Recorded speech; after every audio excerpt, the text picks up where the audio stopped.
I gotta close my doors. I gotta pull away from the door, close my doors. Put a seal in and get out of here. Won't be able to deliver it on time though. I'm thinking about 9 or a little bit after 9 a.m. tomorrow is the best case scenario. So, alright. So I'll just do what I can with it and then put it on my Qualcomm, let them figure out what to do with it. But the shipper here even just came up to my door and asked about on-time status. I'm like, I can't do it.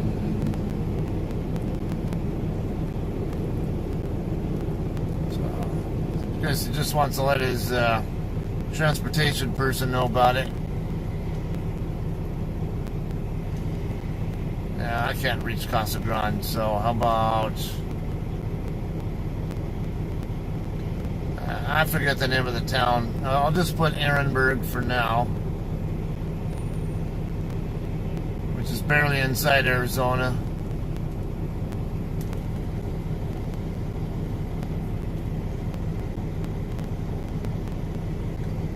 Probably get a little further than that, but...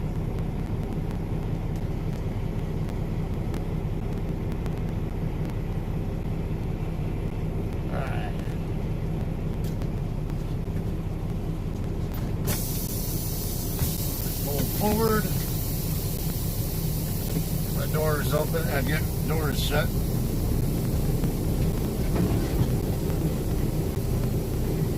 It's like a 36,000 pound load. It's barely enough to need to scale.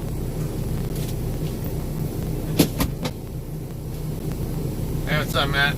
You applied to Martin? Okay, hopefully that goes well. God, I'm already done loading. Write down my seal number. This is one of the places where you gotta put your own seal on.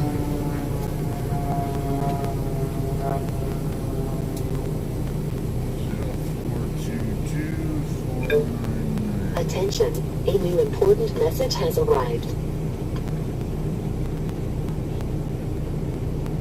Do your best to arrive, shippers. Alright.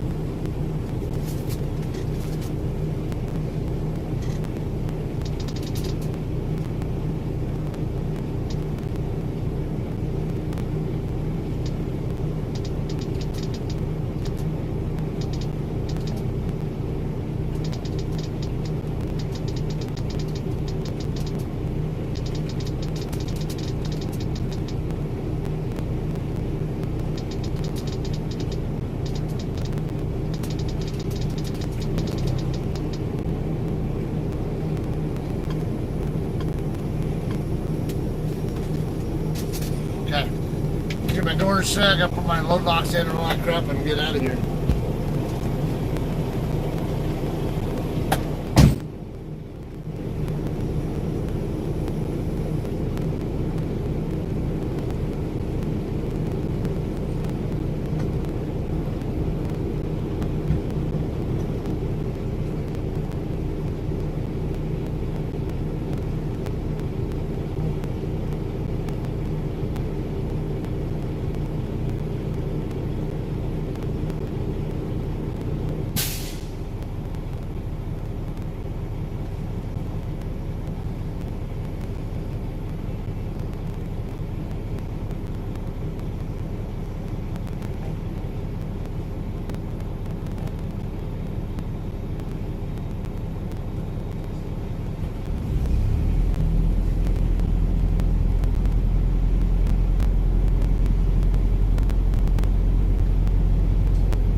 loaded information and get out of here.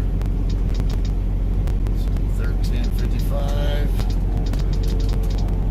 plus 38.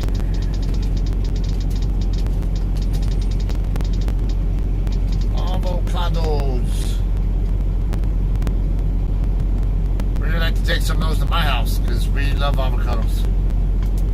At least Dora and I do.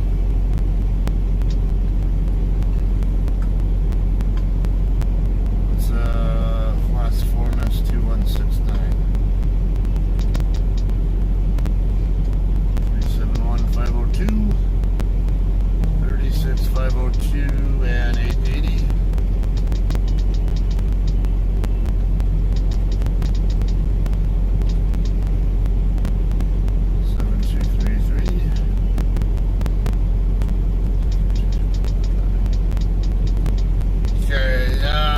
Based on the weight of the load,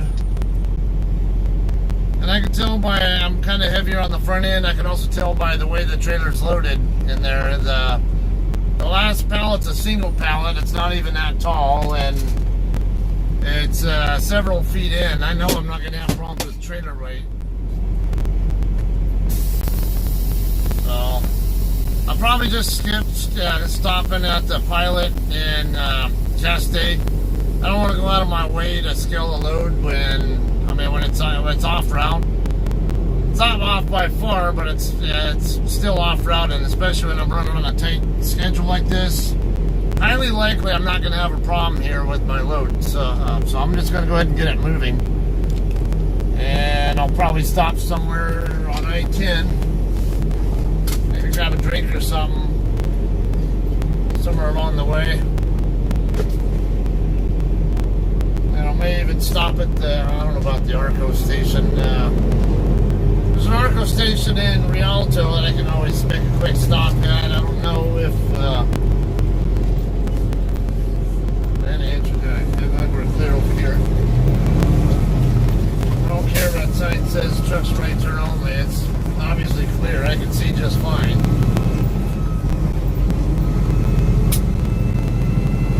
So it's going to Casa Grande. I'm going to be late though by a couple hours, so I don't know if Walmart's going to let me work in or what. So I forewarned them I can't make on-time delivery. 58 minutes of remaining drive time. Road there.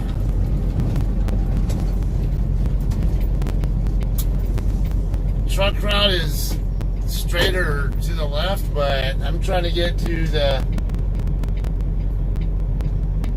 there's a Highway 126 over here to my right, and Peck Road will get me to it. Why the hell would I not go that way?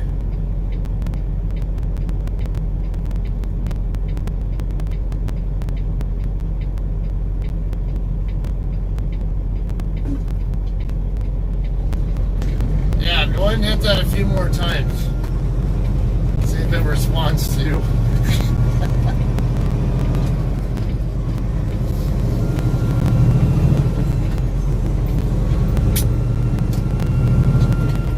I always laugh when people do that. The crosswalk button there to let the system know that there's a pedestrian or bicyclist like him trying to cross. They always hit it a whole bunch of times. You only have to hit it one time. It'll acknowledge you. It just gotta wait till it's your direction's turn.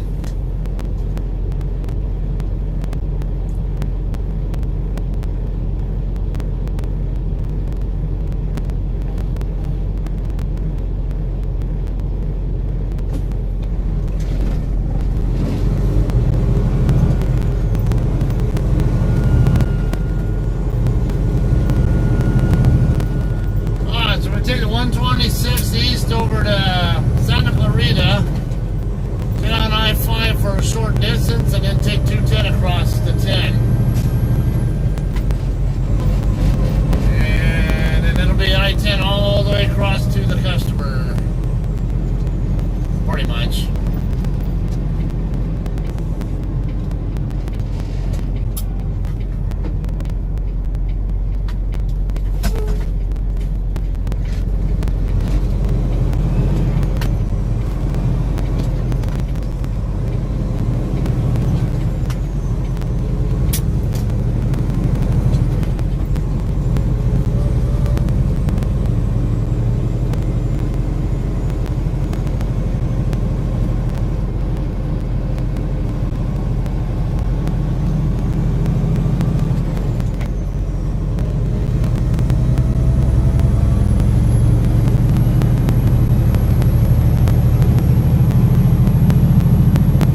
around 35 or more is where I tend to decide I'm going to go ahead and scale it, just to be sure.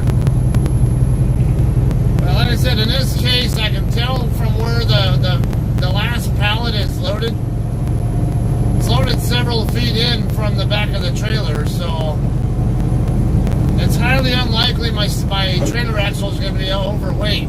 And I can tell from the load gauge here on my on my dash that I'm probably under the max on my drive axles as well. The drive axles would be the only one I'd have any concern with, and I actually have about 2.5 feet of room to work with to slide them forward if I need to anyway.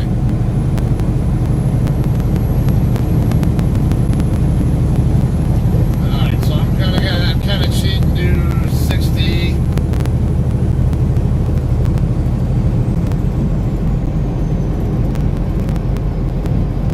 I'm okay with just doing 58 or whatever the entire way, but there's a bigger risk of being late.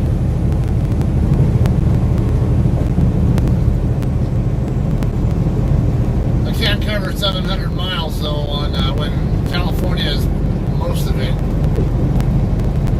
Is that a Piper Cub or something? Oh, it's an Air Force aircraft. Huh.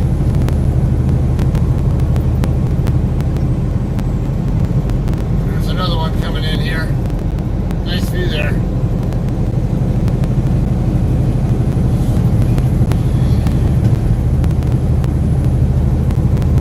Couldn't quite read the reg number on it. It's too close. And N37 something. Looked like it says no 172 or something.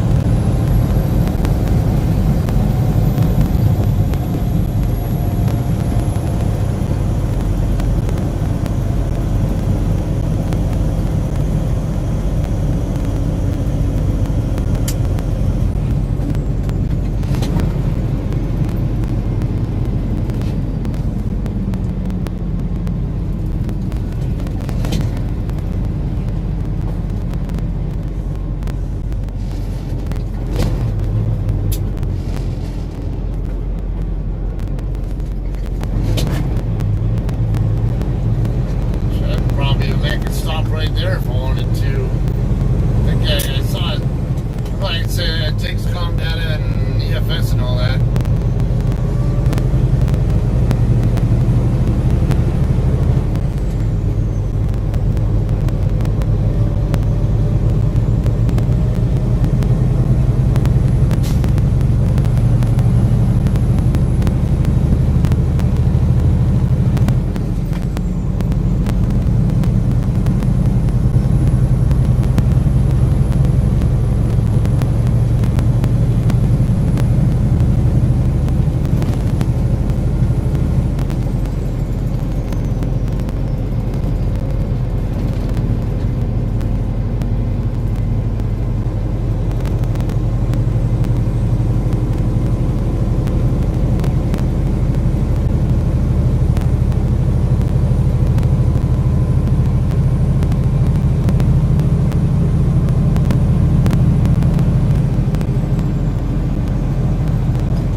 a four-wheelers in the other lane.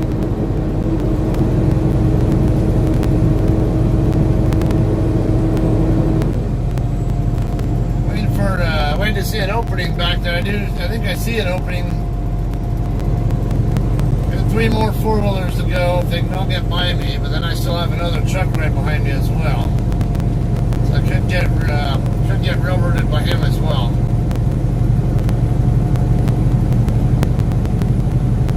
Now this damn RV's deciding to speed up. Now I got another four-wheeler coming.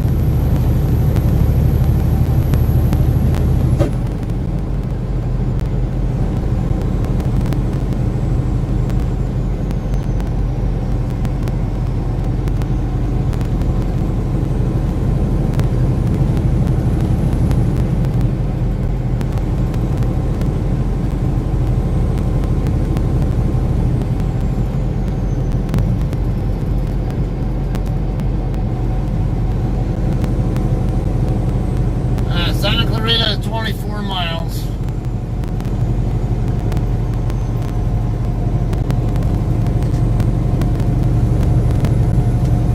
These are fucking driving me nuts.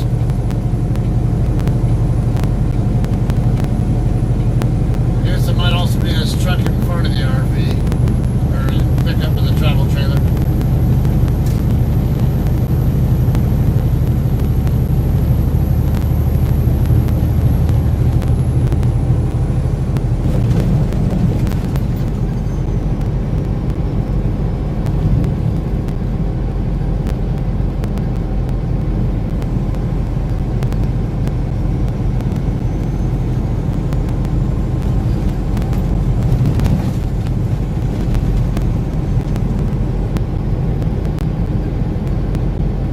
To Fillmore.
If I can make it there, though. I think that'd be more of a best case scenario, getting there and not really any further.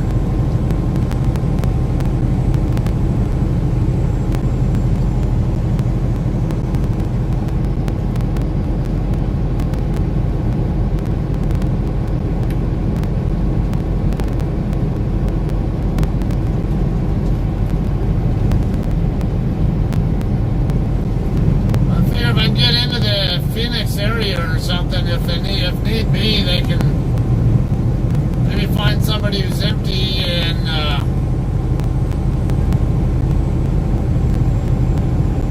they can repower me there in the Phoenix area, get it delivered on time still, and then I can take their empty and use it for my reload.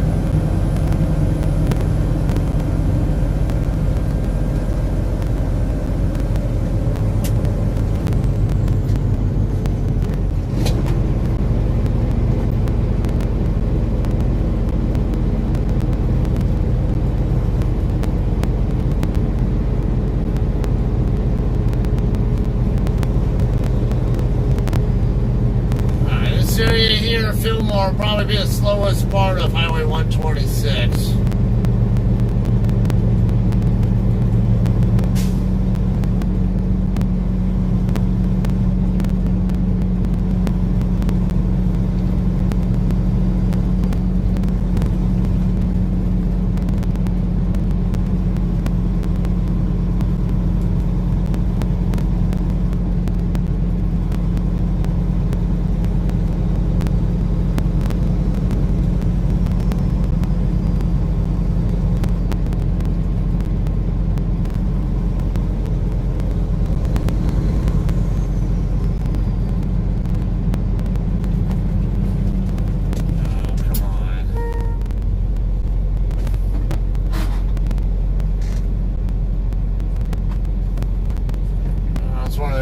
Good things about driving below the speed limit through here in a truck.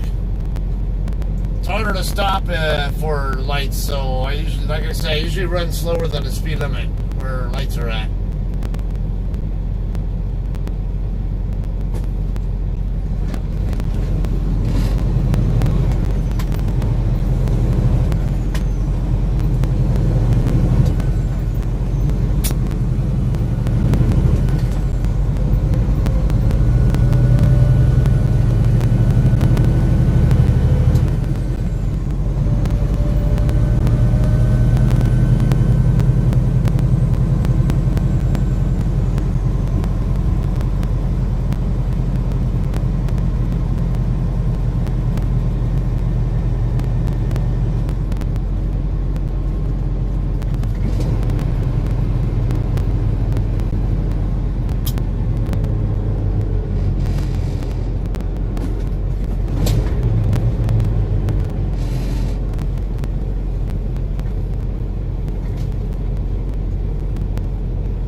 There's enough room for this pickup to the right of me to get out here.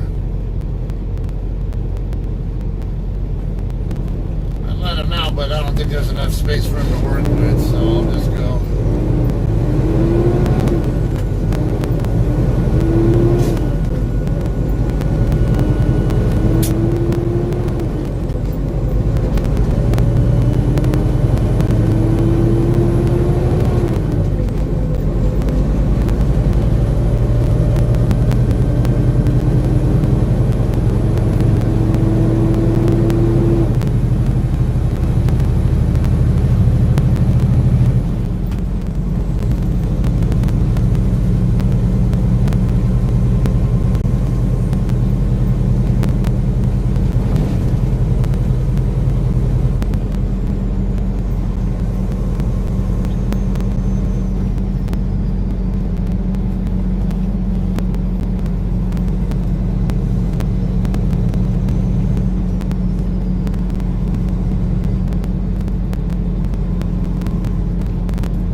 Back on.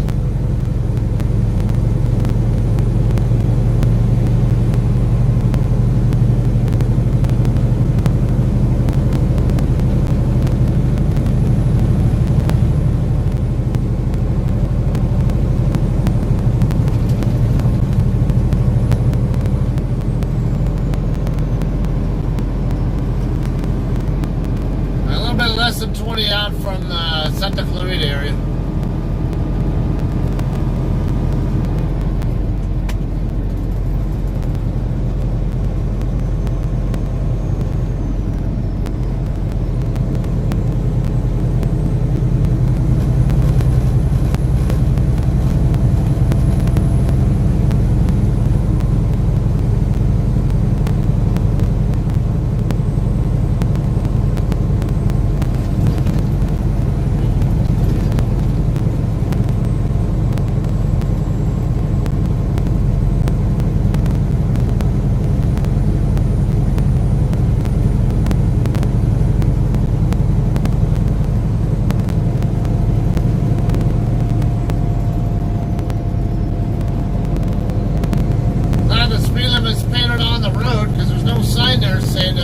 turn center at 55 there.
Doing following me so close there, JG Ramirez?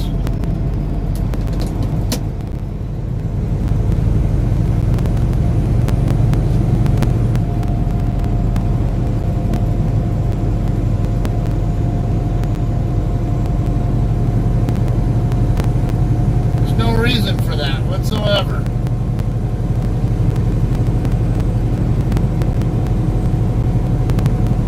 Frickin' retard.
the way it's spelled, I'll tell you that.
Like it or not.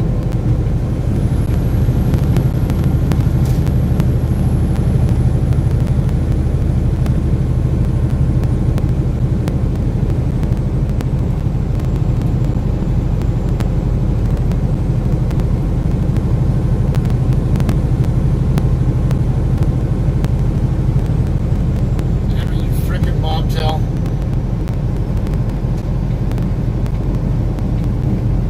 Speed up bullshit on me. Fuck you.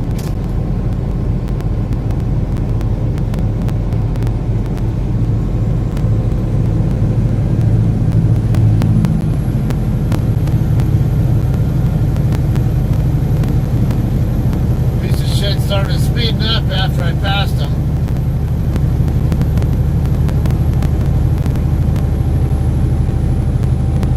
Probably too busy talking on his phone to realize what he's doing with his speed.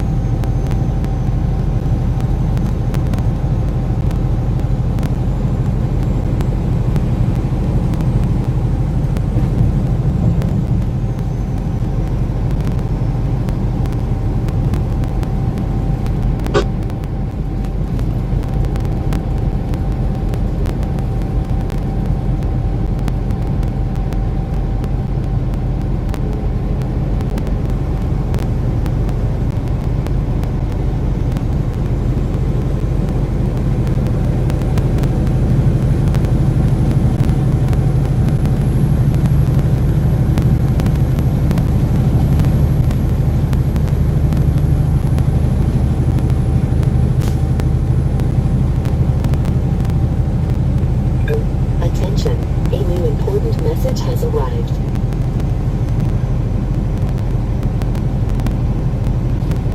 Message 1 of 6. Important received today at 2:27 p.m. Reminder, the settlement department will be closed Monday, May 2, by T.H. In observance of Memorial Day, wishing you a safe and happy holiday settlements. Are you serious? Monday's Memorial Day? I thought it was like another week or so away.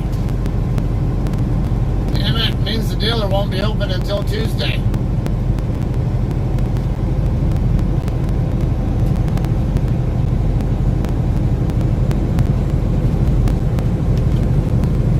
I can't keep putting my damn profits into my damn power steering reservoir.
me about 5 miles to I-5.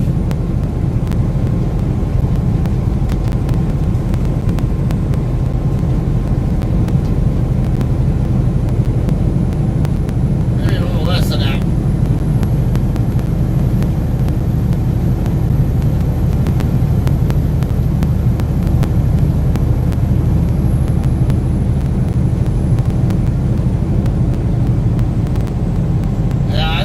I can actually see the observation tower at Six Flags Magic Mountain up ahead on the right. Damn it, you stupid buds. Get away from the damn road.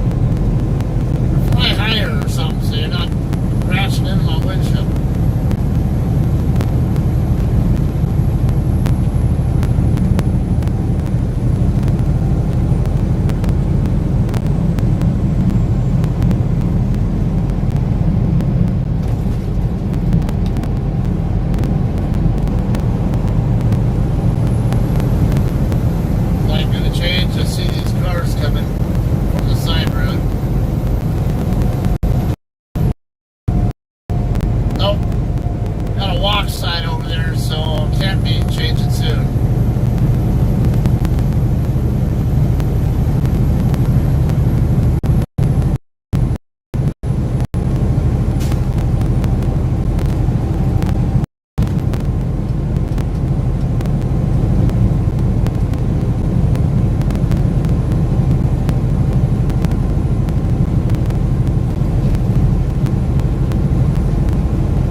Village.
Has arrived.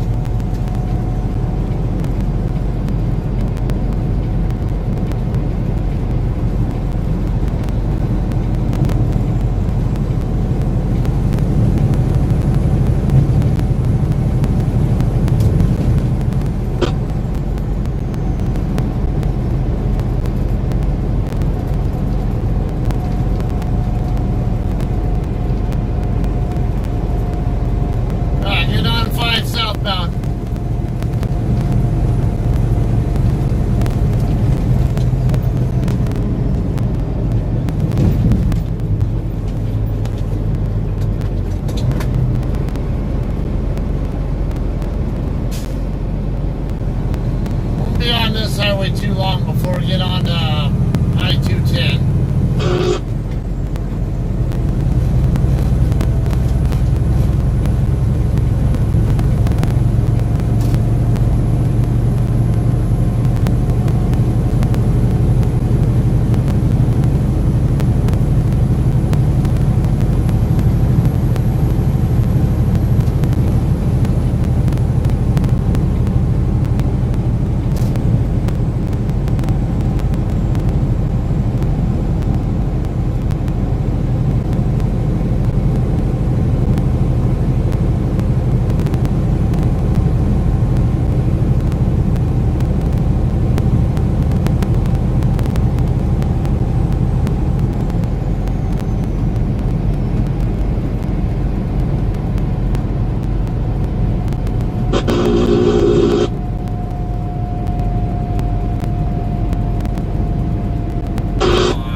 situation.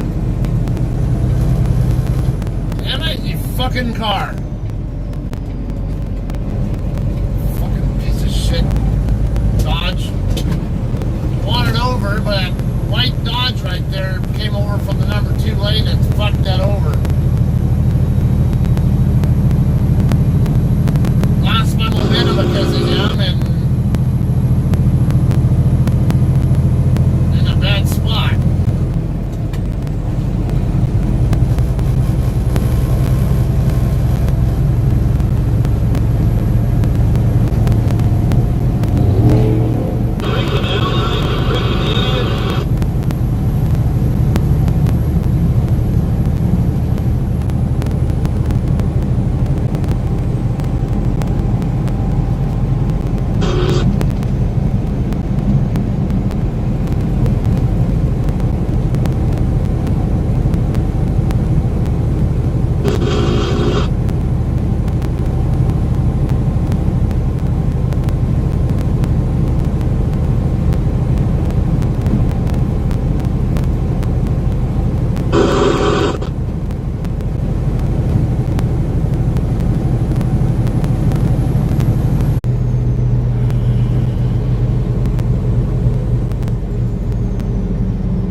Truck route, so yeah, it's only 5 or 6 miles away.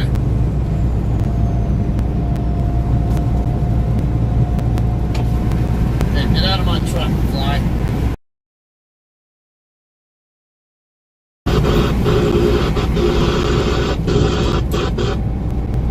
Nobody invited you in here anyway.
topless. This woman just in the passenger seat of this pickup didn't have everything on, and just see her bare tits right there. She's waving at me.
The speed they were going as they were getting closer to the, my door was a lot closer to my speed at the time than what it was when they first got to my trailer. I'm like, so what the hell's going on with this vehicle?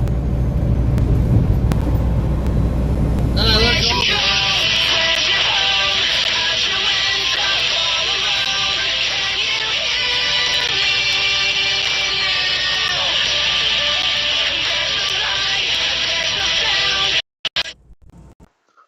Hello.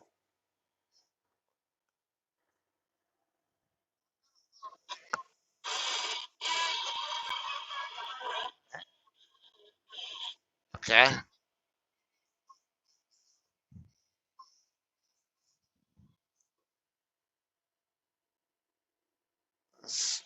They told you to stay put?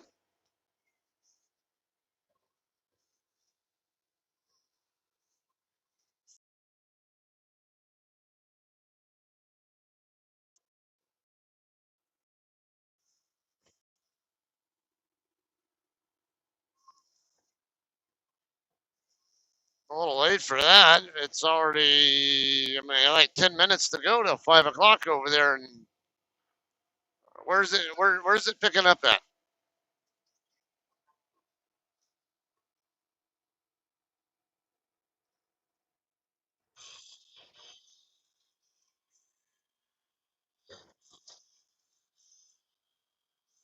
Salinas? Well, that's why, because, yeah, they give same day appointments.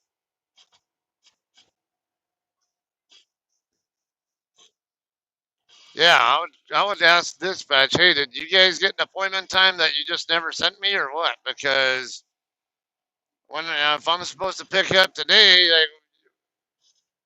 that's Salinas, by the way, not Salinas. Nora's going to give you shit over that because she already gave Joe, my trainer, shit about calling it the same thing.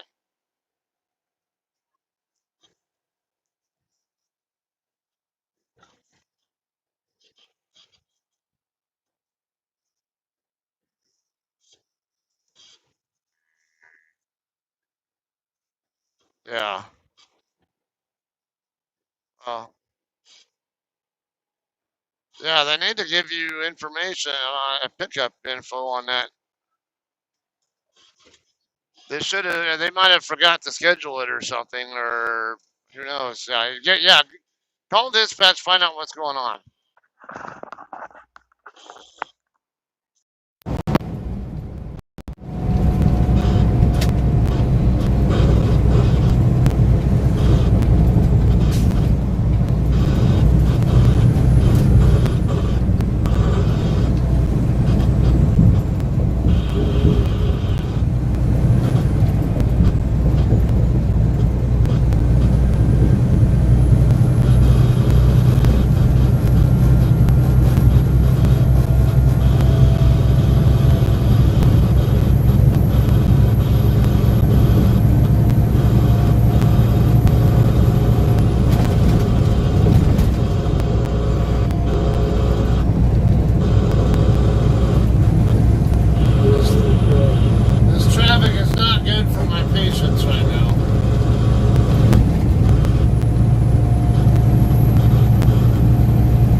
to Walmart on time. I just want to be in a position where they have a good repower option if need be.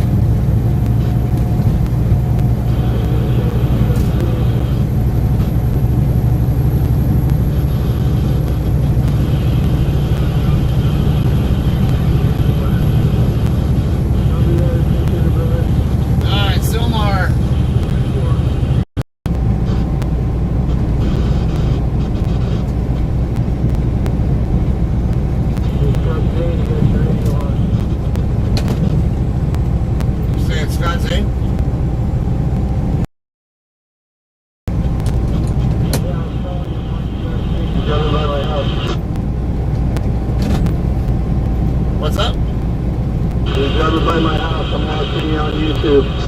Ah, cool.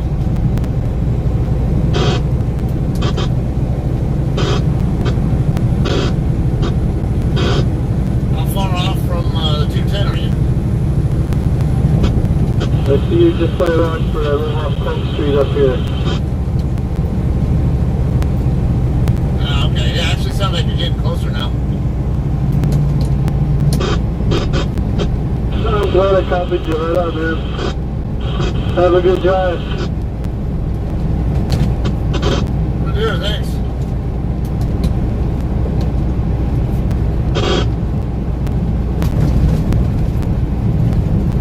That's cool. I was like, hey, someone called my name on the radio. I thought maybe a JCT driver going the other way and recognized me or something. Might have been the one, but like.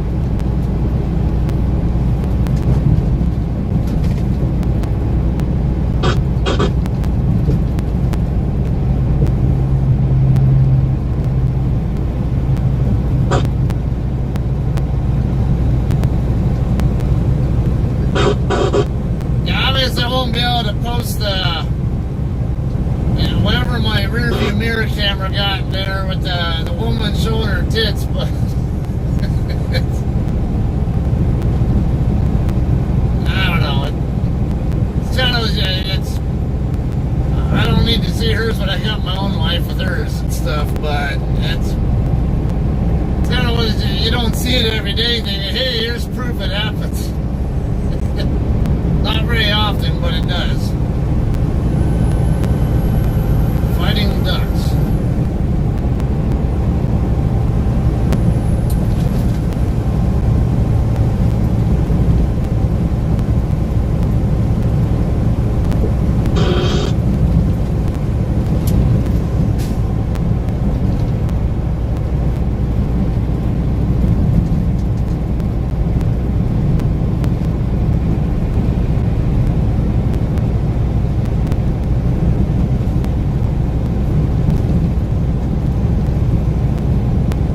Street. Got 118 coming up soon.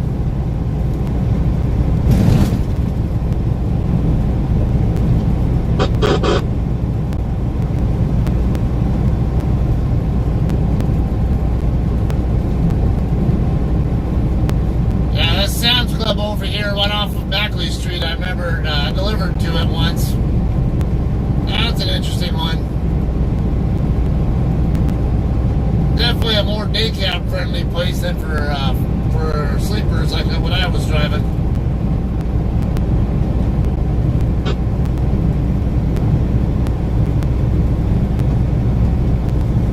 But getting back there wasn't too big a problem. It was just getting into the door and not blocking the lane if anyone else needed to come in. I ended up docking in at a 90, so yeah, basically, so my tractor was in a jackknife position when I was actually in the door. That way, if any other trucks came in, they could still go around me between me and the fence.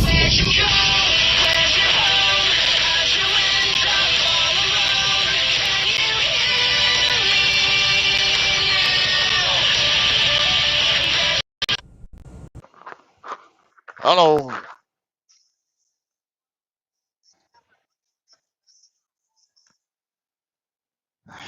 You know, exactly. I had a feeling that was going to be the case because that happens sometimes, or maybe they sent it to the wrong truck or something.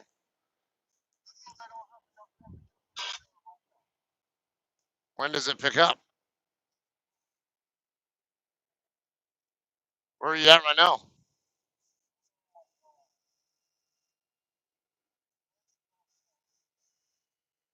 French camp? No, yeah, you can't make that. Oh, I don't know, 15.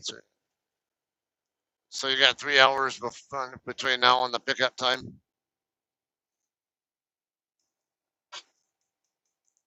See. Which way are you gonna go? You gonna go across 152 or what?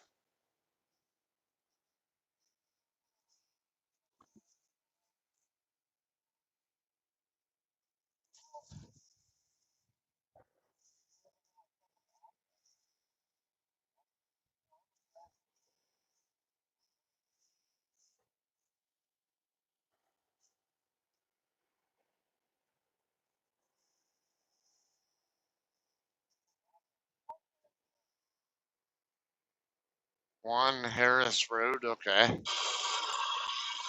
That's in that's in Salinas.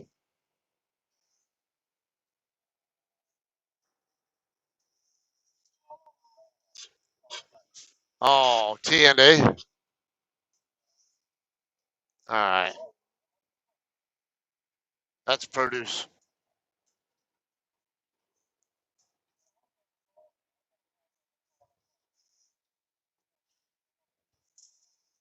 Why? Yes, you do. Quit panicking. Tell me how far away are you? Because from French Camp to there, it should only be maybe a couple hours. You're panicking.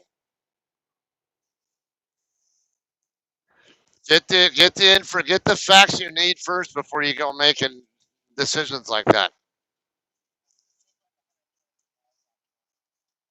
Okay, that's a couple hour drive, and then depending on that, there's a reason why I'm asking you what route you're gonna take. Oh, they got a traffic break on the westbound side of the 210 now.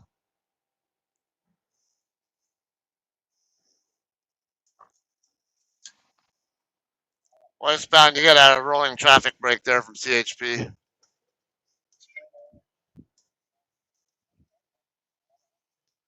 Okay, but I don't care about that. I need to know what route you're taking from your current location to there. What highways? Because right now you don't have time to screwball around, and I can tell you a place where you can check out. If I don't know if they're open late enough if you get there, but you can try. And if you get there a little late, you get there a little late. So what? That's not a reason to tell them to give someone else a load, though. That's a way to fuck yourself out of a 2,500 mile load.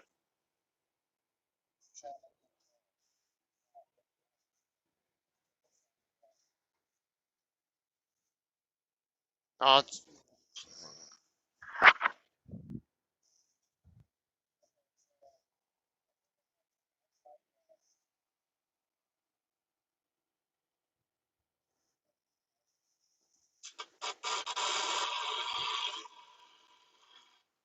okay.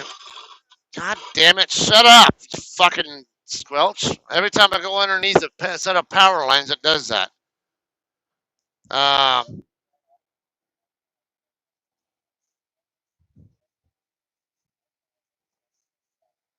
yeah. Now there is a small truck stop there where you actually can get a washout right there, not far from where 152 and 101 meet up. Look it up on Trucker Path. Get their number. Find out how late they're open. If they're open, yeah, if they're open late enough, stop there, get your washout, and then continue on to the shipper. Let them know that you're gonna probably, if anything, you might be a little bit late to the shipper, but that's it. You don't you don't tell them give the load to someone else because you're gonna be a little bit late.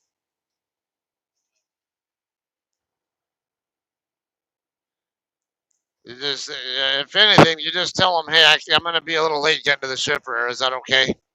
And then let them worry about whether to have you get worked in or what's up with that freaking tree thing hanging from that RV.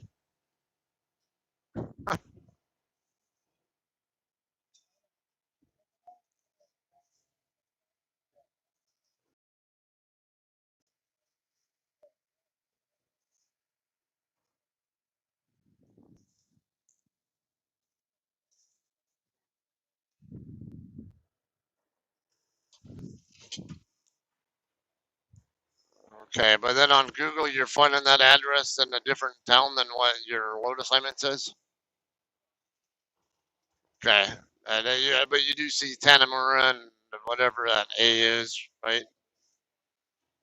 Well, that sounds like the correct place then.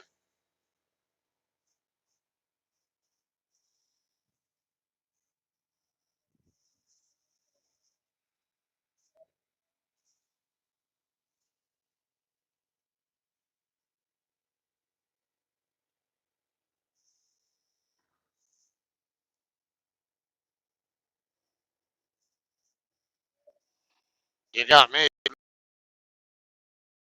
TNA locations before, but not that one.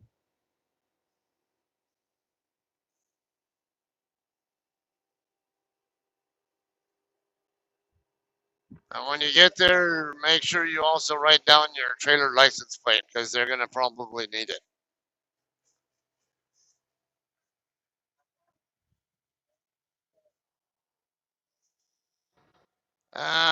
Hollister, I don't recall. I know I've been through there, but I don't recall. I think it's closer than Salinas.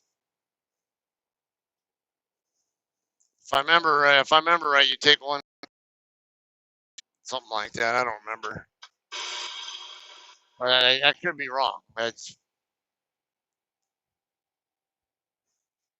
I know I've seen Hollister. I just don't remember where exactly it's at.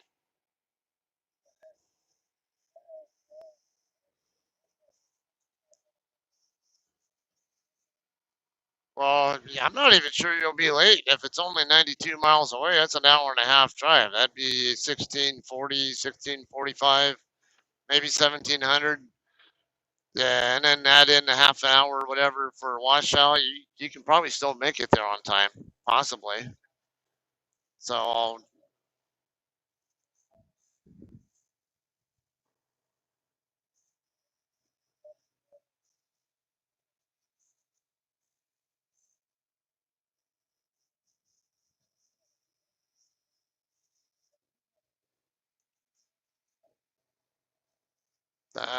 possibly.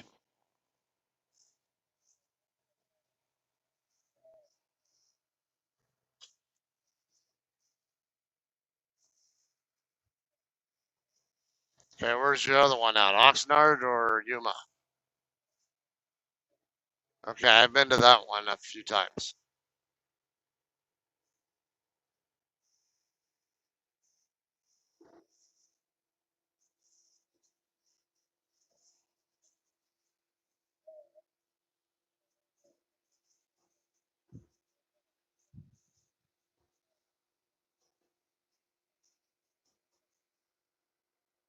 No, not I-5. Where 152 and I think it was 101 made up. But I can't remember if that's along the route because I don't know where Hollister's at. And I'm driving. I cannot look right now.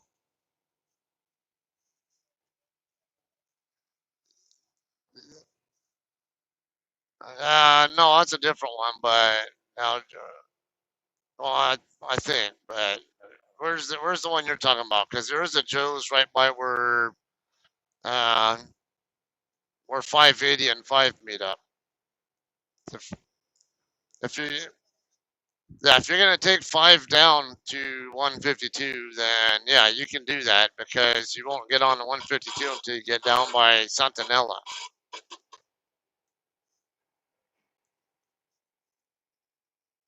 So yeah, that's a good option there. Yeah, right there by just south of where I-5 and I-580 meet up on I-5.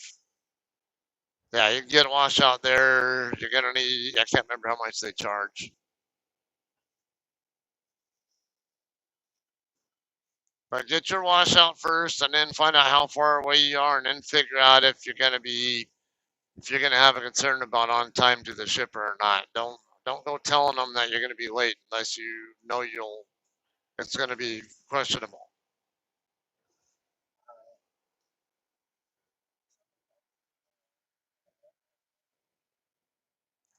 That well, Joe's. I've gotten my trailer washed out there many times, so I can tell you for sure that you can get washed out there. All right, no problem.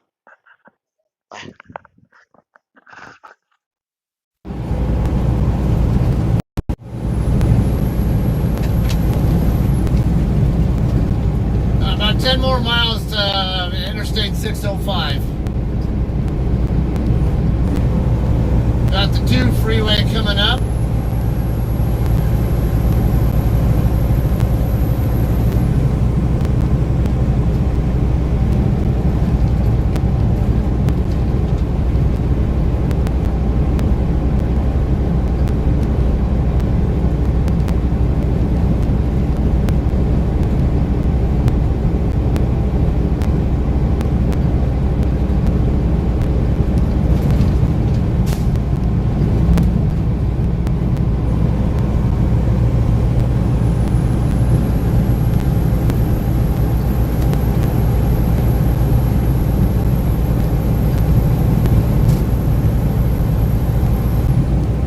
Lucky that I even vacated.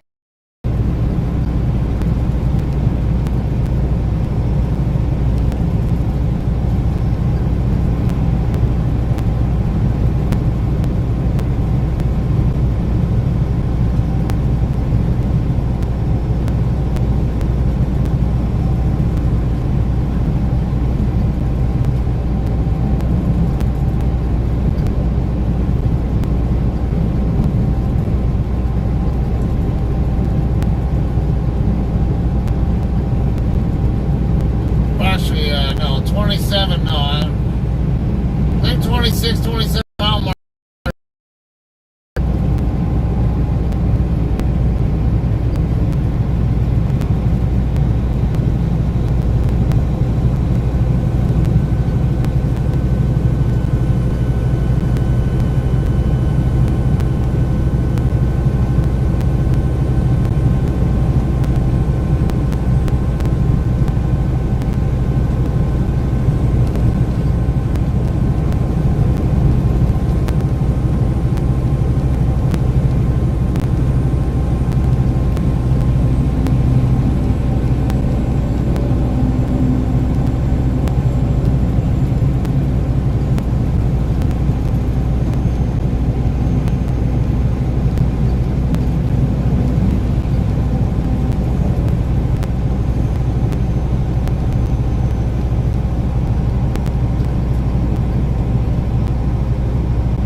still stuck there behind the dump truck. And there's another truck right behind me, so they're going to be stuck even longer, even after I get past them. Oh, yeah, they got in between me and the other truck.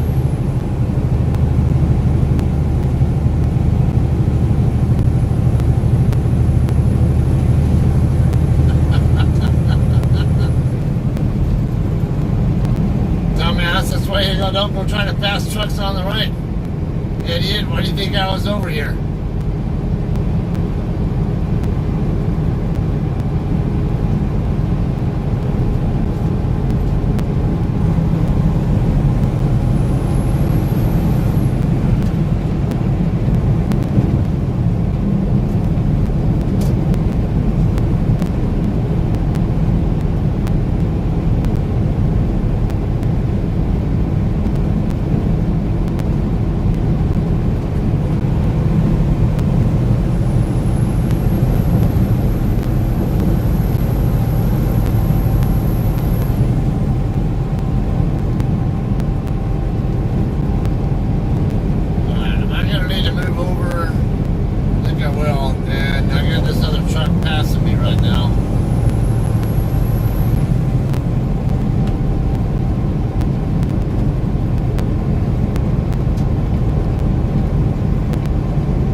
This guy's in my way. I can't read the freaking signs around the curve to know where I need to be.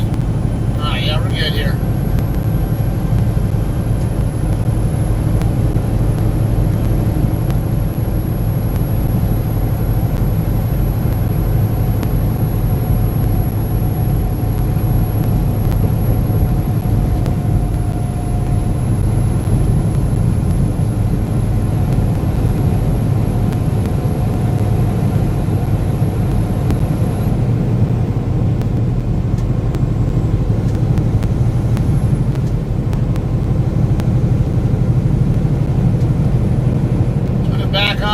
So I have more visible distance to look at.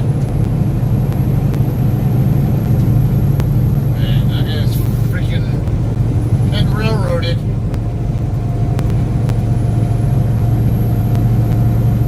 Picking up with the trailer's not going to be nice, is he?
Chuck, a lot of people drive with their masks on their face still when they're, even though they're in their car, their own car, and by themselves.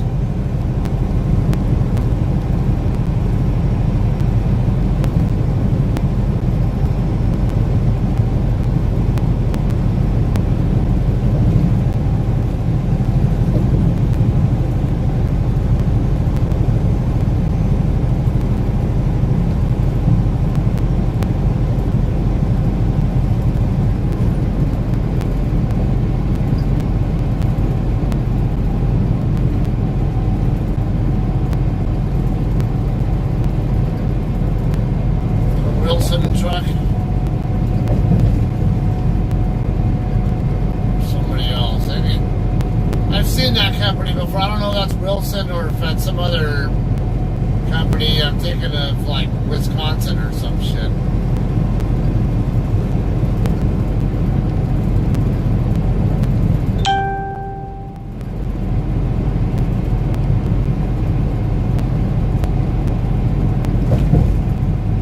Highway 19 southbound coming up.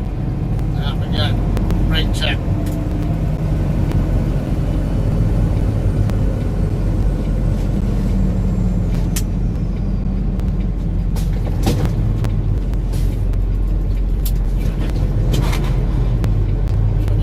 Downshift at the same time, not easy.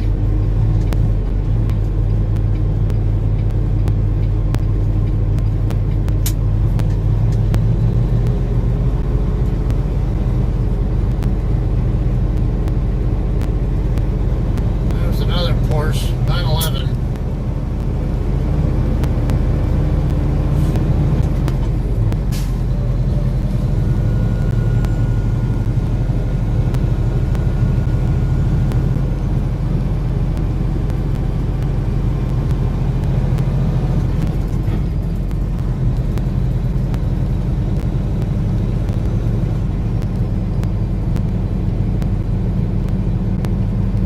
Question is this just garden variety commuter traffic, or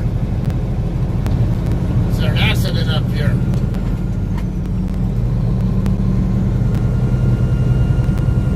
Might be a 605 interchange, I don't know.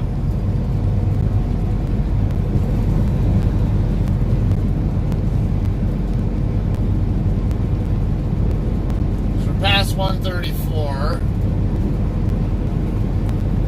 605 is the next freeway I'll be crossing. That's in the 30, what's that, 37 or what, well, we're not that close to it yet.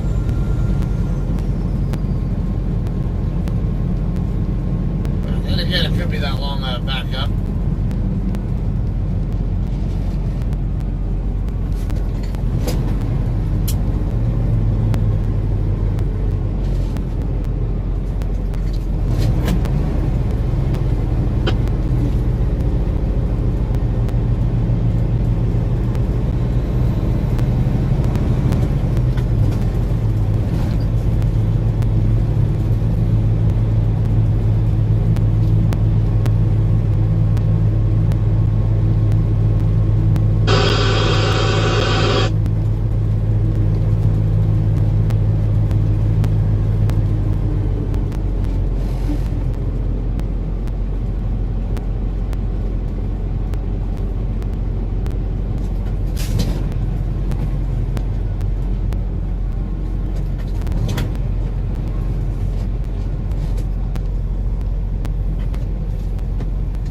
What's up, Jesse?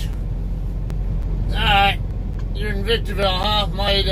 Yeah, you're gonna cross my path before I get there. I'm going over to I-10, but you're gonna cross the 210 before I get there.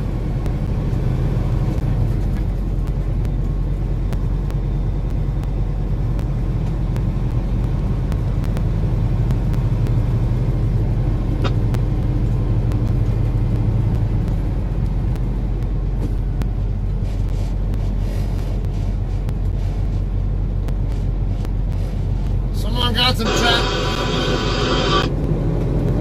Somebody want to get some traffic intel on what's going on here?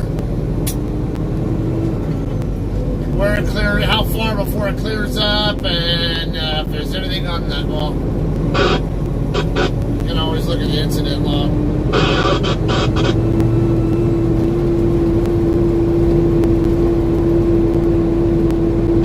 It being a Friday evening, though, I wouldn't be surprised if it's just garden variety traffic.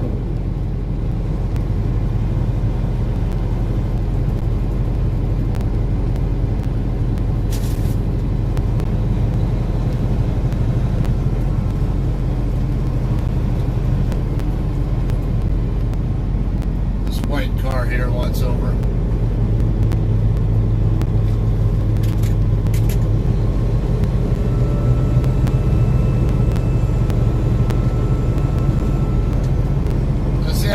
I'm in there. I'm dealing with a lot of merge traffic now, so come on, car.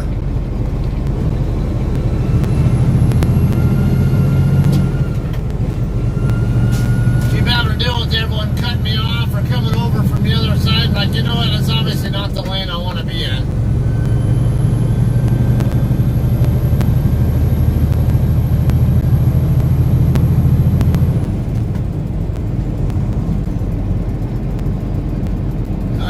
Town of Arcadia, or city of Arcadia, whatever.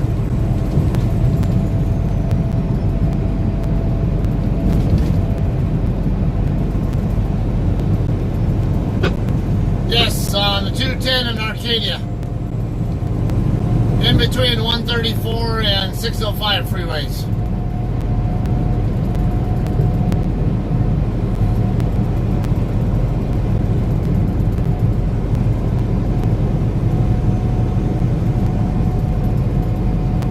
I've got more slowing up here.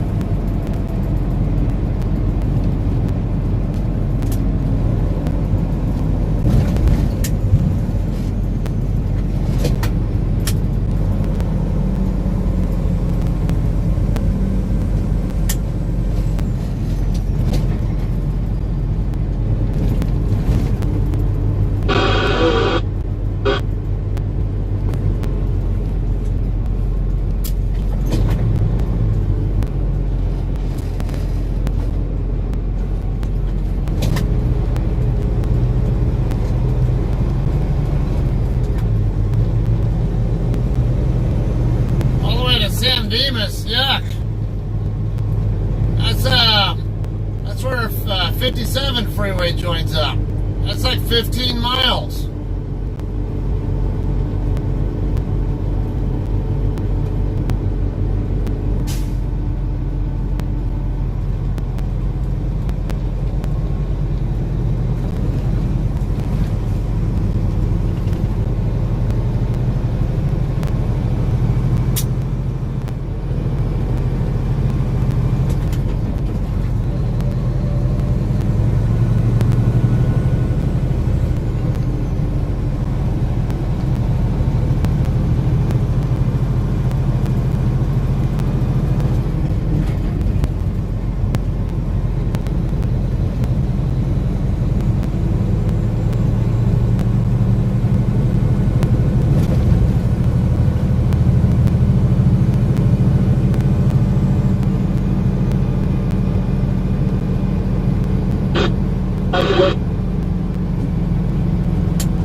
Pretty close to the side of my truck because he wasn't even staying in his own lane.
assume the 10 freeway looks just as bad over there on the other side of the 57.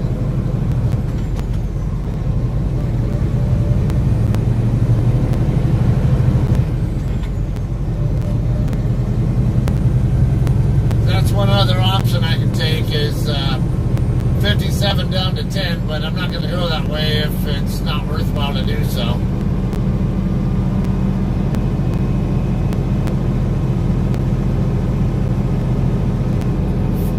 Minutes to the 57? Damn. That is slow.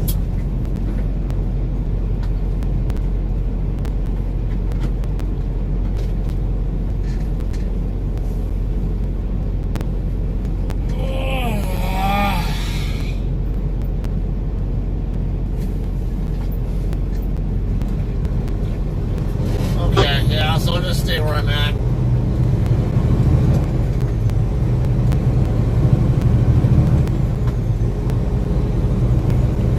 Patient and deal with it. I already know that I can't make it on time, so I'll just do what I can. Can't expect anything else.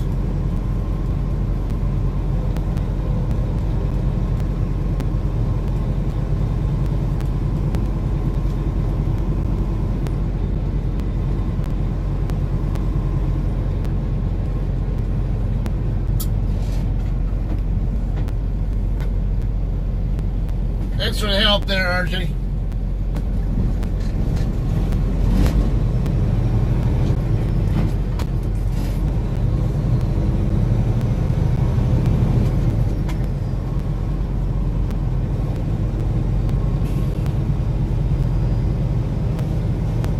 That's playing the game of how few gear changes going to go through in this kind of traffic.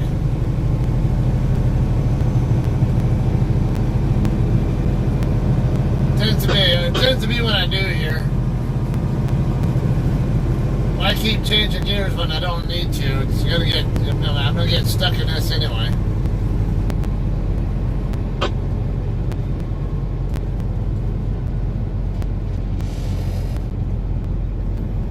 Yeah, I agree.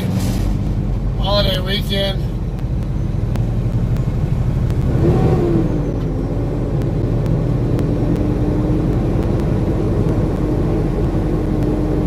What's up, Corey?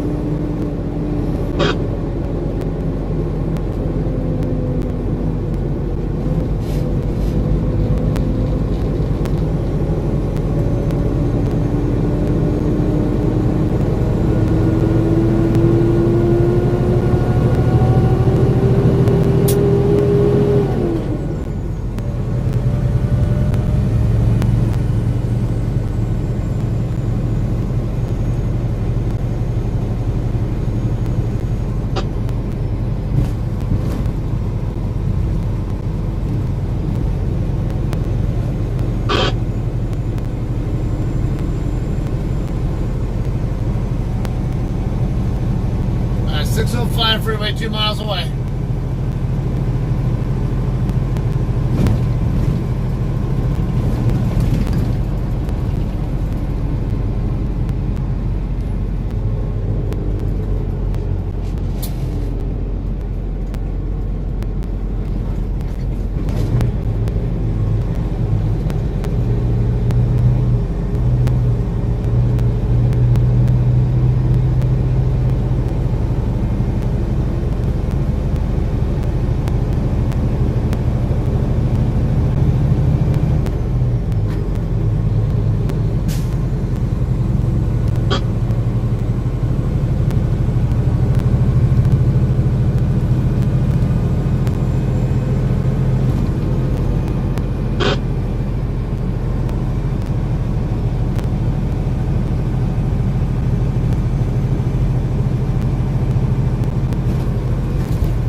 you a bear. The same one that keeps coming around your place. What's it doing now? Getting into your trash?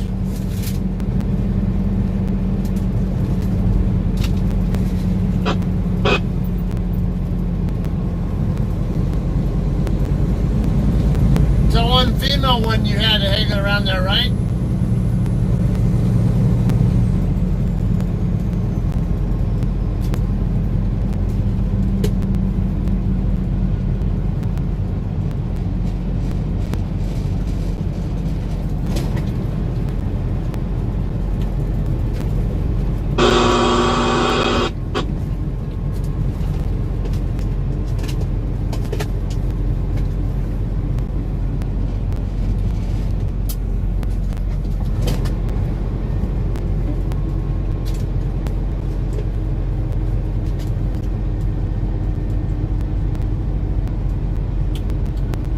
Destroyed 3 bird feeders in the last 2 weeks. Wow.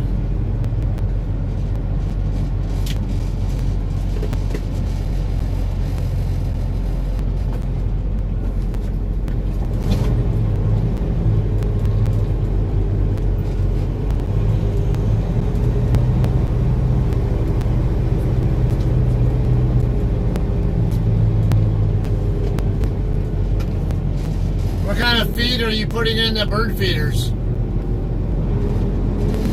Like hummingbirds or something else?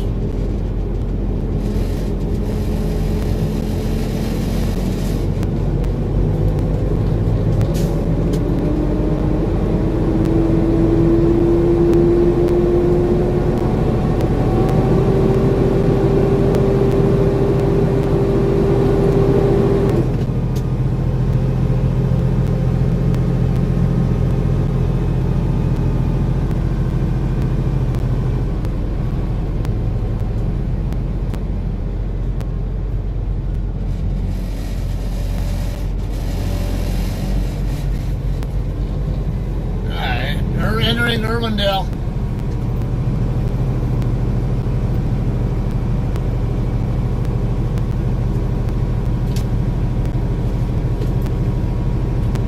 Two were hummingbird, other was songbird. Okay, yeah, hummingbird usually is like nectar.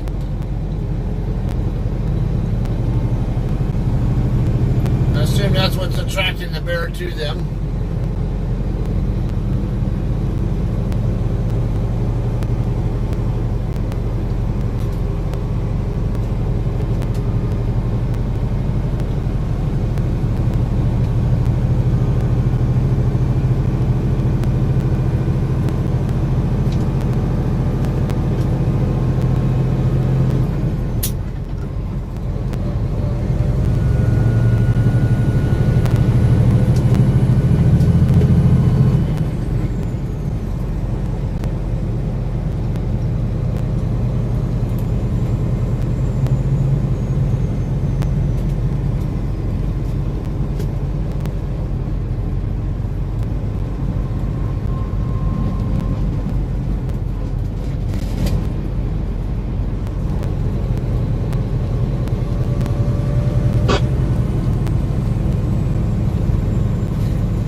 even any normal Friday, it can be like this.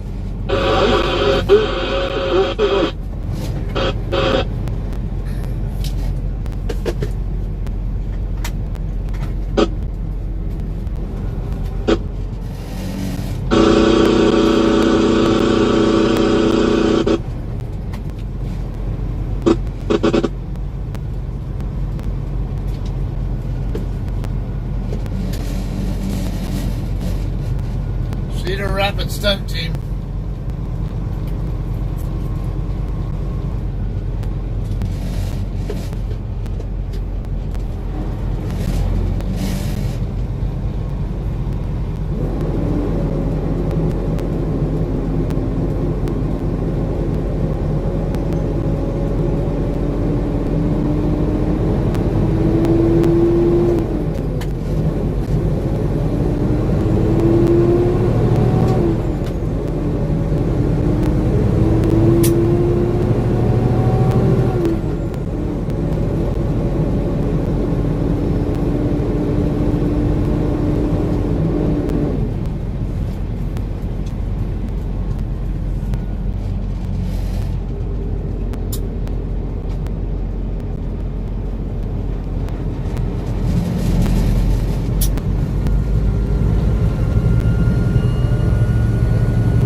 Charles.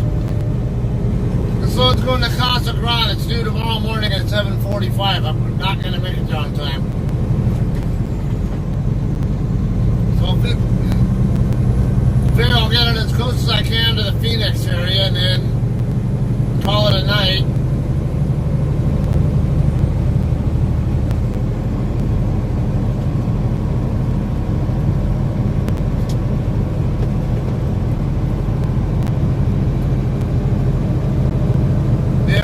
See if they want to have someone in the area with who's empty get the load delivered on time for me, or maybe there's someone else who's delivering in the area but a little bit later where I can actually deliver it myself.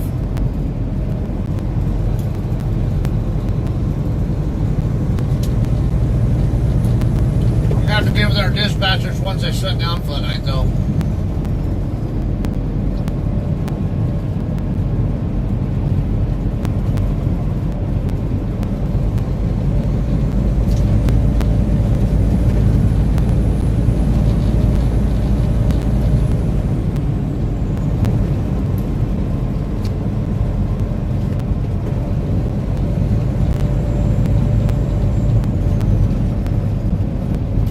Above 40 miles an hour now, but I'm gonna slow back down now.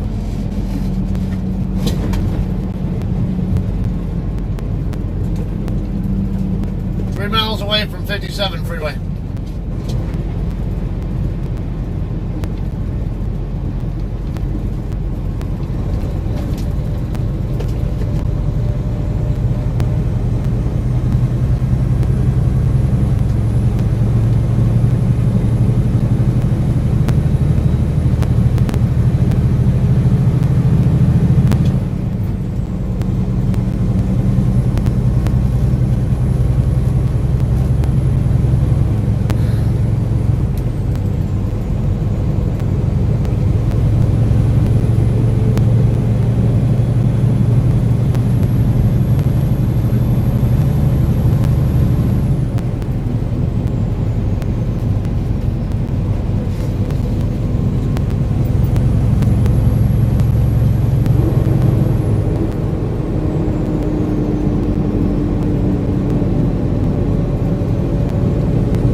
this will clear up for a little bit.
Madness supposed to stop?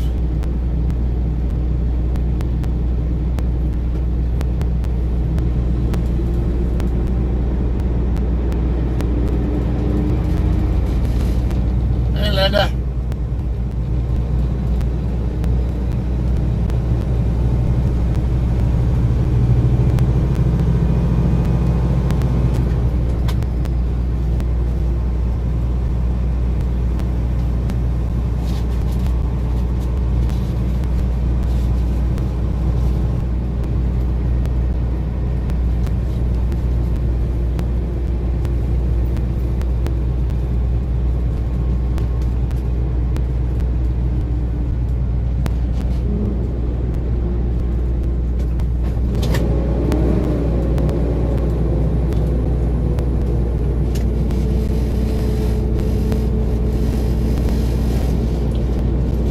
Now, Linda.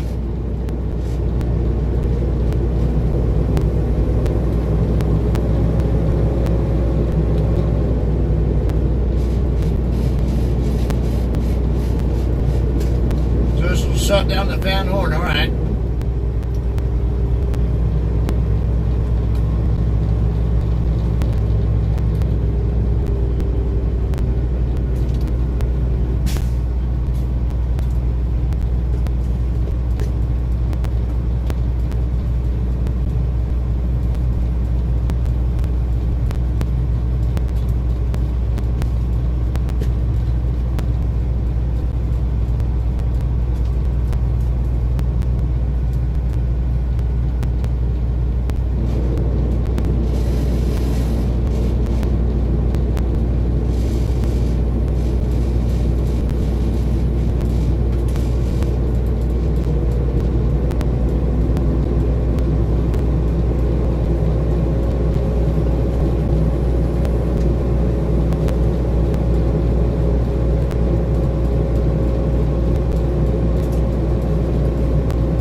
Let the rain stop you.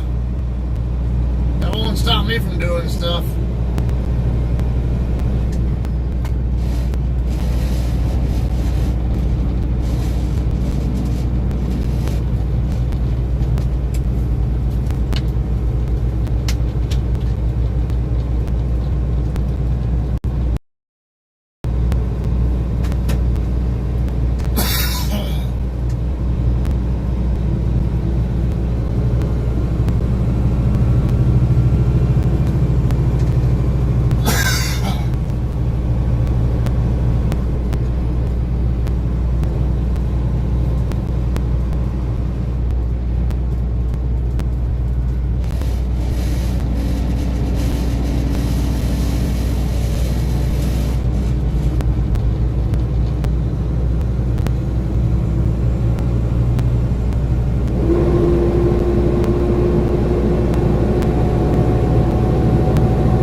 orange truck next to me. He's got his phone up, looking like he's taking video of what's going on in front of us. Purple!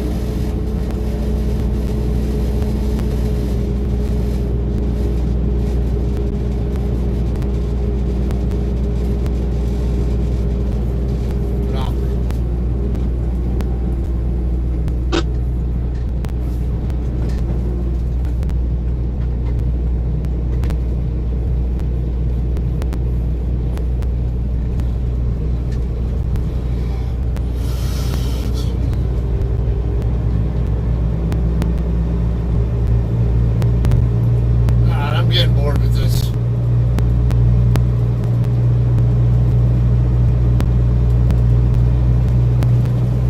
Put on some 10-year Treasury, carat TNX, minus 2.8 BPS to yield 0.649%.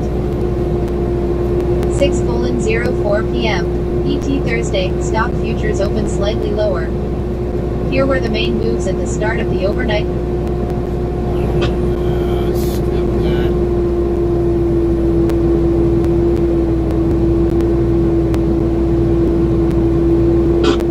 No more articles to read.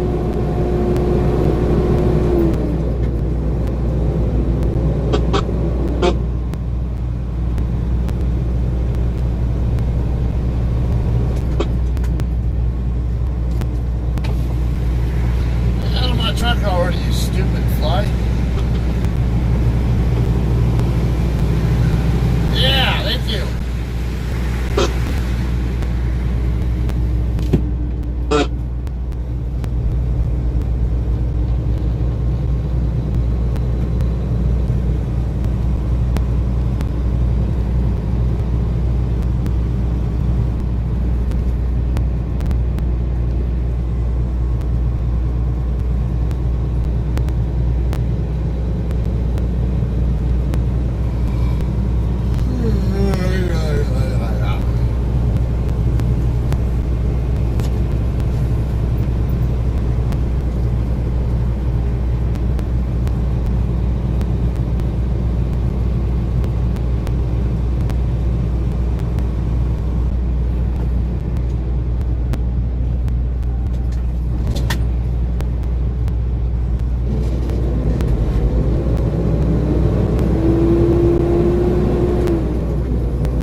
Why the horrific jobless claims report is actually worse. New unemployment claims surged to a record high last week, topping 3 million. But that staggering leap in joblessness likely understates the full damage the coronavirus outbreak has inflicted on the U.S. labor market, according to multiple economists. For the week ended March 21, new unemployment claims totaled 3.283 million, seasonally adjusted, or more than twice the 1.7 million consensus economists polled by Bloomberg had expected. The figure was more than 4 times greater than the previous record high of 695,000 from 1,982. And the level was astronomical compared to the prior week's 282,000 claims, and the 190,023 initial claims filed during the comparable week in 2019. As the Department of Labor put it, nearly every state providing comments cited the COVID-19 virus impacts. The report affirmed economists' fears that the coronavirus outbreak and ensuing social distancing measures to contain it have forced businesses to let workers go at a record clip. As the pandemic escalates, the government's ability to accurately tally these jobless claims has also been impacted. There are good reasons to believe that understandable constraints on the capacity of offices to process claims mean that the true picture of layoffs is even worse. Paul Ashworth, chief U.S. economist for Capital Economics, wrote in a note Thursday. Claims totaled 3. $1.283 million for the week ending March 21.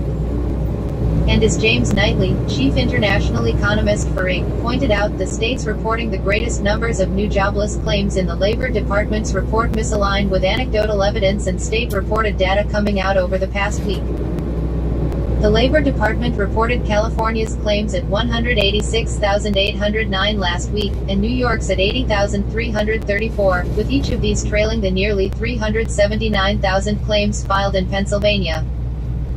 Yet as recently as Wednesday, California Governor Gavin Newsom said more than 1 million Californians had filed for unemployment benefits since March 13, in an unprecedented surge of joblessness for the country's most populous state. And in New York, the domestic epicenter of the coronavirus outbreak, a rush of people seeking jobless claims last week crashed the state's Labor Department website. In the Labor Department's report, claims filed in California and New York therefore seem low given anecdotal evidence, which may indeed reflect issues with websites crashing and phone lines jammed and a general reluctance of people to stand in line with lots of other claimants in the current environment, Knightley said. We would expect numbers to stay. Elsewhere, Connecticut's new weekly jobless claims were reported at 25,098 in the Labor Department's print Thursday. But data from a local news outlet suggested filings could have been even higher, with that report noting claims for the week to March 17 totaled 30,000, or about 10 times the weekly average. The unemployment claims are going through the roof, Connecticut Gov. Ned Lamont in a recent interview with Yahoo Finance. The computer system has reached its threshold a couple of times right now. Like a lot of things in the state government, it's an old system that was scheduled for an upgrade in a year. We need it right now.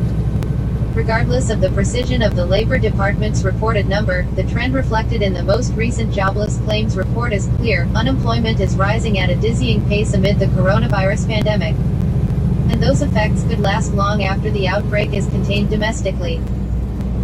There will be a very significant drop back in unemployment when the number of new coronavirus infections fall and the economy begins to reopen, but it won't reverse all of these losses, Capital Economics Ashworth said. The unemployment rate could remain elevated for years.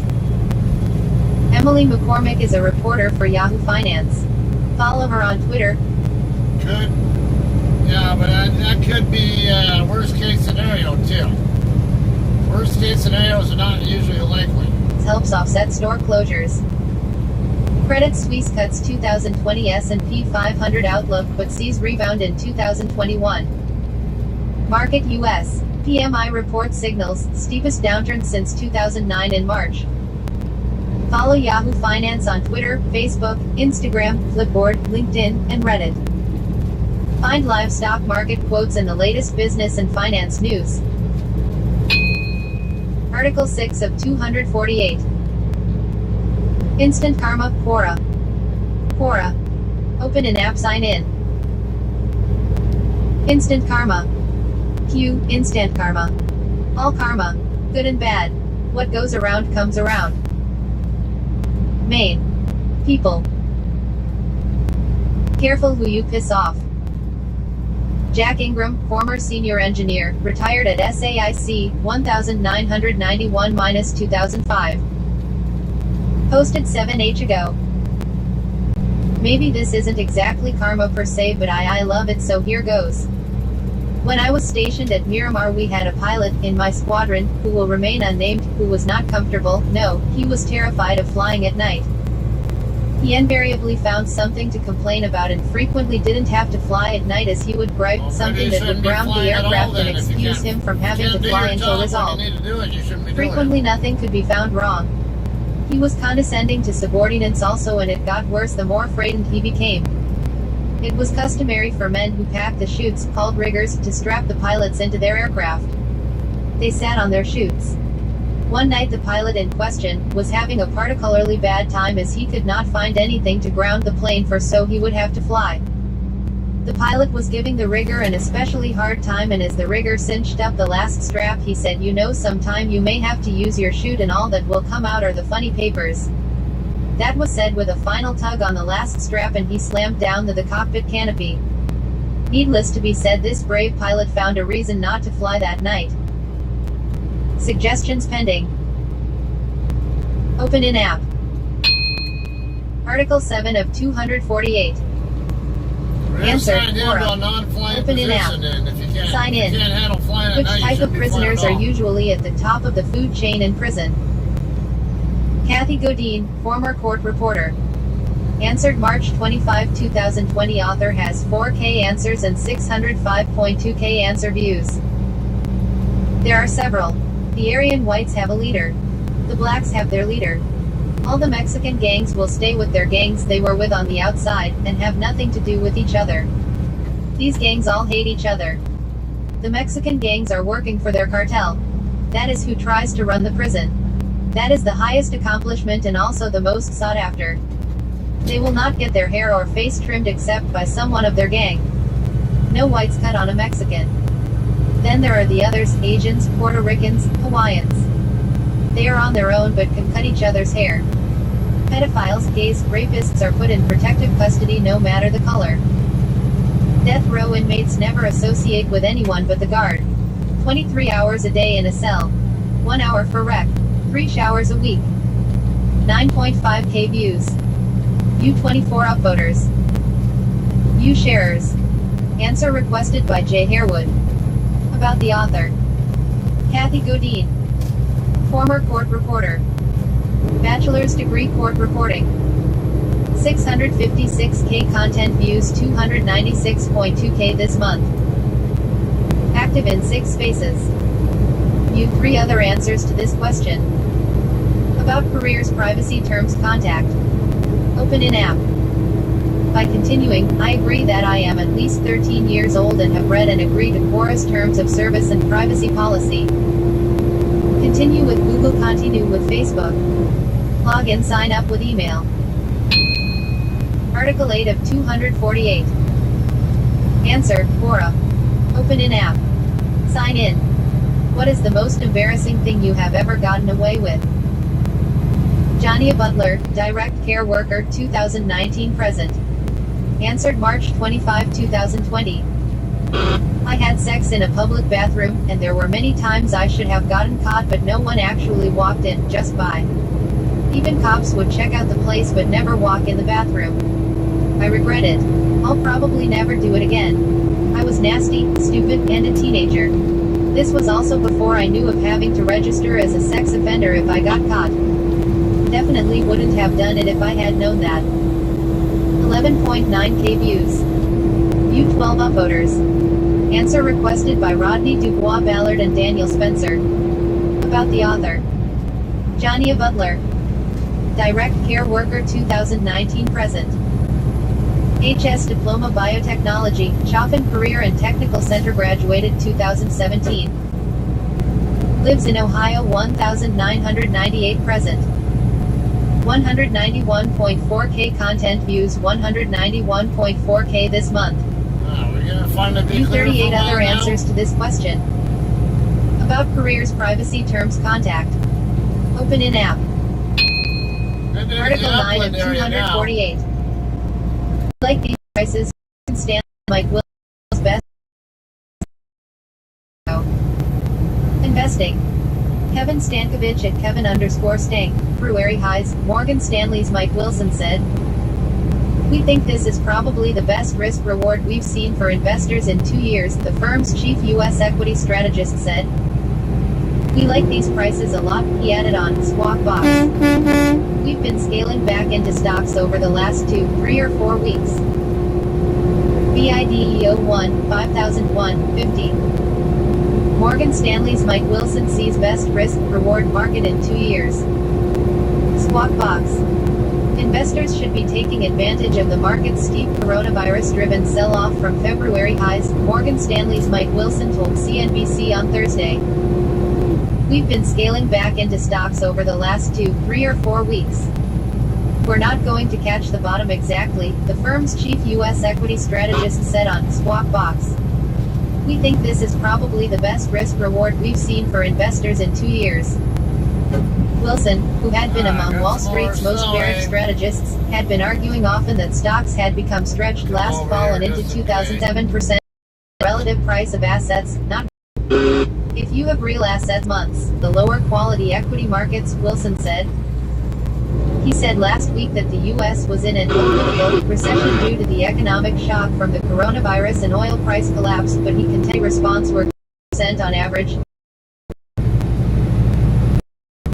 Sign in. As for a medium-sized department. 1999, author has 290 answers and 491.3k answers.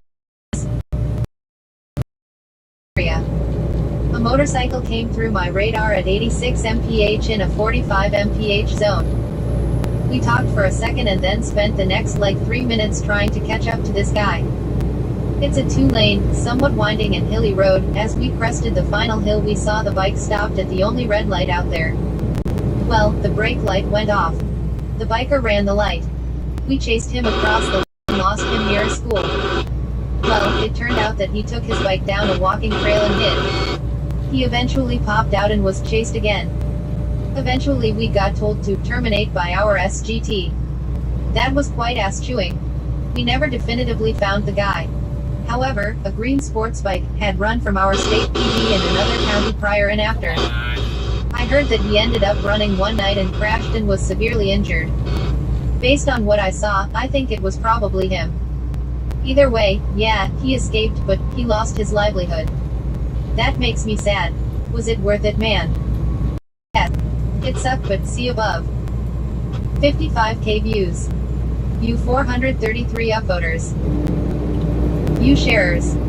Answer requested by Corey Mongini. About the author. NC. Barry. Local police officer in the United States. Police patrolman, evidence tech, recruiter and more 2014 present. Lives in the United States of America.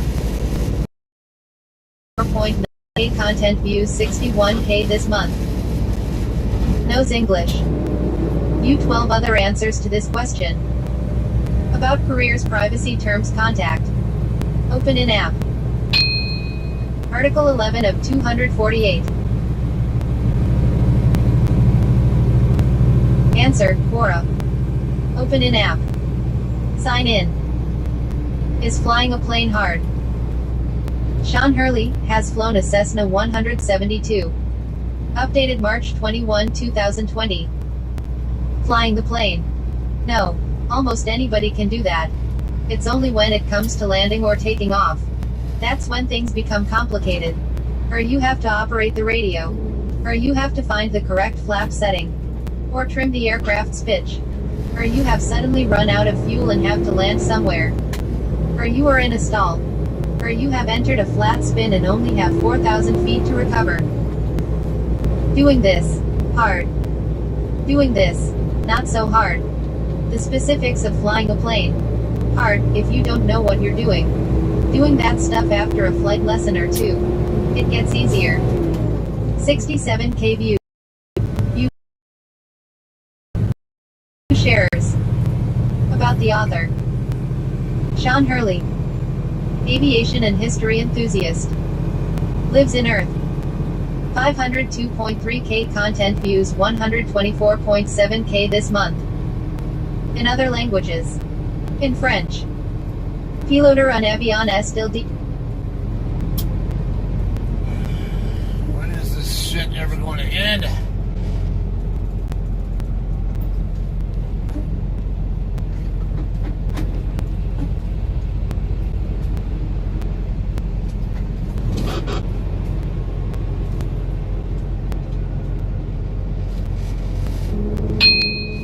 Article 12 of 248.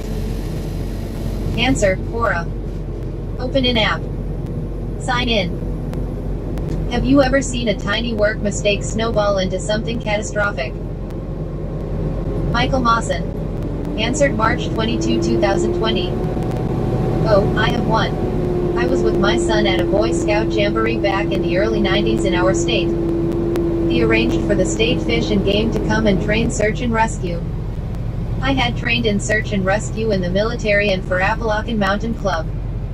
I walked over to the game warden and volunteered to help, that I had a lot of experience in this sort of thing. He told me he had it, he was trained too, and this was his job. The warden lined up like 300 kids and sent them into the woods to search for an injured hiker, two of the scout masters acting as injured hikers. The kids started walking across the field. Then went down an incline towards the woods. As they started down the incline they started to run, and then a battle cry like something out of Braveheart came out of the crowd. By the time they hit the tree line into the woods they were on a dead high-speed run. It was at this point I walked over to the warden, looked at the woods and asked him if he ever done this before. He said no, first time. I then asked, oh, by the way, how many kids went into the woods? First rule, know how many volunteers you send in so you know if you have accounted for everyone. He looked at me puzzled and said, I thought you guys knew that. I then asked, how far did you tell them to go into the woods before turning back? He said he didn't. He then called for backup. The local volunteer fire department arrived and he sent them into the woods. I walked over and asked, oh, how many firemen did you send into the woods? He facepalmed and walked away. 3 hours later, we accounted for every scout. 5 were retrieved 2 miles away when they walked out the back side of the woods. It took another hour to find all the firemen. I walked over to the warden and said, I think that went well, don't you? He walked away without answering. 26.6k views. You 807 up.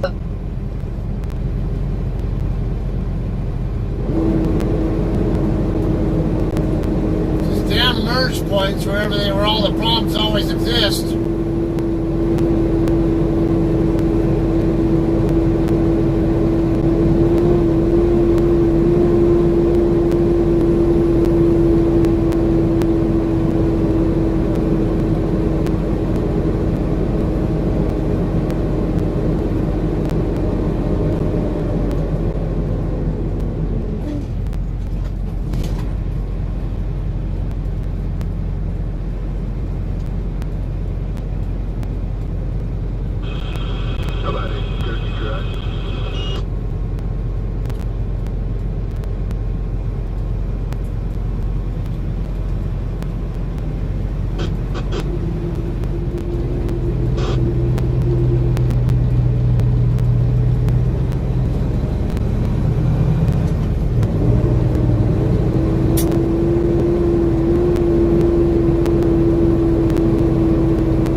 Dumbass truckers. Fucking use your damn turn signal, dumbass. Here, I'm gonna go over. Now you can have the lane.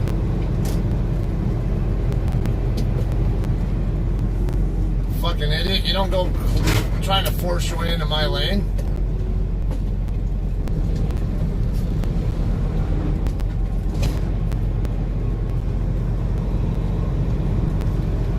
Was holed up in her room, and rarely came out.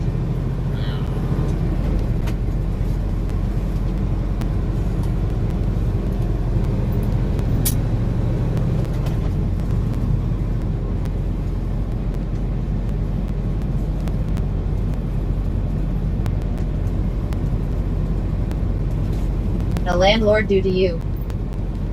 K2, manager. Answered March 25, 2020. When I was in graduate school, I rented a bedroom in a shared house with 3 other women. When I signed the lease, I told the landlord I was married but my husband lived in the next state but would be visiting occasionally on weekends or I'd be driving to see him. No problem, I move in with the other 3 women, only one which had been living there previously. This original tenant turned out to be ultra-conservative and hosted prayer groups weekly in our shared living room. About a month after moving in, I return home and find a weird letter posted on our fridge from the landlord. It said that there was a curfew and that we weren't allowed to have overnight male guests. I laughed and asked one of the roommates if she knew anything about that. She had no idea, and when roommate number 3 came home we checked with her as well. We all agreed that it was ridiculous and we had no intention of complying. After all, I was married, one woman was engaged and intended to spend time with him, and the other woman was actively dating. We were all in our mid-20s and had been living independently for years. No way that the landlord's rules could be enforced. especially in a city notorious for its tenant rights. The fourth woman, Miss Bible Thumper, was holed up in her room and rarely came out. We threw the letter away, but it showed up again posted on our fridge. We just threw it away a second time. Fast forward to next weekend. My husband comes to visit and spends the weekend. We were mostly out getting to know my new city. Roommate number 2 had her fiancé there and roommate number 3 was gone partying all weekend. We see little of the fourth roommate. Following week around 9 p.m., after my husband's gone, I'm in the bathroom taking a bath when I hear the landlord's voice and then he starts pounding on the bathroom door, demanding me to come out and explain why I violated the house rules. I'm not dressed and I'm not going out there to talk to this lunatic. We proceed to get into a shouting match through the door with him becoming more threatening, saying he'd take the door off the hinges if I didn't come out. Sounded like some mad dad, but he certainly wasn't mine. I shouted at the other roommates to call the cops, and finally he left when he understood we were serious about this. He then proceeds to send me an eviction notice. Oh, he did not do that. One simple trip to the tenant rights office and a letter from an attorney stopped him in his tracks. Found out this was instigated by the super religious roomie. For the next year, she'd call him every time we had men over or had a party or even had any guests over, then he'd call us threatening to evict us. I'd go get another letter from the attorney, rinse and repeat. We later found out he'd go into the house and go through our stuff while we were at work or school. Oh, Complete idiot. That's a serious illegal 62.9k views. You 40 upvoters. About the author. K2. Manager. Studied at University of Michigan. Lives in Seattle, WA. 89.8k content views 63.1k this month. View 4 other answers to this question. About careers privacy terms contact. Open in app. Article 14 of 248. Answer, Quora. Open in app. Sign in. What is the saddest thing to happen to someone innocent in prison? That guy seriously needs an asshole for that. Benjamin Webb, I've been to prison a few times in different states. Answered March 23, 2020. Author has 206 answers and 199.1k answer views. I witnessed a young man get beaten and stabbed to death and then thrown under his bunk with a blanket draped over the side to hide his body from sight. He was knocked unconscious and left to bleed to death after being beaten with a baseball bat and stabbed with an ice pick. Only to be exonerated the next week in court when his uncle finally admitted to the crime of sexually assaulting his 3-year-old niece, the dead young man's baby sister. That sucks. There was a lot leading up to this assault. A long twisted tale with lots of ups and downs, ins and outs. Yet, long story short, a big part of what I took away from witnessing all of this was the following. Make no assumptions. Assume nothing. Never jump to conclusions. Not all evidence is what it appears to be. Facts alone do not always necessarily yield the truth. Do not believe everything you hear, and only half of what you see. The last, because just as facts alone do not always necessarily yield the truth, what you think you see happening isn't always what you think is going on. Again, make no assumptions. 1k views. You 22 upvoters. You sharers. About the author. Benjamin Webb. Counselor/advisor at benwebb.com. Many years of sales experience. Studied web design and web development at self-taught developer, graduated 2012. Lives in the Mountain West, USA 1989 present. 203.1k content views 48.2k this month. Active in one space. View 6 other answers to this question. About careers privacy terms contact. Open in app. By continuing, I agree that I am at least 13 years old and have read and agree to Quora's terms of service and privacy policy. Continue with Google. Continue with Facebook. Log in, sign up with email. Give it a break already. Article 15 of 248. Answer, Quora. Open in app. Sign in. As a medical professional, what is your biggest concern about the COVID-19 coronavirus? Camila S. Espinoza, Chilean certified midwife. USRN. Yale MSN candidate. Answered March 20, 2020, upvoted by Kathleen Russo, MS Medicine and Healthcare and Medical Technology, and James Love at Black, PA. Medicine and Healthcare and Education, Ottawa University, 1989. Author has 820 answers and 10 answer views. Let me tell you some stories. A confirmed COVID-19 case and her mother were asked to self-quarantine. The daughter tested positive after arriving from a nice holiday in Italy. But instead of that, the lady went to buy books at a local mall, telling everyone how bored she was at home. When staff refused to sell her anything and asked her to leave, she refused. She also touched everything she could in that store before she was escorted out by security. The entire personnel had to be quarantined. Paper cannot be sanitized and the virus can live on paper several days. A man with positive COVID-19 symptoms boarded a plane and refused to be swabbed. That bitch needs her He ass left beat the airport too. even though they tried to stop him. The airline had to contact all people flying at close proximity to him so they could be quarantined. A family with a COVID-19 positive daughter decided to throw a sleepover for their daughter because she was so bored at home. The other children's parents weren't informed, and children of the party tested positive shortly after. Parents of a very expensive school posted on Facebook about how they wouldn't let their child miss a single day of school because they had a trip planned for the summer. That way they couldn't keep their child in school during the summer because she was there, even if the teachers weren't, and even if the school was closed.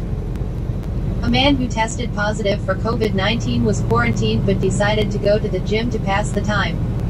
Several people tested positive shortly after.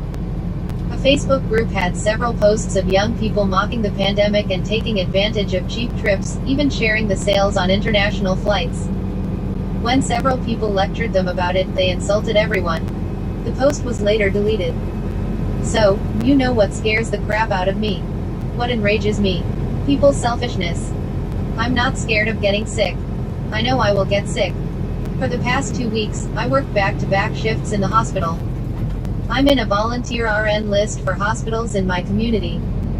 I will be working head-on to care for people in this pandemic for as long as I'm healthy. And I will follow all the precautions to make sure I'm not a danger to my patients.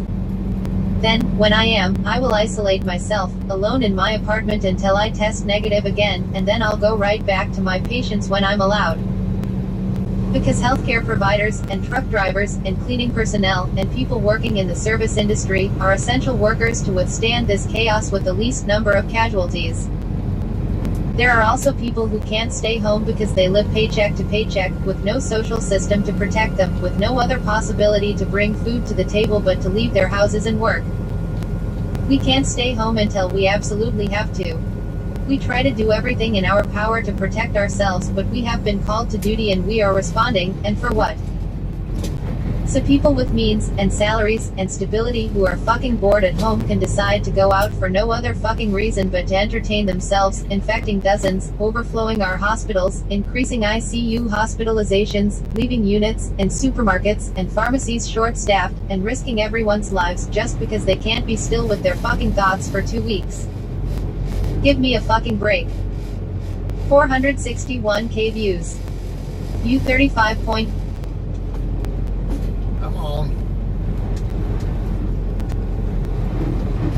I'm thinking it's gonna stay like this till I get to the 15 freeway now.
Article 16 of 248. Answer, Quora. Open in-app. Sign in. Has your car ever been blocked in a parking lot by someone who was double parking? What did you do? James Smith, landlord and real estate investor, 1999 present. Updated May 12, 2019. Upvoted by Charles Kirby, 10 years driving British, French, and German trucks and buses all over Europe. Author has 773 answers and 3.9 answer views. Has your car ever been blocked in a parking lot by someone who was double parking you? What did you do? I used to park in a public parking structure next to my office. It was open parking, but I always arrived around 6 a.m., so I tended to always park in the same spot between a post and the end wall of the garage. I parked there for years in that exact spot, other than maybe once a month someone would be parked in the spot when I arrived, where I'd just park in the next spot over. One day I was leaving work early for an appointment and someone had pulled in nose forward with their bumper only an inch or so away from the end wall, thus blocking me in, but no one else. There is a note on my windshield that says this garage does not have reserved parking, time for you to park somewhere else. Well, it didn't take a rocket scientist to figure out that the double parker was the mystery note leaver. I really needed to go and didn't have time to screw with this, so I immediately went to the parking office with a picture of the parking job. The manager looked up the plate number and said that they were a corporate customer, so they knew the company and the name, but didn't have the person's telephone number. I took to Google and got the company's main number and rang it up asking to talk to the person. Reception forwarded me to her and she was quite shocked that I was able to track her down. I asked her to come move her vehicle immediately and she went off. Again repeating that there are no reserved spaces. Who the F***ck did I think I was to always take that spot, and she'd move her car when she was damn good and ready. I'm about to return the language and the manager is giving me the cut signal. I cover the receiver, though she wouldn't have heard anything over her screaming. He tells me to just hang up, he knows who she is and she's always making trouble. She would always come into the office complaining about this or that. I just hang up. He says he'll take care of it, but it'll take an hour or so. I tell him that I have to leave because I'm late for an appointment and I'll just take a cab. He assures me that all will be well when I get back. Off I go, and when I got back later the parking office was closed, which was weird as they were normally still open at the time I returned. When I went to where my car was parked and, as promised, I was no longer blocked in. The next day when I parked, I again parked in my regular spot and headed straight to the parking office. The manager had a huge grin on his face. I thanked him for getting my car unblocked and asked him what the grin was about. He had called the lady back after I left and told her that she was in violation of the terms of parking and she had to move it immediately. He apparently got an earful like I had. He then proceeded to call the company back to inform them that he was revoking her parking pass for violating the parking rules. Then he slapped a $77 parking ticket on her windshield and called the tow truck. Nice. The tow truck got there and towed the woman's car away before she came to get it. The manager saw her walk into the garage shortly after the tow truck left, so he decided it was a good day to close the office early and let the after-hours service let her know where her car was. I was laughing so hard that by the time he finished telling me what he did I had tears streaming down my face. 32.9k views. You 2.8k upvoters. You sharers. About the author. James Smith. Real estate investor and landlord at self-employment 1999 present. BS Computer Science. 3.9m content views 163.5k this month. You 61 other answers to this question. About careers, privacy terms, contact. One more mile to I-15.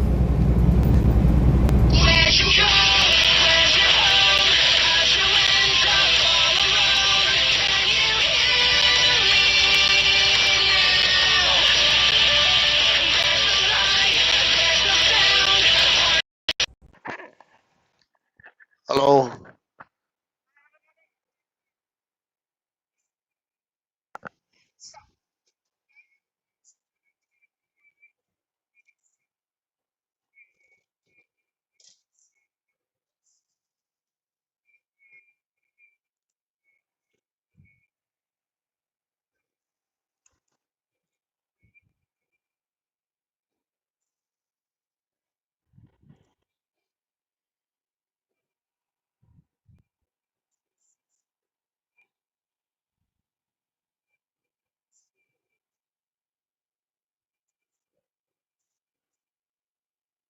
Okay.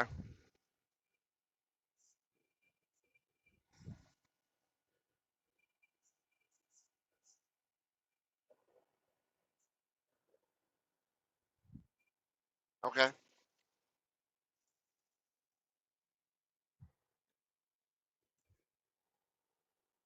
What?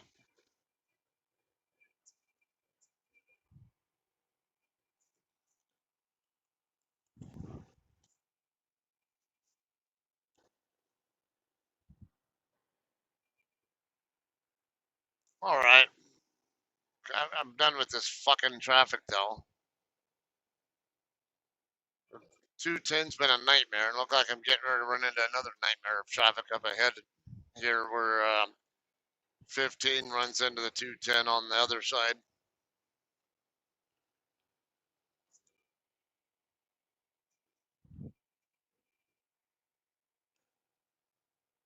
Really? Well, okay, let's put a little thought into this. My pickup was in Santa Paula. I had to go there from San Diego. I'm in Fontana right now. So what does that tell you?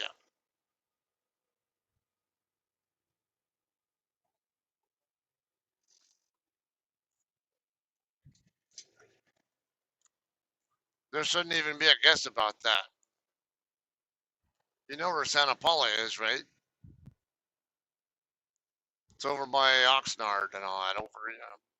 It's on Highway 126. Okay, 126. You know where? You know where Magic Mountain is. If you go west on 126, which is right on the north side of Magic Mountain, go west on that highway for like 25 miles. That's where I was at.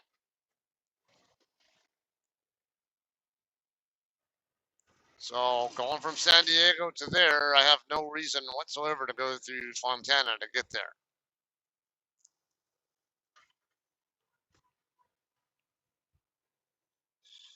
So that should tell you pretty clearly that I'm loaded.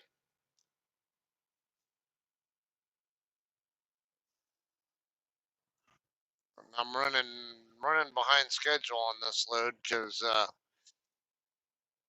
it's too many miles to cover in a shift, and then add in all this piece of shit 210 freeway traffic makes it even worse.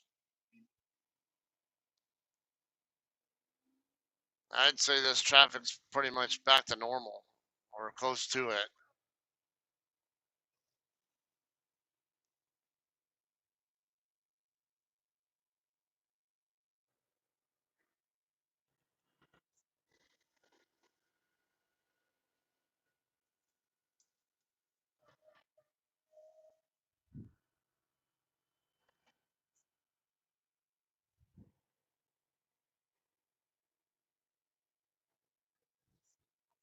All right. Okay.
situation today is exactly why I like to drive at night.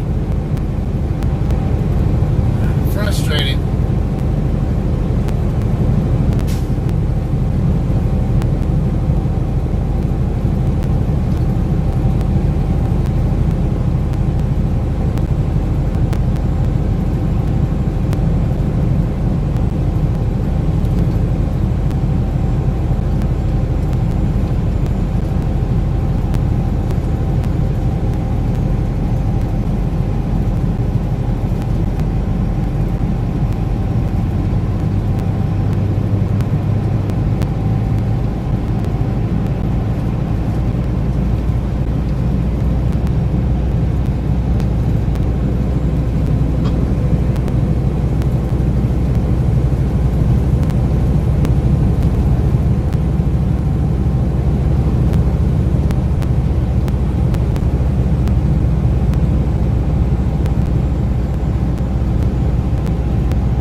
Dipshit, you forget where the center of the lane is?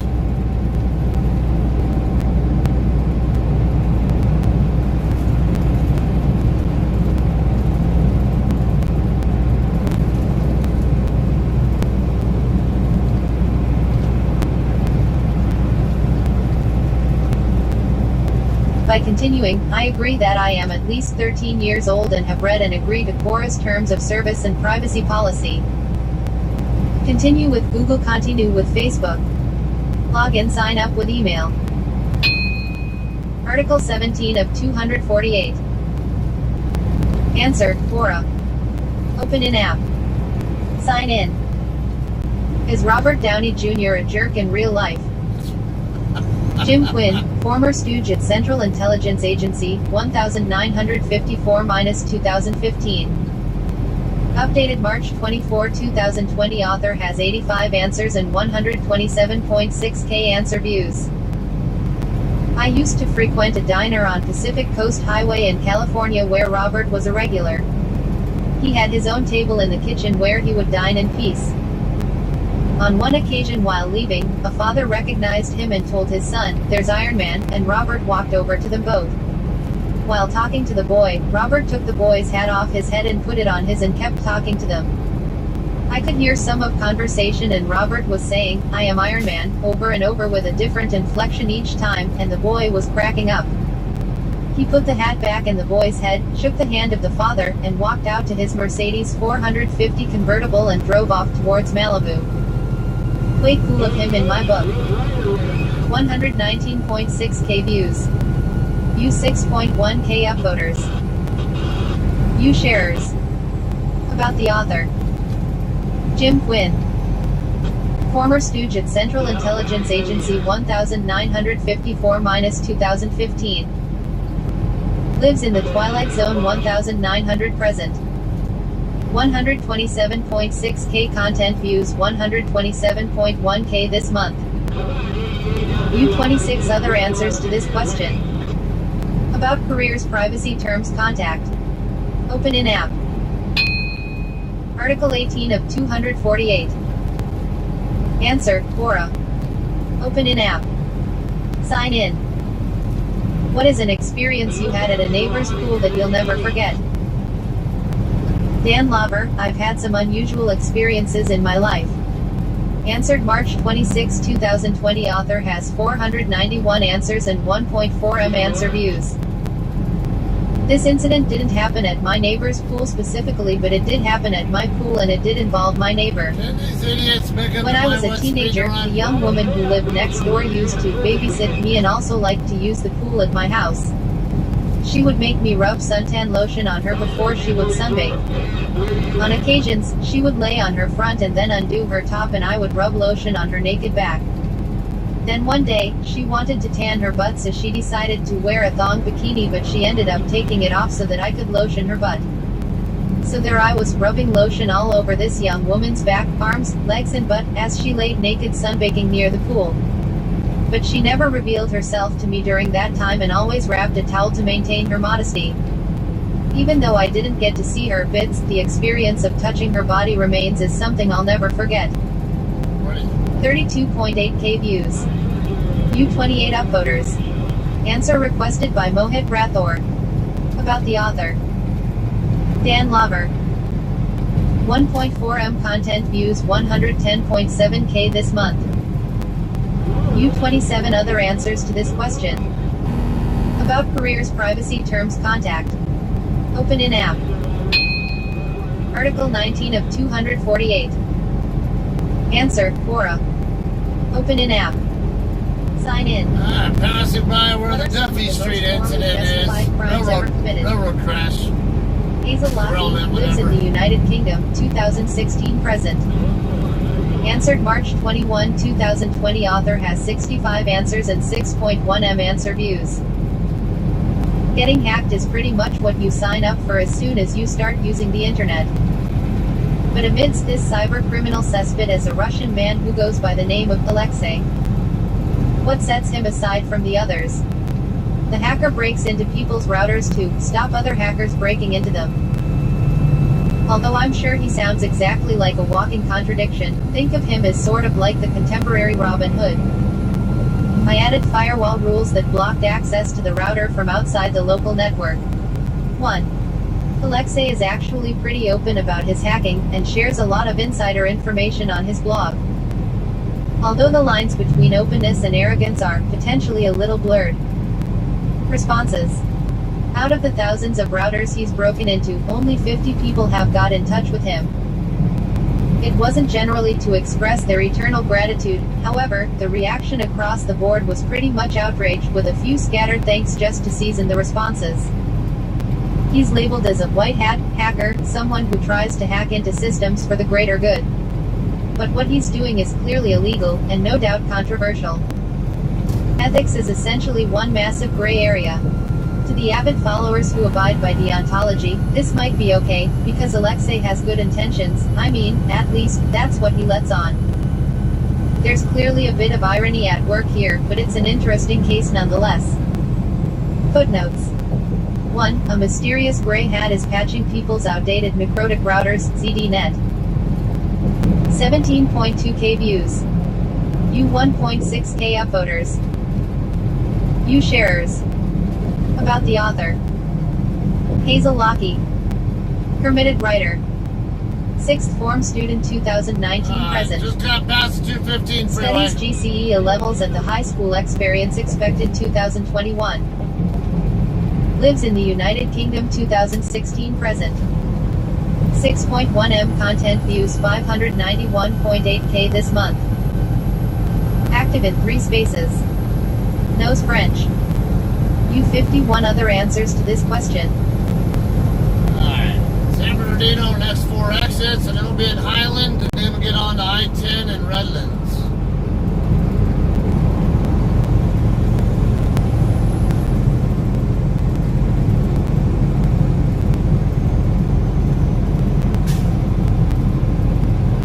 Money of 248. Home news. Science, space and robotics. Here's the key coronavirus COVID-19 symptom nobody is talking about. A seasoned nurse working closely with coronavirus COVID-19 patients has noticed a common symptom. Jack Connor, March 27, 2020 at 1:30 a.m. CDT, 3 minutes, 5 seconds reading time. As the coronavirus COVID-19 continues to spread, many people are undoubtedly watching out for the virus's symptoms. One nurse in Kirkland has noticed a common symptom throughout every patient she has treated with COVID-19. This symptom has surprisingly not been reported as a common symptom. Chelsea Ernest, who works at the Life Care Center in Kirkland, Washington, recently spoke to CNN and stated that she has noticed that every patient who has tested positive for COVID-19 has had red eyes. Many of the commonly reported symptoms, according to the World Health Organization, are dry cough, fever, tiredness, shortness of breath, aches, pains, sore throat, diarrhea, nausea, or a runny nose. Ernest said, "It's something that I witnessed in all of them. They have Allergy eyes. The white part of the eye is not red. It's more like they have red eyeshadow on the outside of their eyes.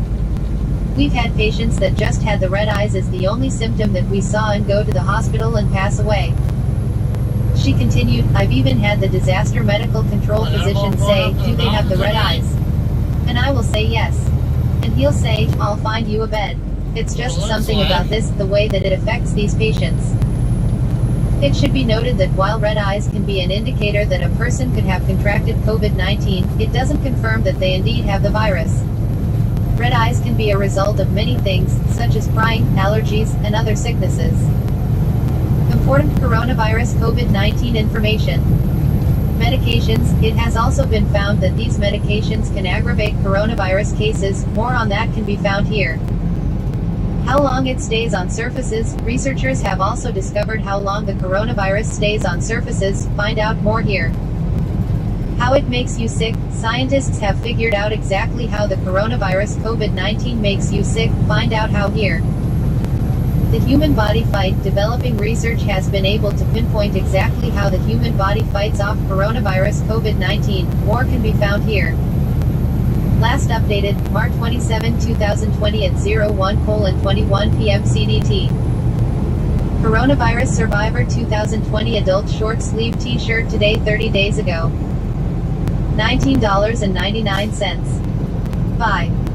Asterisk prices last scanned on 3/27/2020 at 1:20 p.m. CDT. Prices may not be accurate. Click links above for the latest price. We may earn an affiliate commission. News source BGR.com. About the author, Jack Connor. Jack's love for technology, and more specifically, PC gaming, began at 10 years old. It was the day his dad showed him how to play Age of Empires on an old compact PC. Ever since that day, Jack fell in love with games and the progression of the technology industry in all its forms. Instead of typical FPS, Jack holds a very special spot in his heart for RTS games. Similar news.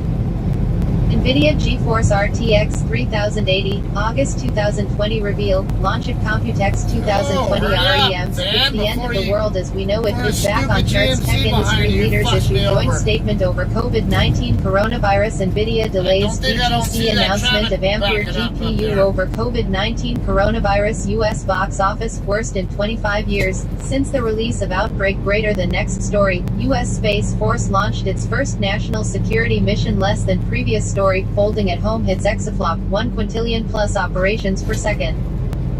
Search. Newsletter subscription go. Latest news. If you break your Switch during quarantine, Nintendo won't repair it. AFL Evolution 2 releases early to combat coronavirus woes. Fallout 76's Steam launch delayed a week due to coronavirus disruption. Crazy 90s Sega mascot Sagata Sanshiro passes torch to his son. Remedy teases huge next-gen PS5, Xbox Series X games. Latest reviews. SteelSeries Arctis 1 wireless gaming headset review. Asus TUF Gaming VG279QM 1080p 280Hz IPS gaming monitor review. Doom Eternal review. Hellraiser. HyperX Fury DDR4-3733 32GB dual channel memory kit review. Asus Radeon RX 5500 XT dual OC graphics card review. Latest article.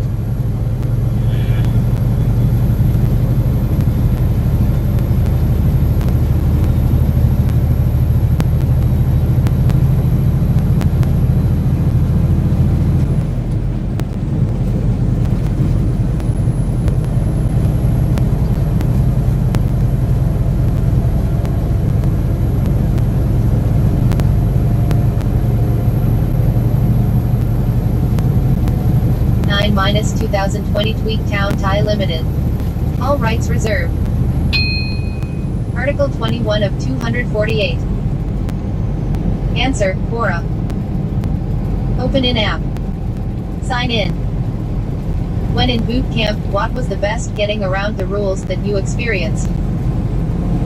JB Arresti, former Army combat medic, 1988-1992, ICURN, CCRN, professor. Answered March 28, 2020. When I was in basic training back in 1988, we finally came to the general and weapons inspection. We had been drilled on it for several days, learning how to present arms, how to properly hand our weapon to the company commander for inspection, and spending hours cleaning those bad boy M16s until they shone. Our drill sergeants had also warned us that the company commander liked to ask random questions from our smart book. No problem, I had the damn book memorized, my weapon was clean, and my boots were polished. I guessed he would ask something about the M16.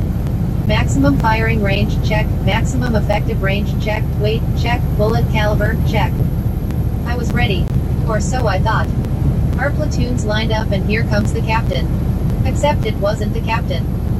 Change of plans. It was the battalion commander, a full-bird colonel. He was tall, old, and looked like he ate privates for breakfast and then shit them out for lunch. We knew he was a hardcore Vietnam vet, 2 Bronze Stars, Purple Heart, former airborne ranger, so we were nervous, to say the least. I was in 1st platoon, and of course, we thought he would be starting with us. In a weird twist, he started with 2nd platoon. Our drill sergeant came walking quickly over to us with a look of real concern on his face. He leaned toward us and whispered, "He's asking everyone the serial number of their weapons. You do know yours, right? Y'all had better memorize it quick. Don't you dare embarrass me," growled the DS. In a panic, all of us turned our weapons slightly and saw the number. Better yet, 7 seconds and our memorization skills went out the window. One by one, he grabbed the presented weapons, tilted them in his hands and asked us to recite the serial numbers by memory. One by one we either stuttered out, .3, .7, or, "I don't know, sir." Meanwhile, RDS's face got progressively redder and redder until he looked like he was going to stroke out right there on the parade ground. By the time the BC got to me, I had a plan. I figured that we were going to get smoked for this no matter what, so I was ready to do a Hail Mary. Adapt and overcome, they had taught us. He stopped in front of me, I presented him my weapon smartly, he snatched it out of my hands and asked the dreaded question, "What is the serial number of your weapon, Private?" Without missing a beat, I answered, 8,673,564, sir. I barked it out with all the confidence I could muster. Of course, it was complete bullshit. I think I may have gotten the first number right. But I figured, what could I lose? The colonel looked down at the number, then looked up at me. I stayed at rigid attention, trying desperately not to stare at his airborne wings, looking off into the distance past him, being careful not to eyeball him. He looked down at the number again, and back up to me. I waited for him to explode. Instead, out of the corner of my eye, I saw his lips tug slightly up into a ghost of a smile, then it quickly disappeared. I remained stone-faced. "Very good, Private," he said roughly and handed me my weapon back. He moved on to crucify the next one in line. My DS, who was trailing after him, stopped in front of me and stared at me in disbelief. He never saw the number and thought I had memorized it correctly. I wasn't the best soldier there by a long shot, and I think he was truly shocked. After the inspection was over, screaming that they had no excuse because there was one private who had been squared away enough to know the F-ing serial number on her weapon. I felt bad for my platoon, but not badly enough to confess. I wasn't that stupid. I never told anyone how I straight up lied to the colonel, until now. 11.3k views. You 716 upvoters. You sharers. About the author. JB arrestee. Former Army combat medic 1988-1992 ICURN CCRN professor. Yeah, I heard that's a really important thing in real world. Because you're responsible for your specific gun, and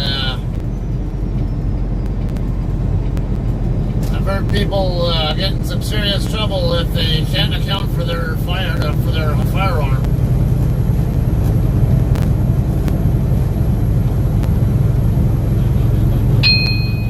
Article 22 of 248.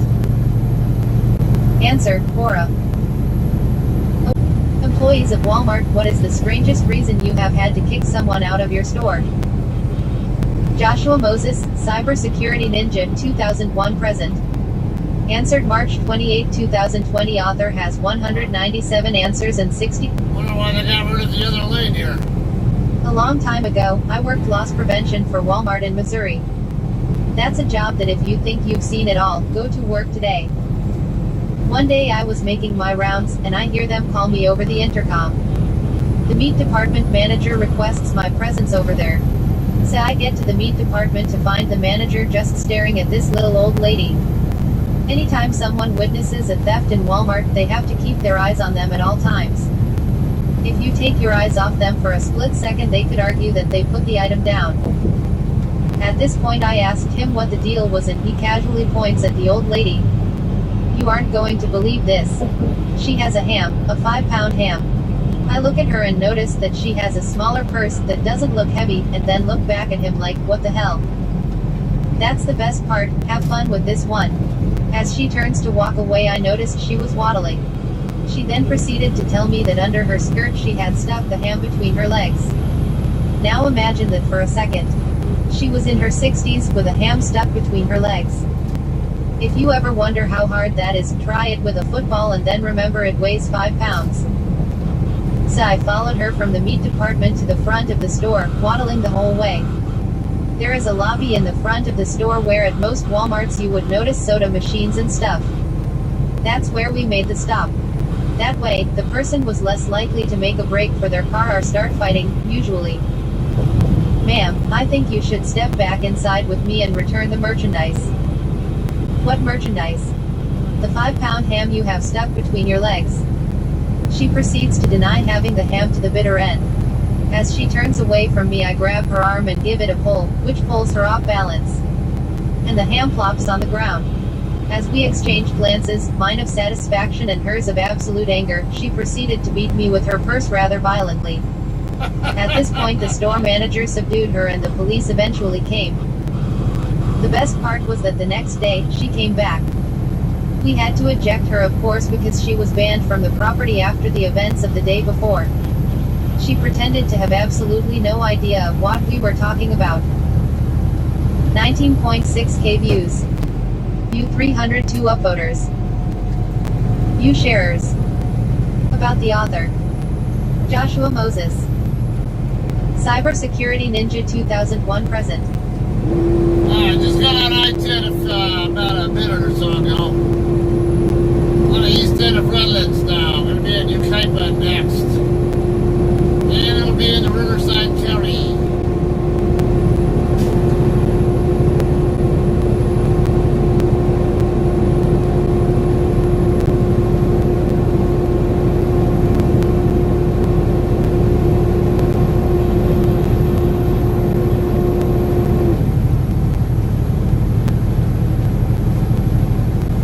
Tony Bartlett, L8. Management, Institute of Leadership and Management 2001. Answered March 28, 2020. Author has 6.9k answers and 5.8 m answer views. A Russian, an American, and a British admiral were having a drink on an American aircraft carrier. They were talking about the bravery of their sailors. The Russian said, "I will demonstrate the bravery of our sailors." He calls a sailor over and says, "Jump off the ship. Swim under it and climb back up." The sailor promptly salutes and jumps off the flight deck, swims under the ship, climbs up the davits and stands in front of the admiral and salutes. The Russian says that gentleman is courage. The American says that's nothing. He calls over a PO and says, "I want you to jump off the bows. Swim under the ship to the stern and then return." The PO salutes, jumps of the bow, swims to the stern and climbs back up to stand in front of the admiral and salutes. The American says that gentleman is courage. The British admiral says that's nothing. "Sailor, come here." The Matalot comes to attention and salutes. The admiral says, "I want you to climb the highest mast on the carrier, jump off, swim under the boat from bow to stern and then from beam to beam, then climb up the mast and do it again." The Matalot looks at the admiral and says, "You can fuck right off." The admiral turns to take notes and says, "And the gentleman is courage." 22.2k views. You 1.5k upvoters. You sharers. Suggestions pending. About the author. Tony Bartlett. Retired senior police officer. 30 years all in uniform. Grandfather and husband at retirement 1954 present. L8. From Institute of Leadership and Management graduated 2001. Lives in Ashford, Kent, England. 5.8 M content views 218.3K this month. Active in one space. Use 70 other answers to this question. About careers, privacy terms, contact. Open in app. Article 24 of 248. Answer, Quora. Open in app. Sign in. What is the one true crime case you just can't get over? Anna L., Associates Criminal Justice and Criminal Psychology, University of Wisconsin-Marshfield, 2014. Answered February 5, 2020. Delphi, Indiana, murders of Liberty German, 14 years old, and Abigail Williams, 13 years old. They were two best friends that were spending time together and doing what normal kids their age would do when they have a day off from school.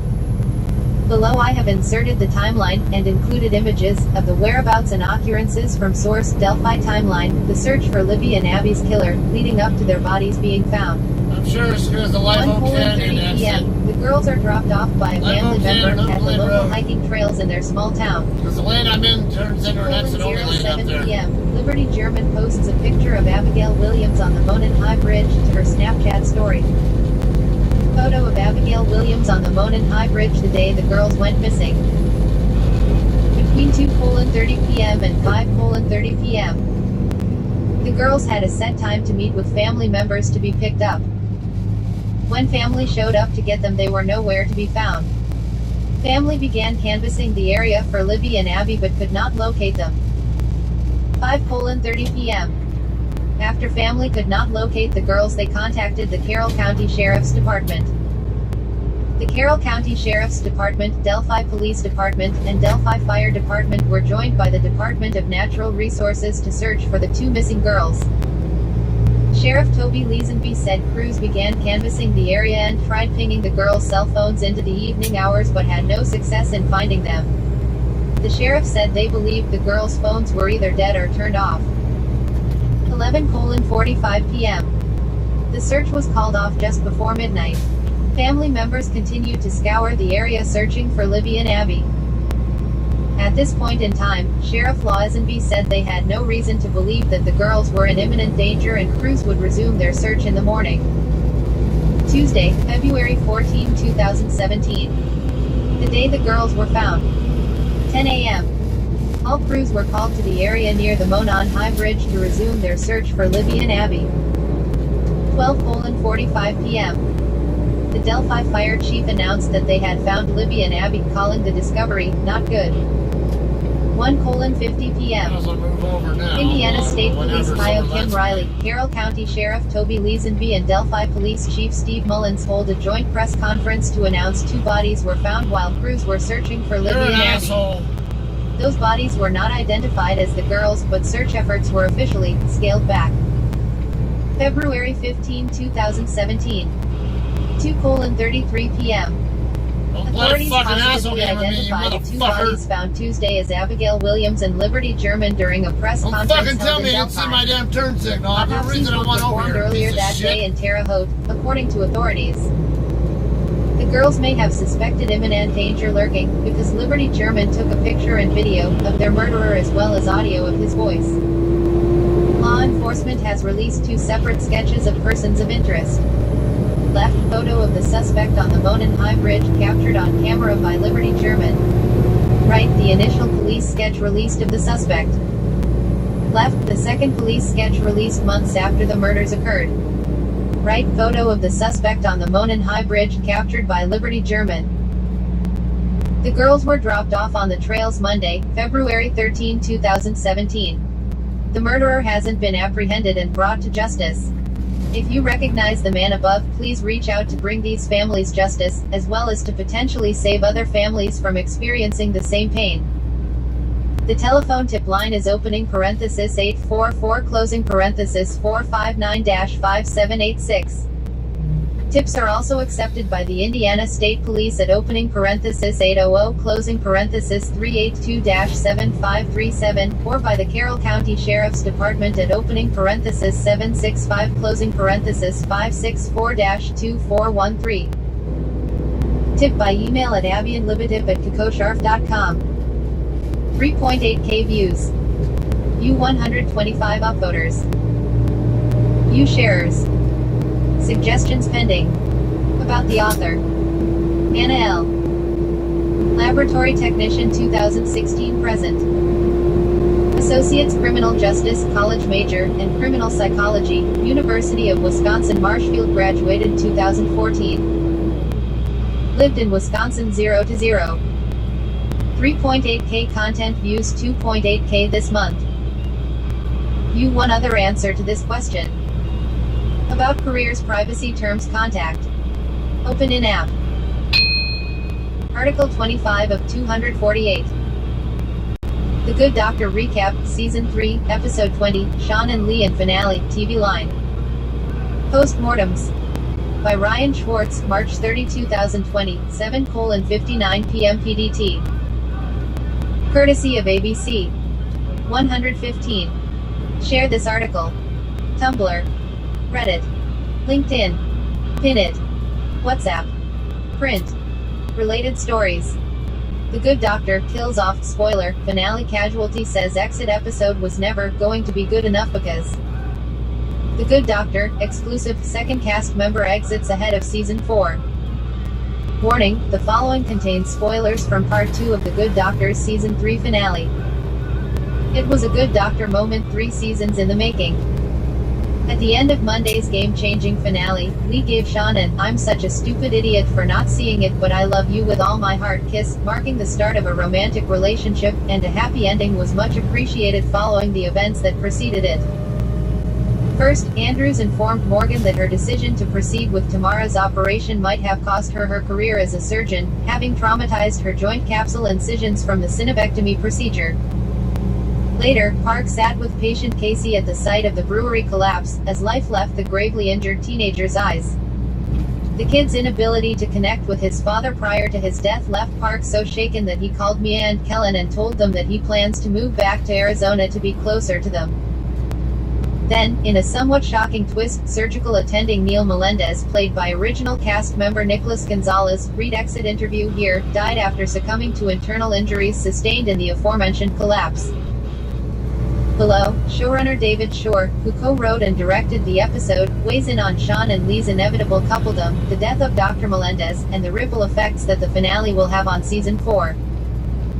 TV Line. When I watched the finale, I couldn't help but be reminded of your previous medical drama house, which also shook things up at the end of season 3 and dismantled the original diagnostics team. Was that what you wanted to do here? Reset the dynamics ahead of season 4? A little bit, yeah. I mean, as a writer, and then as a viewer of TV, I never want to be too stable. You want to be ahead of the audience a little bit. If they're asking for changes, then it's too late, and not that these would be the things they were asking for necessarily, but you want to shake things up because you want to throw your characters into challenging situations and see how they react. That's what you like doing as a writer and as a producer. TV Line. Did it feel like you needed this catastrophic event to bring Sean and Lee together, something big to put their feelings into perspective, after how much they hurt each other in the episodes that preceded the two-part finale? Yes. At a certain point we were going, does he save her life, and we almost instantly said no to that. We wanted them together. Whether it will last is another question, but it felt right from the very beginning. Given what we had leading up to this, I didn't want it to just be that he does something to her that proves she owes him or something.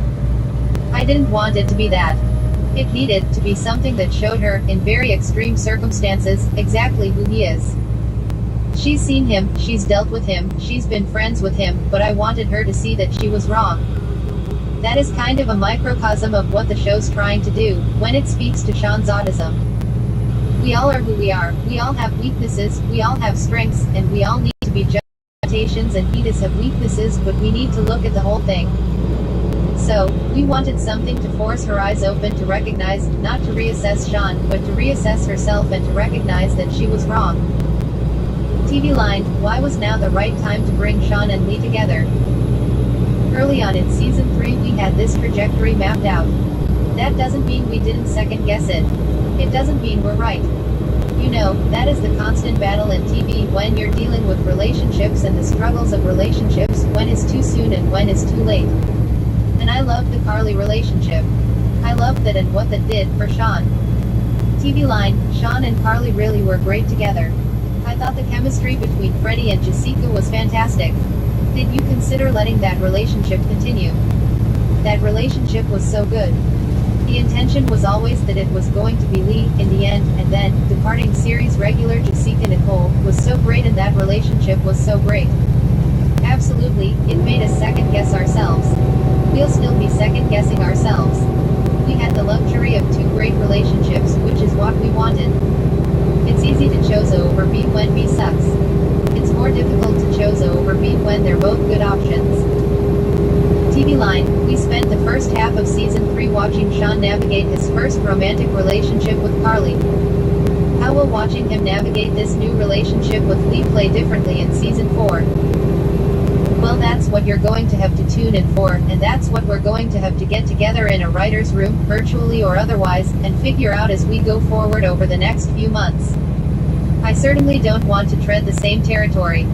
It's not going to be about first kiss and that sort of thing again. I think it's going to be less about navigating the beginning of a relationship and more about navigating a relationship.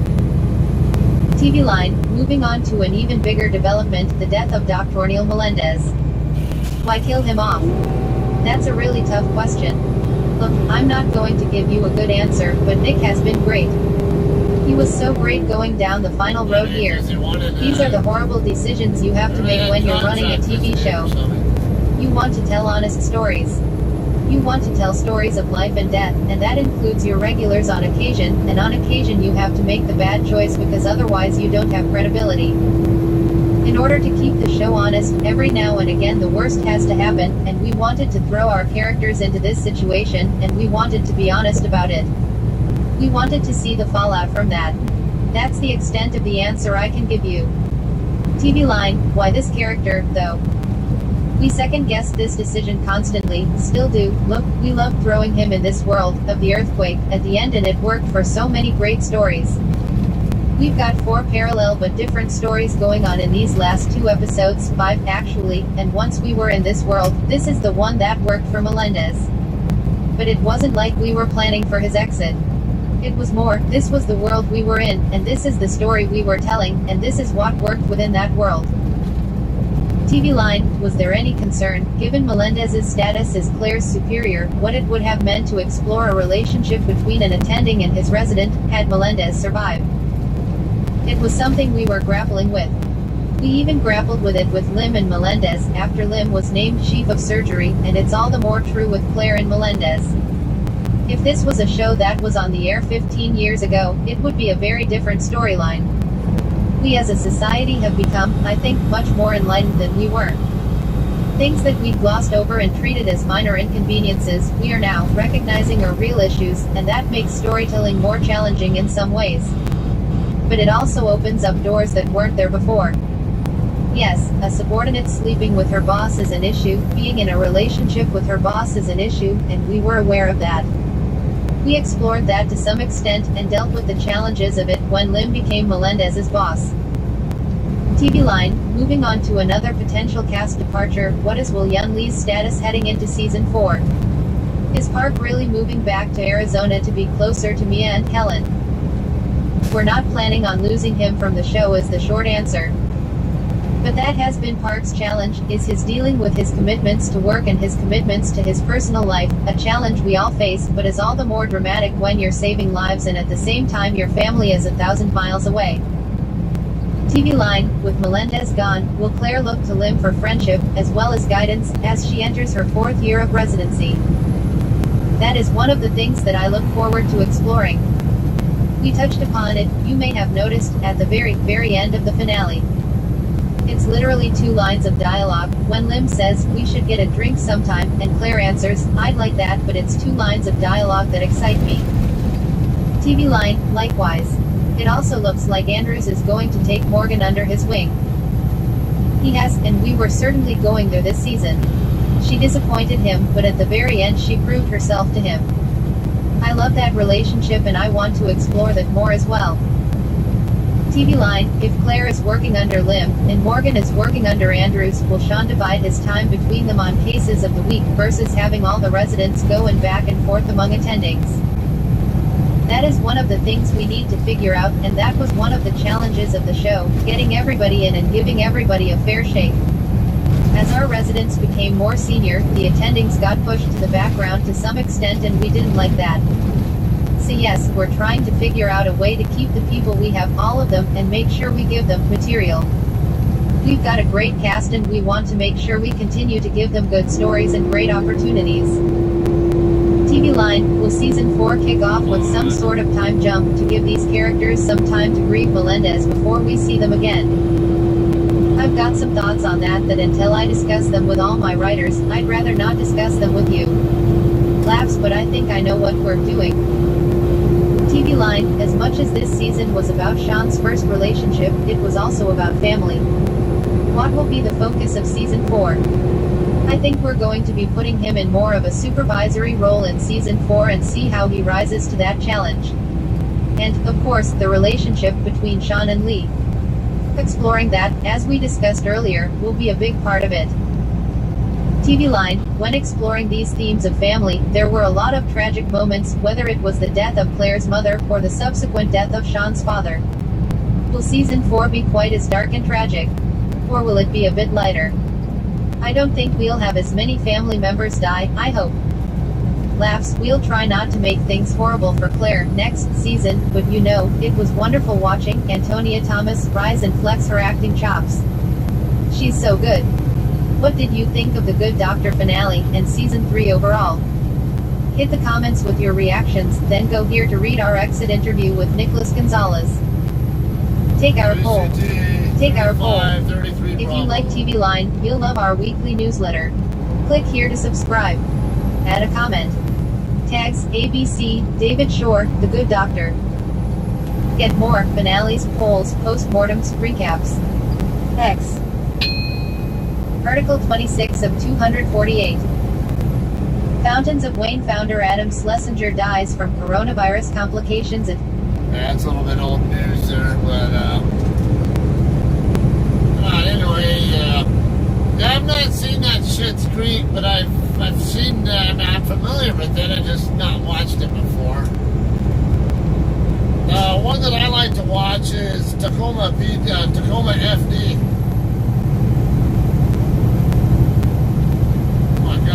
That show makes me laugh.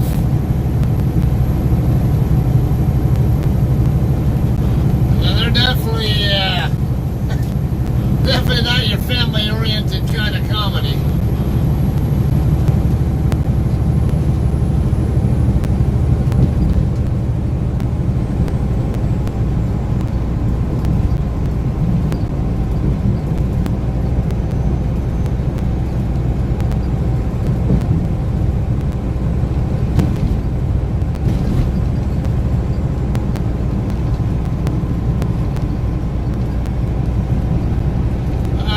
Passing by Highway 60 now. And got a Highway 79 coming up right after this.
of Wayne founder Adam Schlesinger dies from coronavirus complications at 52. Adam Schlesinger, the co-founder and songwriter of the alternative rock band Fountains of Wayne, has died from complications of COVID-19. He was 52. The musician was hospitalized more than a week ago in upstate New York after falling ill, according to his lawyer Jamie Herman. That's older. Just one day ago, his family released a statement to Yahoo Entertainment saying they were cautiously optimistic for his recovery. Thank you for the outpouring of love for Adam and his family. Adam has been hospitalized with COVID-19. He's on a ventilator and has been sedated to facilitate his recovery. He is receiving excellent care, his condition is improving and we are cautiously optimistic. His family appreciates all of the love and support. But Schlesinger's prognosis worsened. Another of his attorneys, Josh Greer, told Variety, which first reported the singer's death, that Schlesinger was very sick and heavily sedated. While Schlesinger became famous for Fountains of Wayne hits like MTV staple, Stacy's Mom, which he co-wrote with Chris Collingwood, and recorded 5 albums with the New York-based band, he was also a prolific composer for TV and film and a sought-after music producer. Schlesinger's songwriting earned him 3 Emmy Awards and a Grammy, as well as Academy Award, Golden Globe and Tony nominations. Schlesinger and Rachel Bloom collaborated on the music in her popular CW show Crazy Ex-Girlfriend, for which he served as series composer. He won an Emmy, with Bloom and fellow lyricist Jack Dolgen, in September. Group though, right? Prior to that, he won 2 other Emmys for original music he made for the Tony Awards in 2013 and 2012. Schlesinger also wrote the music for Kathy Griffin's talk show, and the comedian paid tribute to him upon hearing the tragic news, as did other collaborators like Jimmy Kimmel and Fran Drescher. Oh God! Adam Schlesinger was wildly talented. He graciously wrote the theme song to my Kathy talk show called I'll Say It. He was so patient with me as I was recording it in the booth, guiding me at every step.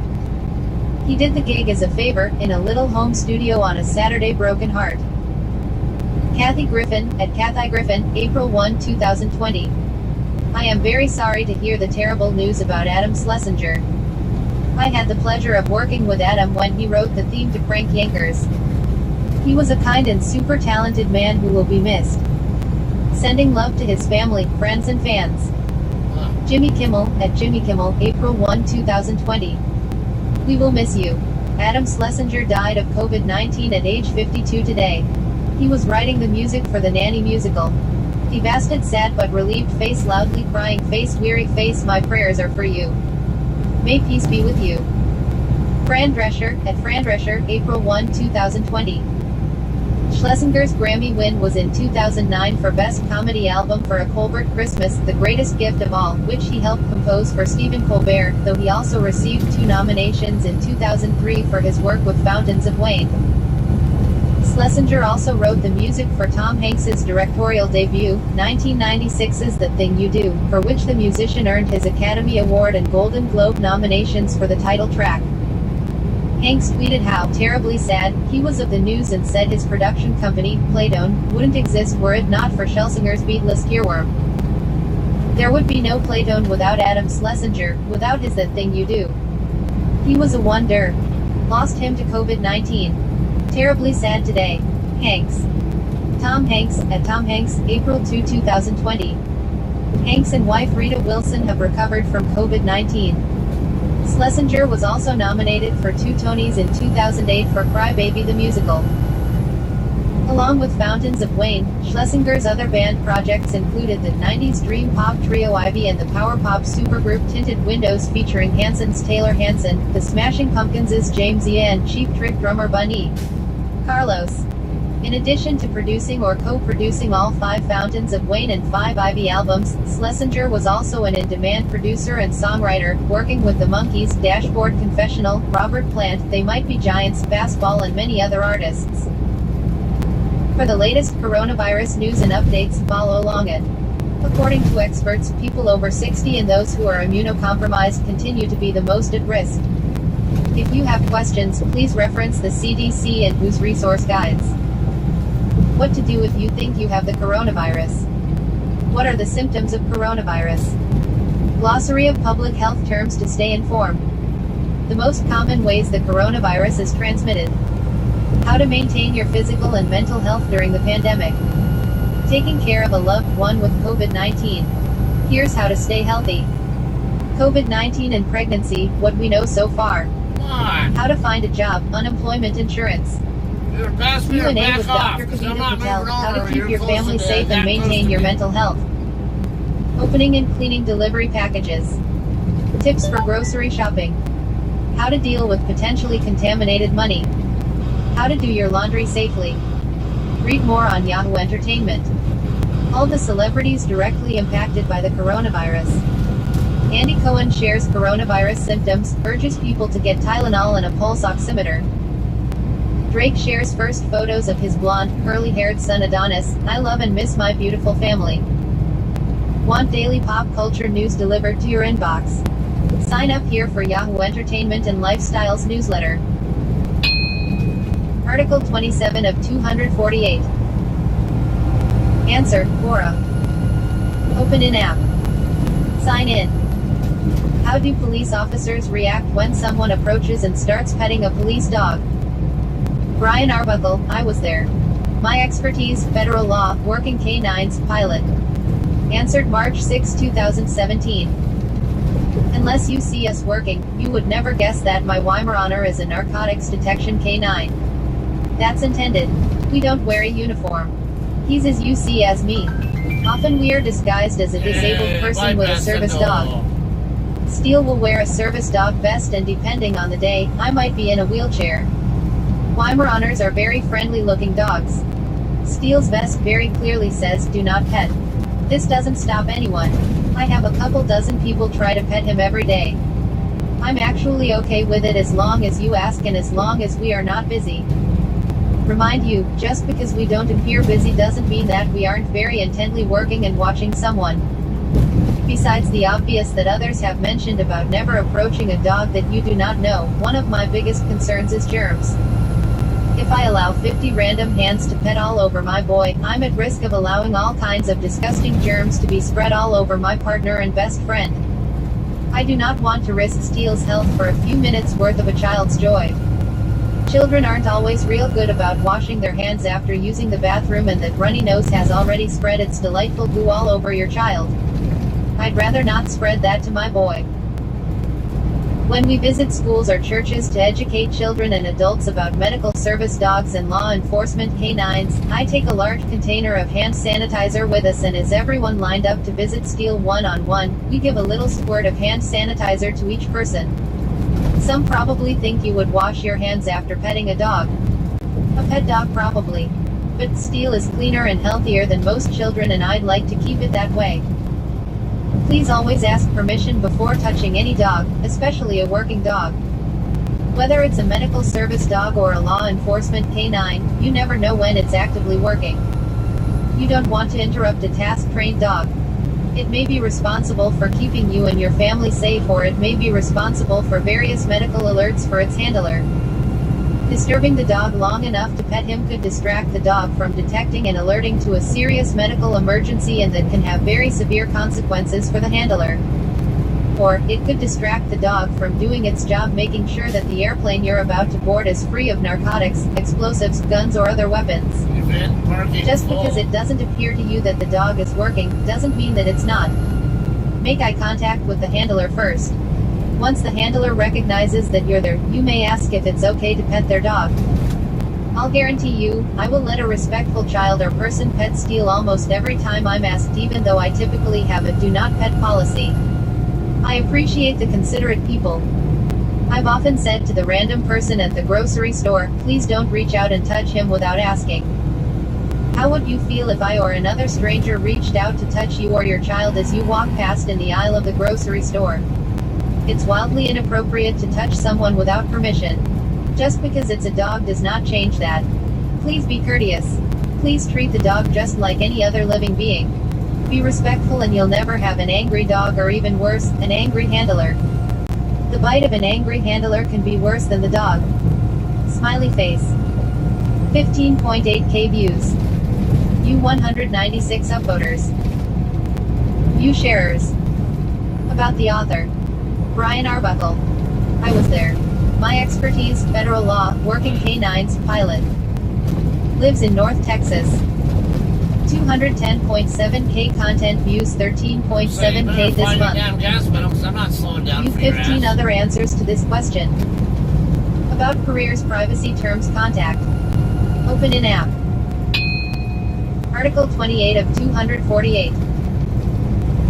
Answer, Quora. Open in app. Sign in. I've had enough What are fun some of with the this most guy morally here. justified crimes ever committed? Brent Cooper, President, 1993 present. Updated March 25, 2020. Upvoted by Braden Swanson. Studied history extensively for 6 years. And Gary Schuster, MS. Aerospace and Aeronautical Engineering and History, University of North Dakota, 2017. Author has 1.3K answers and 5.3 M answer views. Damn. In South Texas, a man was brought before the grand jury for killing a man who was molesting his daughter. Here is a news account. Hearing his 5-year-old daughter crying from behind a barn, a father ran and discovered the unthinkable, a man molesting her. The father pulled the man off his daughter, authorities say, and started pummeling him to death with his fists. With his daughter finally safe, the father frantically called 911, begging a dispatcher to find his rural ranch and send an ambulance. Come on. This guy is going to die on me. The man is heard screaming on the 911 call.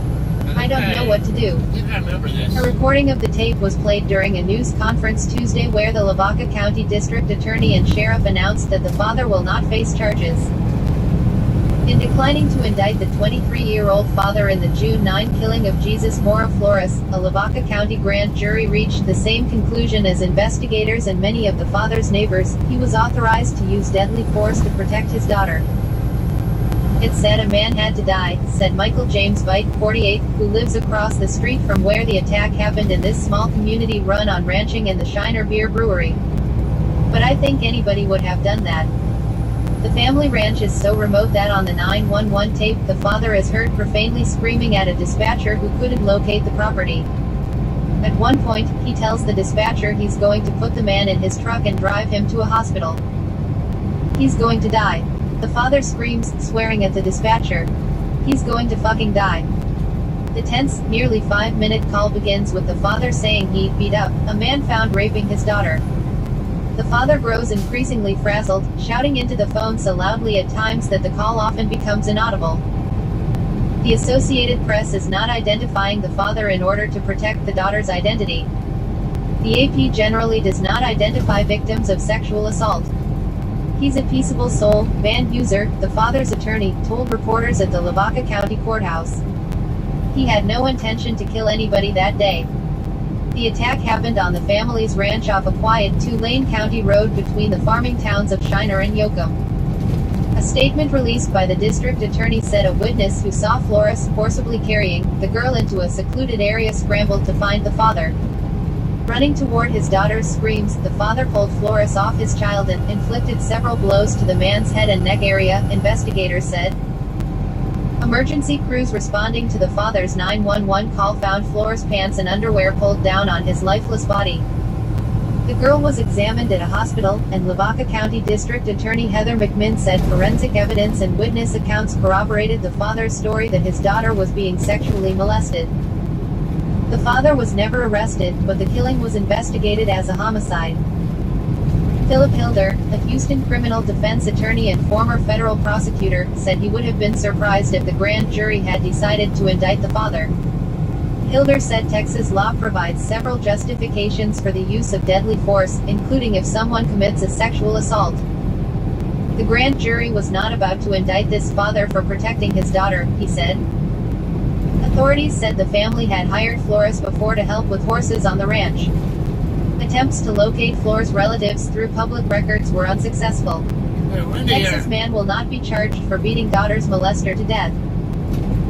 293.8K views. View 10.5K upvoters. View sharers. Answer requested by Alan Setzer. About the author. Brent Cooper. Author and student of history and economics. President 1993 present. Doctor of Jurisprudence, SMU Dedman School of Law, Southern Methodist University, graduated 1977. Lives in Arlington, TX. 5.3 M content views, 2.7 M this month. View 55 other answers to this question. About careers, privacy, terms, contact. Open in app. By continuing, I agree that I am at least 13 years old and have read and agreed to Quora's terms of service and privacy policy. Continue with Google. Continue with Facebook. Log in, sign up with email. Article 29 of 248. Answer, Quora. Open in app. Sign in. What is the biggest thing you intended to happen in your life and found out that it instantly happened just when you intended it to happen? Brian Carney, former trial attorney, 2008-2014.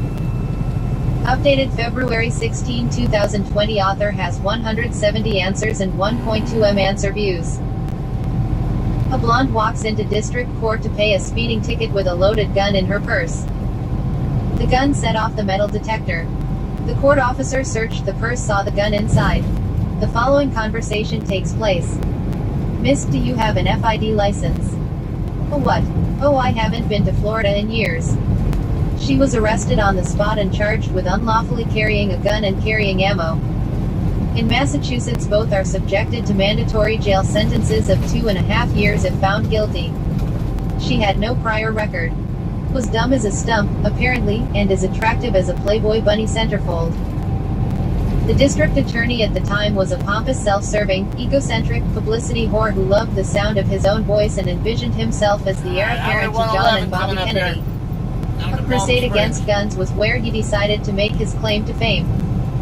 He was also my former boss and hated my guts and wanted me to fail miserably as a defense attorney, having just left his office to make my way as a sole practitioner in the other side. The defense side. The dark side. He wanted her to serve 5 years in jail. I showed up to court the morning she was arrested. I was there on an unrelated matter and the clerk asked to speak to me in private. She told me what was going on. She explained that the duty attorneys on for that day were lacking. And she felt pity for the girl and her crying mother who had come to court upon hearing her little girl had been arrested. The clerk asked if I wouldn't mind going back to lock up and meet with her. Brian, no obligation. If after you meet her and want to take the case, I will appoint it to you, but if you want to stay as far away from it as possible, then no problem. They pretty much got her dead to rights. I mean, who walks into court with a loaded gun in her purse? You'd have to be pretty dumb. Yep, dumb indeed. So at the behest of the clerk, I made my way to the holding cells in the back of the court. The court officer who buzzed me and just smiled and pointed to the corner cell at the end of the hall. The cell was not well lit as one of the light bulbs had burned out. And there I found her alone, sobbing with her knees up to her chest. Barbie come to life with big puffy crying eyes and full pouty quivering lips. We looked at each other for what seemed a very long time without saying anything. I don't know why, but I felt we had always known each other in some strange, faded way. Finally, I told her I was a lawyer and someone asked me to come talk to her. She didn't say anything but started to sob even louder. And then I said something I can't believe to this day. I said something no lawyer really should say. Especially at first introduction and especially with the facts of the case against her. Don't worry, I'm going to get you out of this. You're going to be okay. She got quiet, and now looked at me as though she were sizing me up. Then she nodded her head as if she believed me. Then I told her, but you're going to have to trust me and do exactly as I say. So fast forward several months to the day of trial. In order for the prosecution to win, they simply had to prove that she had a gun in her possession and that gun was operable and that she didn't have a license to carry. Pretty simple. Pretty straightforward. Pretty dead to rights. Except for one all-important word. That word was knowingly. But even that was a tough sell, as who in the world wouldn't know they had a handgun in their purse? Someone would have to be pretty freaking dumb not to know that there was a loaded handgun in one's purse. And that was our defense. I went with the dumb blonde defense. Hey, how's it going, James? She claimed she had no idea the gun was in there.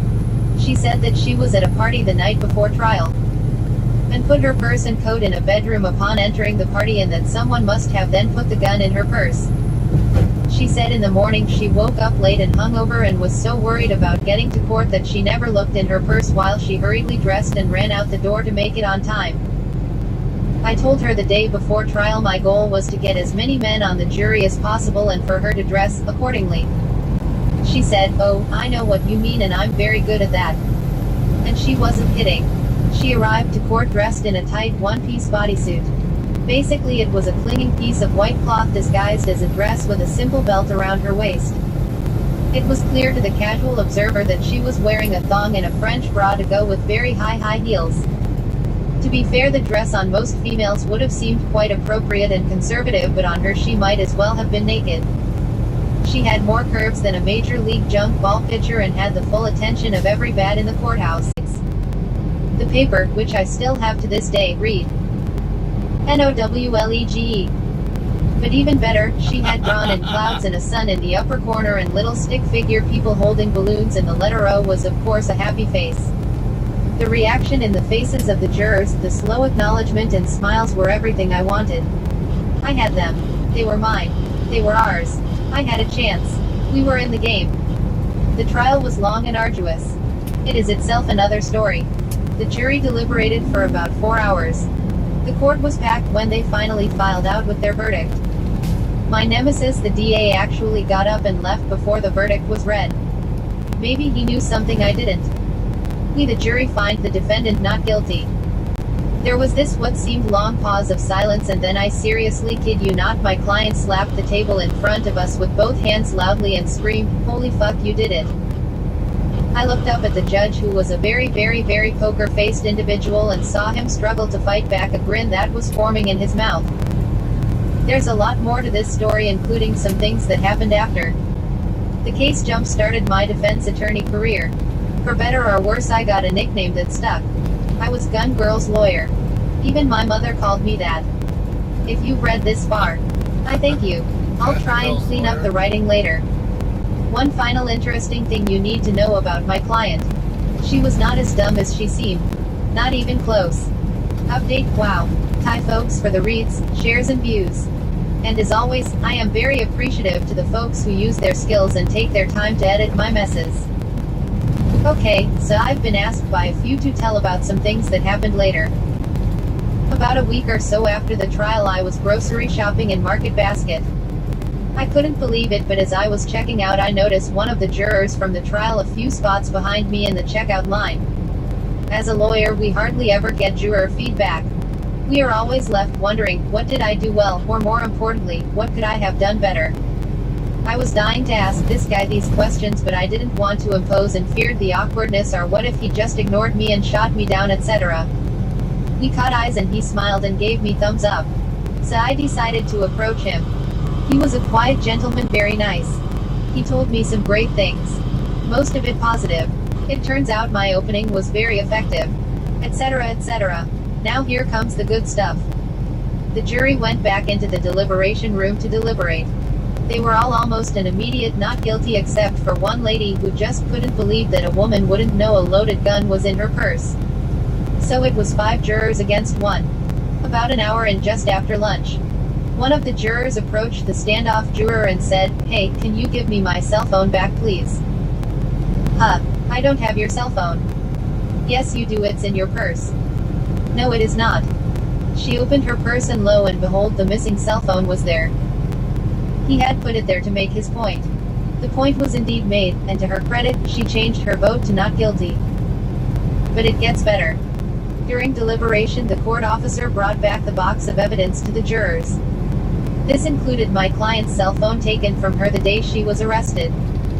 For whatever reason, the battery still worked even though it was several months later. The jurors turned on the phone and read her text messages from the moment immediately after she was taken into custody by the court officers. One frantic message was to her father, "Daddy, who would do this to me?" The juror explained this was crucial to deliberation because it showed maybe she didn't know the gun was there after all. Now again, it gets better. Also in the phone were numerous naked selfies and even a video that my client had made for her boyfriend. The juror jokingly said to me that he thought to himself after seeing these pictures, how could we put someone who looks like that in jail? After he told me all these things, The first thing I actually thought was how incompetent I had been. The cell phone. How could I have forgotten about her damn cell phone? Total incompetence on my part. I was glad it worked out. The DA never mentioned her cell phone either during trial. And it was never put into evidence. But the judge on his own allowed all the items to go back to the jury. I don't even think to this day the DA knows about the cell phone. I dodged a bullet because imagine if there had been texts that killed my case. The mystery to this day is how was the cell phone still charged after all those months? The most common theory, which I won't confirm or deny, is that the court officers saw the pictures and told the police, who kept it charged for viewing pleasure. And now for an comical epilogue of sorts. Lisa and I pretty much parted ways on the court steps. I got hugs and kisses from her and her family, should have seen her kid sister. Sheesh. A year later I was in Las Vegas. Downtown at night with some buddies. We were half in the bag. Having a good time. I can't remember why it came up. I'm thinking it was the year anniversary of the trial or something. I texted Lisa randomly saying, I can't believe we won. Not missing a beat, she texted back and we shared some jokes, etc. Then I told her about how the jurors had seen her cell phone. Right away texted, OMG. I told her not to worry, I never saw the pictures and as long as it worked, etc. We shared some more joke-full reminiscing and she thanked me again. I was happy, half drunk, and turned to walk into Binion's to get back to losing my money and find my friends. Suddenly my phone pinged several times. I took it out and looked. And she had sent all the photos to me. With a message. B, I think you earned these and a lot more, best GG. Gun girl. Thanks again. 68.4k views. You 5.8k upvoters. You sharers. About the author. Brian Carney. Temporarily retired trial lawyer. Current stay-at-home dad. Former trial attorney 2008-2014. JD from New England School of Law, graduated 2003. Lived in Somerville, MA 1964-2015. 1.2M content views 113.9k this month. Active in 4 spaces. You one other answer to this question. About careers, privacy terms, contact. Open in app. Article 30 of 248. Answer, Quora. Open in app. Sign in. Were you in prison with a famous inmate? How were they treated? Garland Ragland, criminal justice and prison reform advocate. Answered October 23, 2019. Author has 712 answers and 4M answer views. I was in prison with some celebrities and high-profile inmates. In the feds, you meet a lot of high-profile and interesting people, but I'll include the ones I found most interesting. Some of them I knew very well and some of them I didn't. All of them were treated well, but I wouldn't say given special treatment for the most part. The exceptions were Mark D. Silhander, who got treated better because of who he was, and a lot of it was because, as a politician, he had a way with people. He also was a total fish out of water. The other was Tempo, who all the Puerto Ricans on the compound worshipped. Mark D. Silhander, former Michigan congressman and deputy UN ambassador. Silhander was indicted in the United States District Court for the Western District of Missouri on 5 counts including money laundering, conspiracy and obstruction of justice. He initially rejected pleading guilty but later accepted a guilty plea. His charges are notable because they were tied to an investigation into terrorist financing, although later the prosecutors clarified he was not tied to terrorism. Mark D. Silhander, Wikipedia. Tempo, pretty well-known Puerto Rican rapper. The day he was released from prison, it was reported on Univision. It was weird seeing him walk out to R&D that day and on national news that night.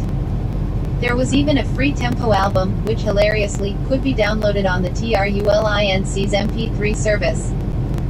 I talked to him maybe twice, and one time I played basketball with him because I had a celly at the time who was Bolivian and a former Mexican celly whose current celly was Puerto Rican, so that's how I ended up speaking with him and playing basketball that time.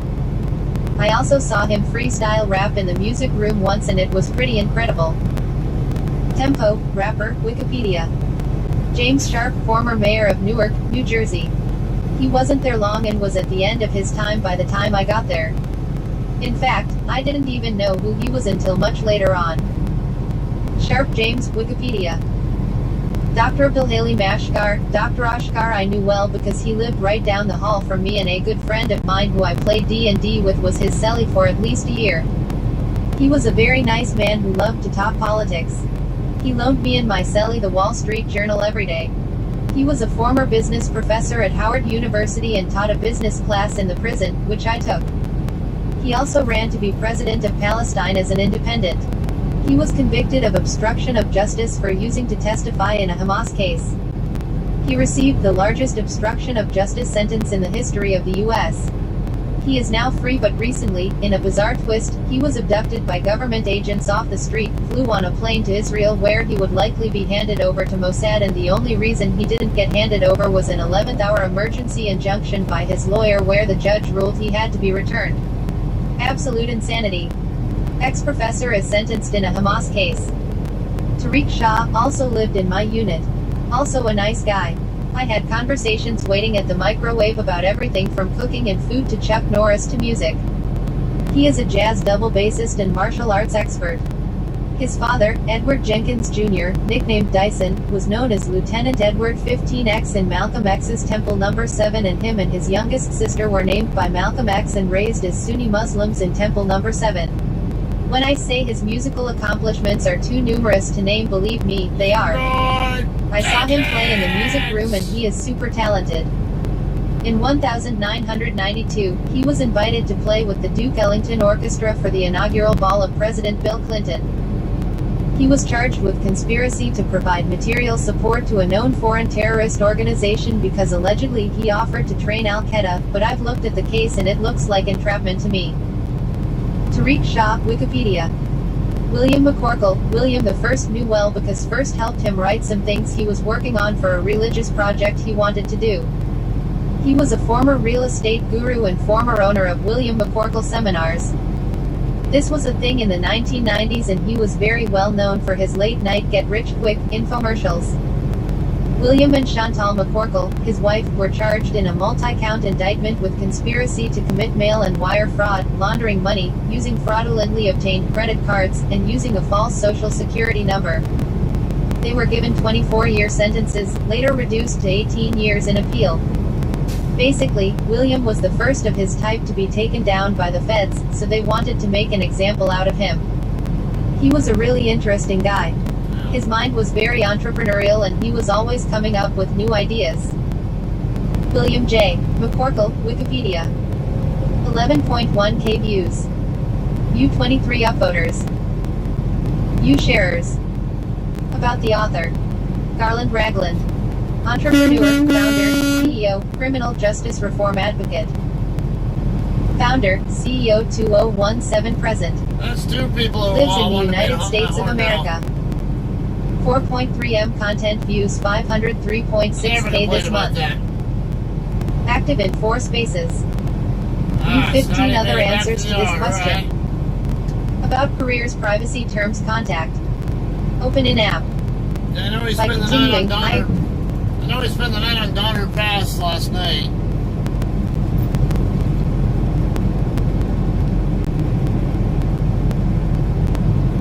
With email. Article 31 of 248. Answer, Quora. I already need more Open power an app. steering fluid in my truck. Sign in. If an FBI agent is traveling on a plane, will he know about any U.S. Air Marshal also on board, or is that classified? Clint Van Zandt, former FBI agent, hostage negotiator, criminal profiler, 1970-1995. Updated January 23, 2020. Upvoted by Niklas Olofsson, MS. BA Law and Informatics, Umeå University, 1999, and John Marshall, JD Law, Fordham University School of Law, 1977. I'm always on the lookout for boobies. FBI agent for 25 years, I always traveled armed and always sought an aisle seat. I would always identify myself to the pilot and co-pilot and ask the location of other armed individuals on the flight. Usually a flight attendant would ensure that all armed passengers were aware of other armed officers, agents on board. I also thought about a potential hijacking and knew it would be better resolved on the ground than by a shootout at 35,000 feet. Fortunately, I never had to do more than think of the options that were possible. 1.4 m views. U 5.9K up.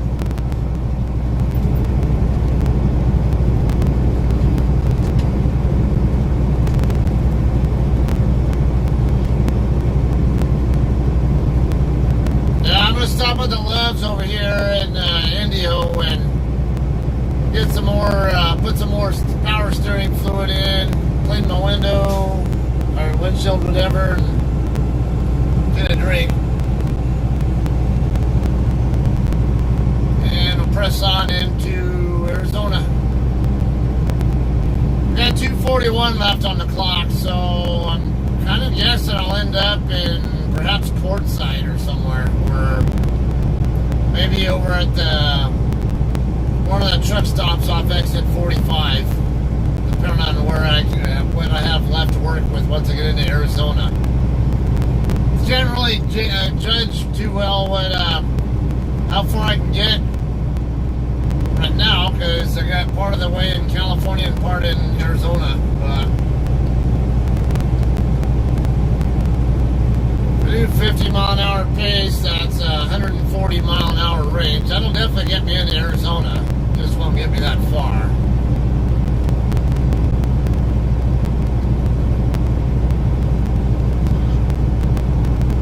He wanted one last run. He acknowledged that he would. Let's see what mile marker I'm at right now. I'm at mile marker 46, so got about 110 to go.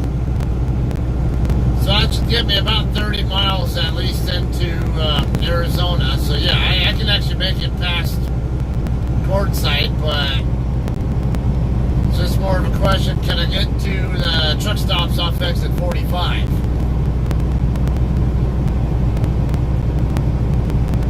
I'll have a better idea about that once I get into Arizona, when I can change what speed I estimate my range by width.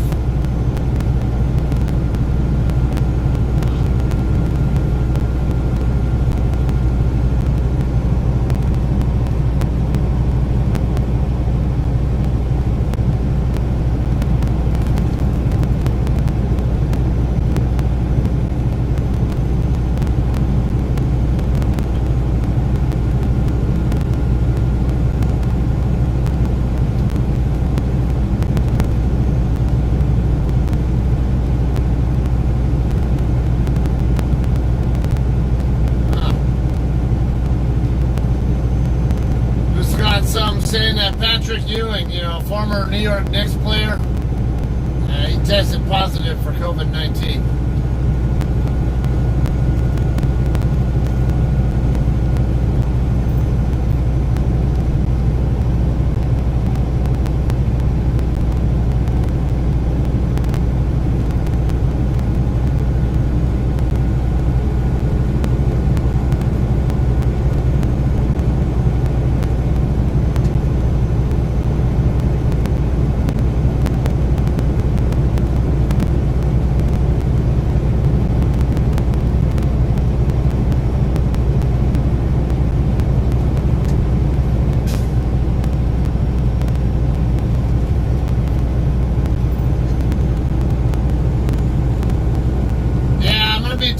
Taking my truck back into the shop after the weekend.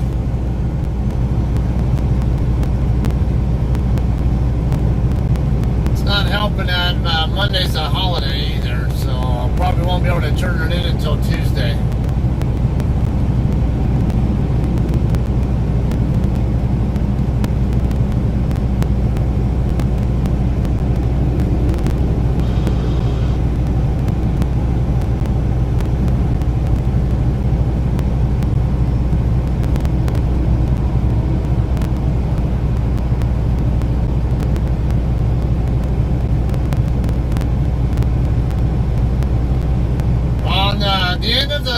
The other stream this morning, I actually used my phone to show where it was at, or to show, show what was going on up there. I can't see it so well myself, but I put the phone in a spot where I could see the hoses. I just couldn't tell what was going on.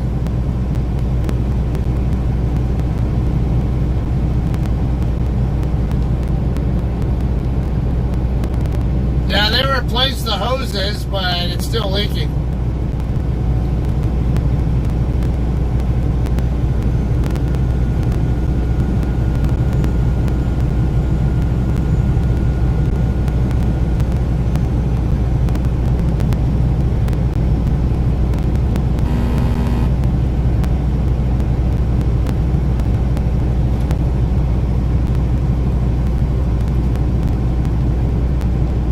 Place over here needs a few more palm trees.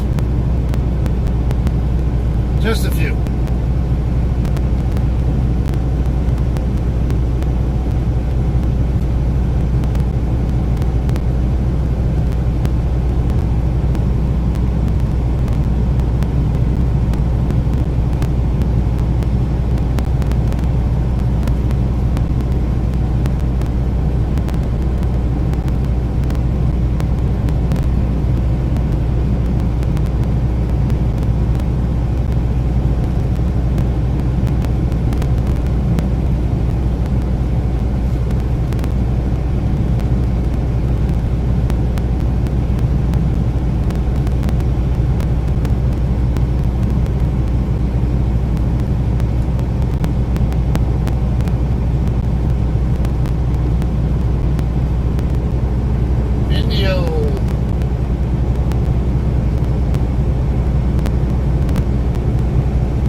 Big Town, is that some country group or something?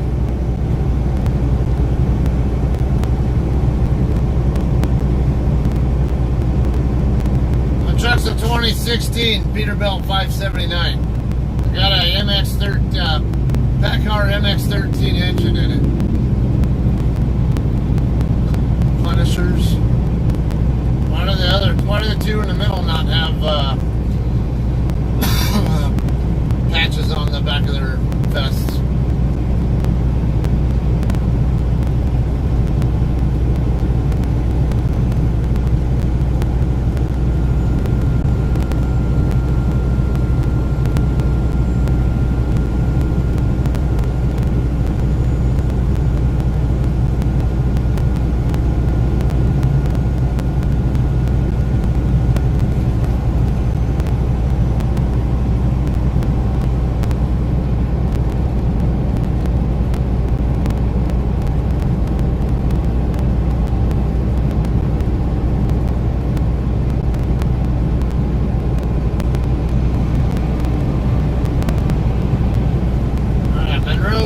Coming up 2 miles, ends up about 6 miles from Love's.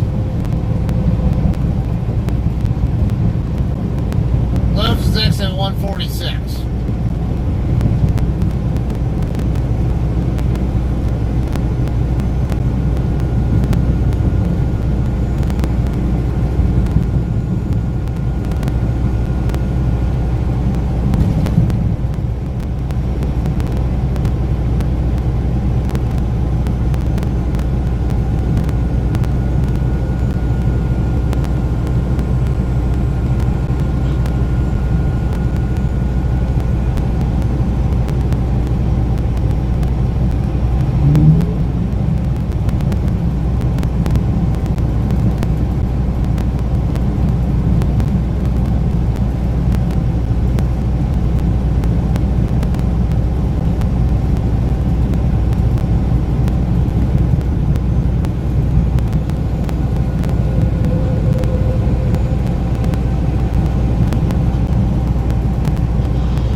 turned it in, it was at the dealer in Fontana. First time was at our shop at the mothership.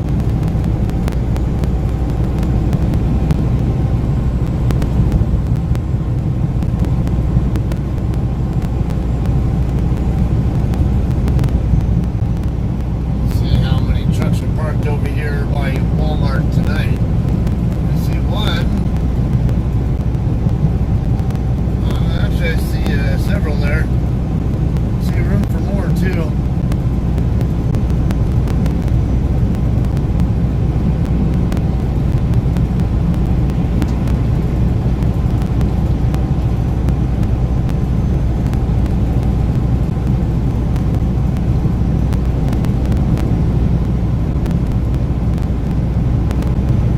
Highway 86 it'll be.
Traffic behind me is coming over here to get on 86.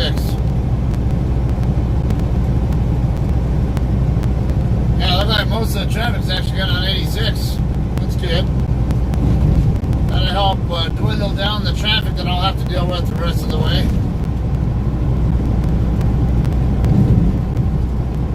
Should be a lot lighter now.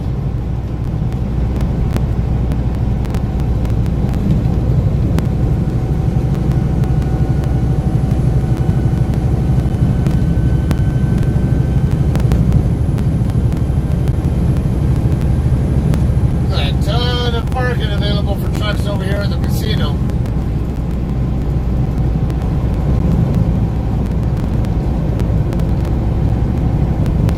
Why can't you stupid fuckers get off the freeway here and do what you gotta do there? You're within eyeshot of the freaking off-ramp. A lot safer to do whatever the hell you're gonna do right here.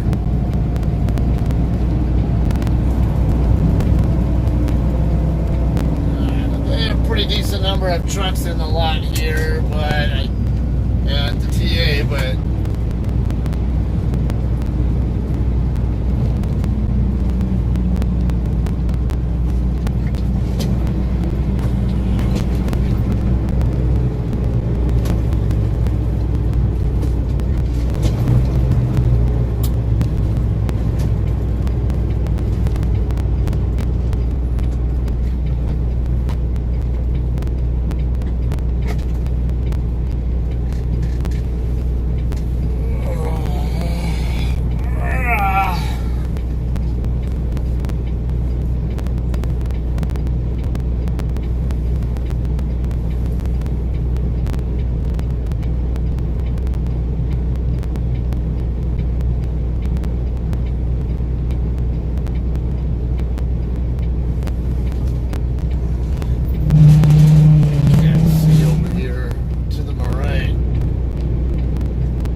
could have scaled my load too, but screw it.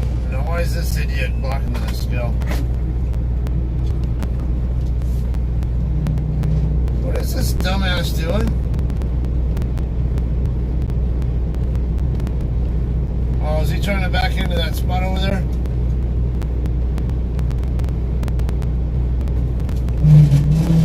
Yeah, that's what's going on. He's trying to back in over here.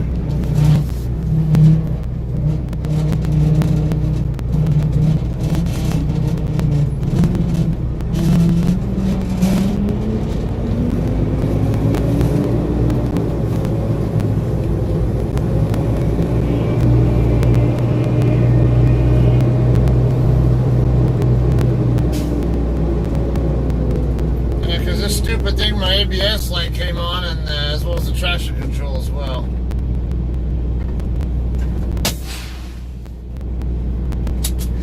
You have 2 hours and 23 minutes of remaining drive time. I'll service it now and then get my windshield washed.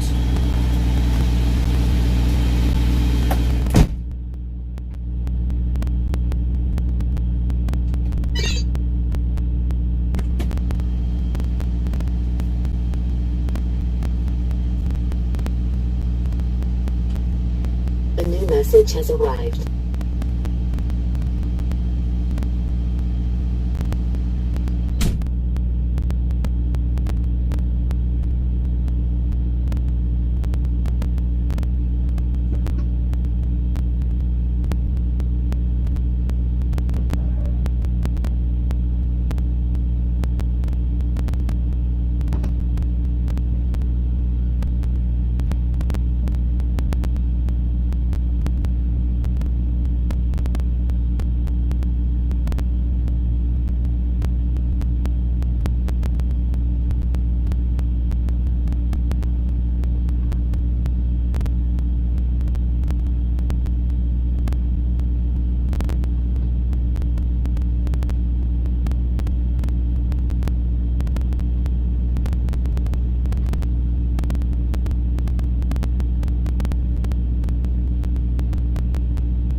You have 2 hours and 23 minutes of remaining drive time.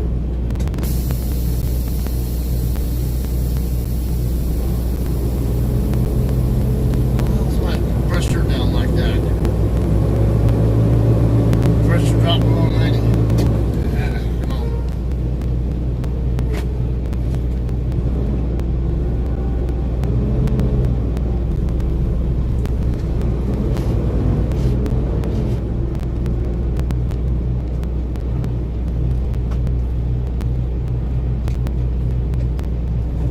Dude, walk across. Take the quickest path away from my truck. Don't sit there and call me an asshole either. You're the fucking asshole.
service ability with the drinking fountain I loves is really irritating. On the other hand, at least I can take my mug in there and clean it.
think of what works best for my reload as well. The closer I can get to it, the better.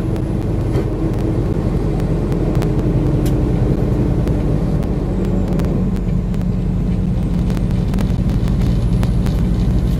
gonna have to patiently wait behind these guys. It's 2 minutes four-wheeler traffic coming up the hill.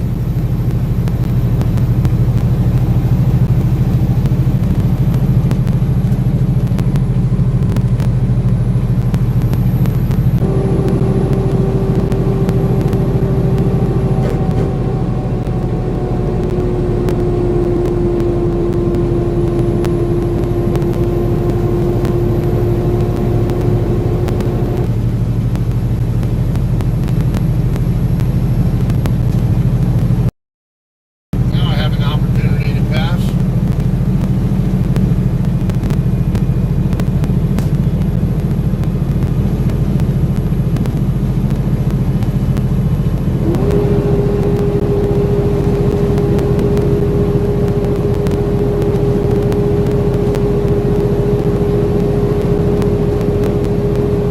What's going on? Keep everybody down or what?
acknowledged that he...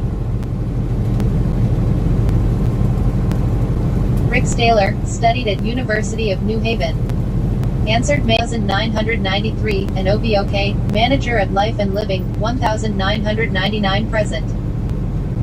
I had a guy at 127 mph at 2:00 a.m. on the interstate. I actually caught up to him and pulled him over. He told me he had tuned up this El Camino to sell it in the AM, and that car had gotten him in a lot of trouble. He wanted one last run. He acknowledged that he was going to get a ticket but had one request. He wanted to see what I had under the hood that I was able to catch him with. Back then we actually had police interceptors. His hands were all greasy, so it was obvious he was telling the truth about the tune-up. During the whole encounter we never saw another vehicle, so as no one was endangered, I turned him loose, acknowledging it was a good thing he was getting rid of that car. A final note, that cruiser was sold at the end of its PD life and the buyer put a new set of plugs in it and immediately began winning trophies at Dover Drag Strip. 1.1 M views. View 3.7K upvoters. View sharers. About the author. Rick Staler. Studied at University of New Haven. 1.1 M content views 37.9K this month. View 100 plus other answers to this question. About careers, privacy, terms, contact. Open in app. Article 33 of 248. Answer, Quora. Open in app. Sign in. What is the fastest you have wiped a smirk off of someone's face in the military? Brian O'Hare, worked at U.S. Army, 1993-2001. Answered March 28, 2020, upvoted by Kevin Zimmerly, former SP4, U.S. Army, 1LT, USAF, MSGT, USAF, and United States Armed Forces, 1973-1996. Many years ago I was a special agent for Army intelligence. One of our regular duties was doing background investigations for soldiers applying for security clearances. This meant we had to interview fellow soldiers, former commanders, current commanders, etc. But we also had to interview the soldier applying for the clearance.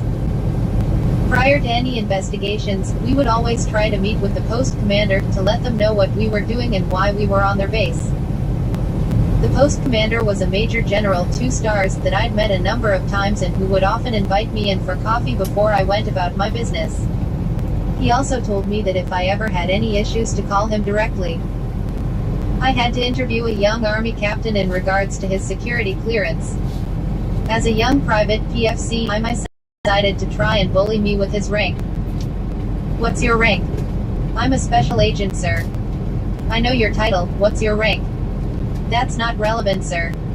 Consider this a direct order, tell me your rank. As it has no bearing here, I'm a PFC, sir. Okay, private, why don't you stand at attention while we do this?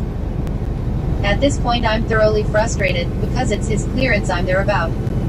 So I asked if I might use his phone before we start. He says sure. I then call the 2-star and explain what's up. While this CPT is smirking at me, I offer him the phone and say, it's for you, sir. Now I couldn't hear much of the conversation, but it was quite loud on the other end. What I did hear was, it's your clearance, dumbass. You will stand at attention for the duration of his Special Agent, I'm happy to answer any questions you may have, sir. He stood at attention for the entire 20-minute interview. Sometimes title outranks rank. His smirk was gone for good. The general and I had some good laughs about that captain for the next 2 years anytime we had our morning coffee together. 46.2K views. You 1.9K upvoters. You sharers. About the author. Brian O'Hare. Worked at U.S. Army 1. The position actually takes precedence over the rank.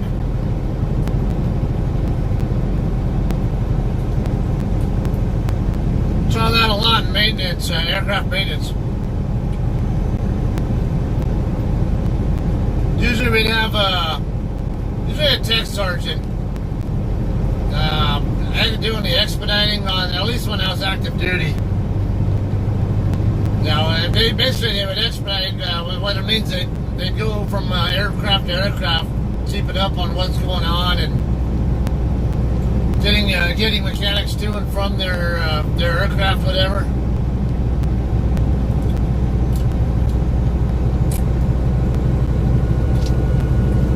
Well, on deployment, sometimes we'd have maybe like a master sergeant from like in the specialty shop. They're there to support. They were there to support us, though. So, you know, in that situation, the tech sergeant expediter actually had basically had the authority over any of the master sergeant specialists.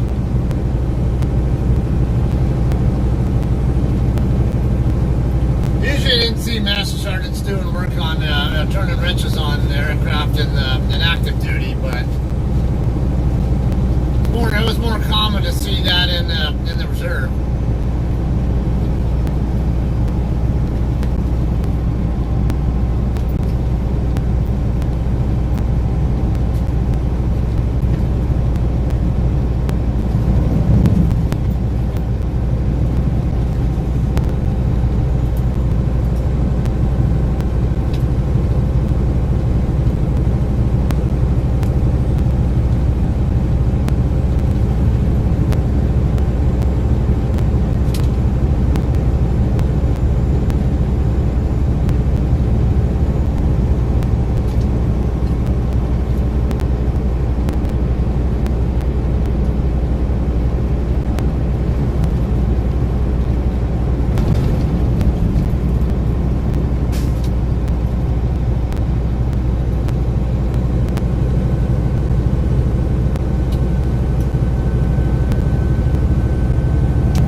Article 34 of 248.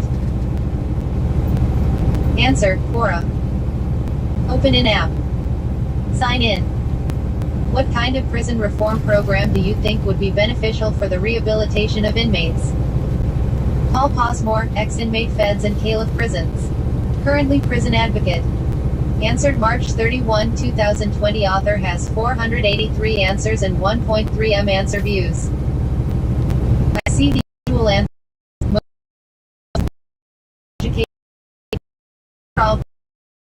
Convicts who get job skills in prison or their GED in prison and go home only to return to prison. Why? They never dealt with the primary cognitive problem. Criminal thinking, irrational. May engage in old behaviors because we never changed our thought process. We punched the shit out of some guy at work who looked at us 0.02 seconds longer than he should have and you feel disrespected. How have you defined respect or masculinity, what it is to be a real man? You steal some tools from the company because you really need it, entitlement. It goes on and on. You cut corners violating your conditions of parole, probation and get violated, but it's the probation officer's fault, it's the fault of the courts, the judge, etc. It goes on and on. This is the life of men and women stuck in a pattern of thinking that they never questioned or challenged and they are puzzled and frustrated that they keep going back to prison. Learning how to be a welder doesn't fix your fucked up thinking process. Rehabilitation first and foremost requires fixing the endless delusions we bought into growing up. Your family, your culture, your community all shape your belief system and we never really question it. This is critical in reforming our prison system, and it's not some secret either. There are a lot of smart people out there who have done the research and know what needs to be done. But it's the politicians who try to get re-elected by using scare tactics to push the agenda of harsh punishment which only worsen and create a scarier person that gets released back into the community. 48 views. View 3 upvoters. View sharers. Answer requested by Ruth D. Hood and Felix Zaslavsky. About the author. Paul Passmore. Former mass incarceration inmate, activist in black community. Political activist in the black community. BS from Univ of Caliph. Lives in San Francisco Bay Area. 1.3 M content views 86.8K this month. Active in one space. View 7 other answers to this question. About careers, privacy, terms, contact. Open in app. Article 35 of 248. Answer, Quora. Open in app. Sign in. Can a fighter pilot take a joyride in a jet whenever they want? Vilmos Shepard, private, commercial, instrument, multi-engine ratings. Answered April 1, 2020. Author has 4.6K answers and 672.8K answer views. The simple answer is no, but as with everything there is some nuance. As a B-52 co-pilot back in 1982, I was part of the so-called ACE program. This program had its origins in the older tradition where the pilot flew the plane and the co-pilot watched the gauges and got a bit of actual time on the controls. In reality, by the 80s most B-52 pilots had tons of pilot in command time and were tired of flying the pigs, so the co-pilots got at least 50% of the flying time and generally logged exactly 50% of each flight as pilot in command. But earlier the USAF was concerned that B-52 and KC-135 copilots weren't getting enough pilot in command time, so they created the Accelerated Co-Pilot Enhancement ACE program to give co-pilots more time at the controls of an airplane. Depending on which base you were at, you got to fly either T-37 or T-38 whenever and to wherever you wanted. By the time I was in the program they did require 2 pilots in the plane, to maximize the value of the flights, but it was a literal take a joyride whenever you want deal. We flew all over the country, burning up like 400 to 500 gallons an hour of fuel, with almost no restrictions, other than the limits on available aircraft. I believe the U-2 pilots at Beale still have this deal, because of how limited their flight time in the U-2 is, but I can hardly imagine 2 aircraft with more different handling and performance than the U-2 and T-38. 5.7K views. U-46 upvoters. About the author. Vilmos Shepard. Former captain at U.S. Air Force 1981-1987. B's plus 2 physics college major and mechanical engineering, Columbia University graduated 1981. Lives in California. 672.8K content views 242.2K this month. View 14 other answers to this question. About careers, privacy, terms, contact. Open in app. Article 36 of 248. Answer, Quora. Open in app. Sign in. What's the fastest you've wiped a smirk off of someone's face? Tony Castaldo. Answered April 1, 2020. Author has 362 answers and 109.1K answer views. Not me, my younger brother Kenneth by 10 years. I was 21, he was 11. It was a Friday, I was off and took him to the lake. We planned to spend the day there, but about 12:30 we'd skipped breakfast, so we went to this burger place to get some lunch. Ordered some burgers. They had one pool table there. Kenneth was watching 4 college kids play. Back then it was 25 to play and they were playing for $1 a game. Challenger pays for the game. He said, "Give me $1.25. All right, sure. I have an idea what's coming." He walks over and says he wants to play, he's got his money. The guy who had won the last game is saying he doesn't want to take a kid's money, so I said, "It's my money, don't worry about it, just let him have a game." Okay. 4 guys about 20, shaking their heads and grinning. Kenneth breaks hard, and sinks a ball. Runs 4 more after that, then barely missed a bank shot. Grins are gone. The other guy takes his shot, misses, and Kenneth runs the rest of the table. It was hilarious. Now all of those guys are drinking beer and laughing every time he sinks a tough shot, no fucking way. And Jesus Christ. He picked up the $2, said, "Thanks, dude," then put $1 back down. Anybody want to play? They all did.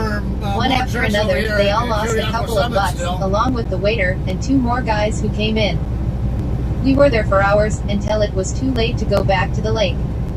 He made about $20. Funniest $1.25 I ever spent. Kid had been shooting pool in our garage since he was 4 and standing on a box. 25.6k views. You 2.2k upvoters. You sharers. About the author. Tony Castaldo. 109.1k content views, 90.2k this month. You 100 plus other answers to this question. About careers, privacy terms, contact. Open in app. Article 37 of 248. Answer, Quora. Open in app. Sign in. What are the most difficult gray areas for surgeons? Megan Kaiser, trauma surgeon, ICU doc at John C. Lincoln Health Network 2019 present. Answered March 24, 2020, upvoted by Georgia Baba, MD Surgery, Oregon Health and Science University, 1991, author has 163 answers and 6.4 m answer views. The first time he underwent surgery was decades ago. He had fallen from a deer stand out hunting in the dead of winter, and landed belly down on his gun. Buckshot everywhere. Bits and pieces of intestines cut out and sewn back together again, a little from all over. Anastomosed, we like to dictate. He was 16 and made a full recovery. But in the coming years he would develop an ache in the pit of his stomach. And as he grew older, and his friends grew fatter, he grew leaner and his ache deeper. It woke him up late at night now, and crumpled him at work.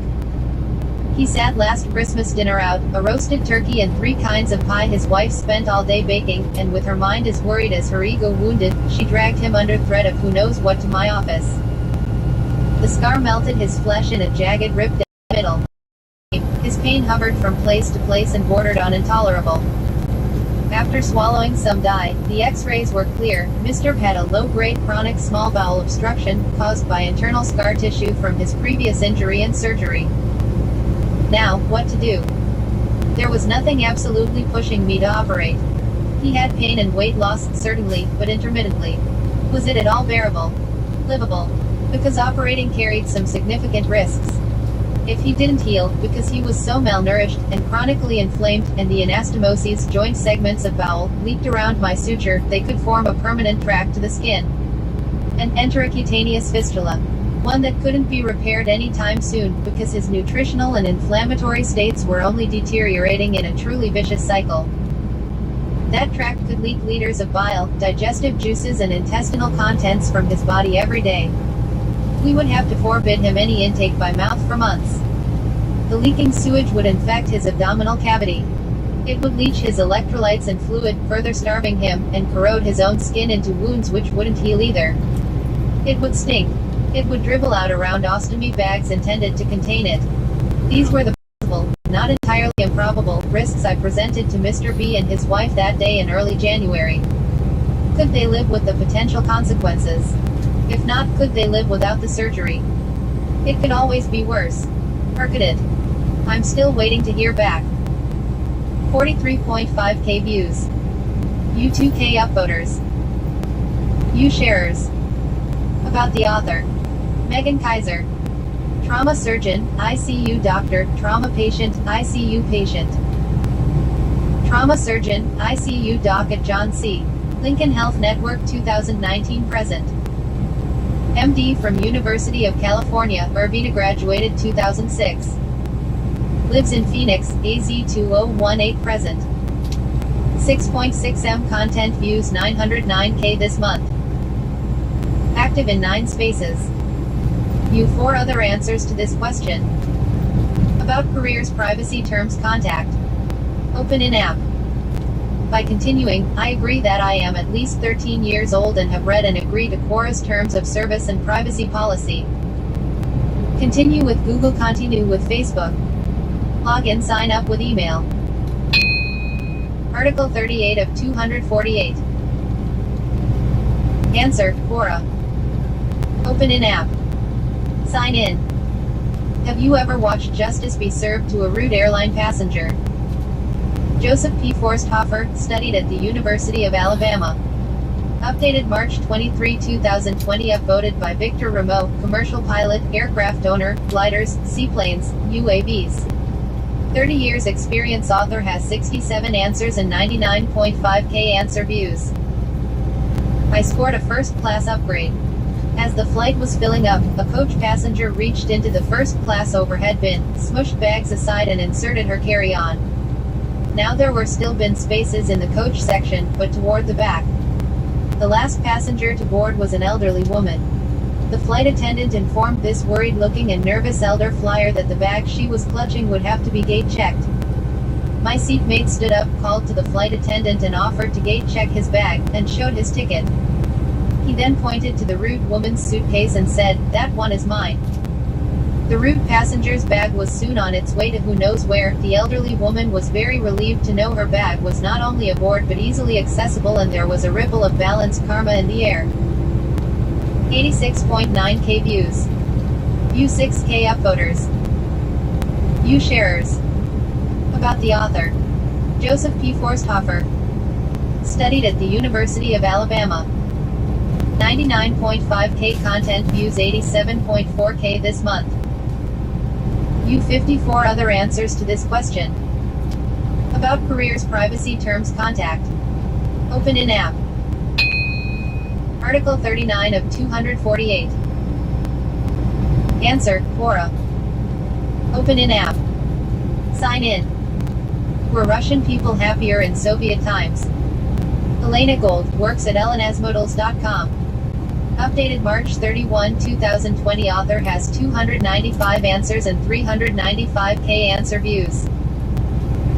Yes, people were happier in the USSR in 1970–1982 during Brezhnev's times than they are now in 2020 Russia. Different story about the early years of the USSR and the period during World War II and post-war.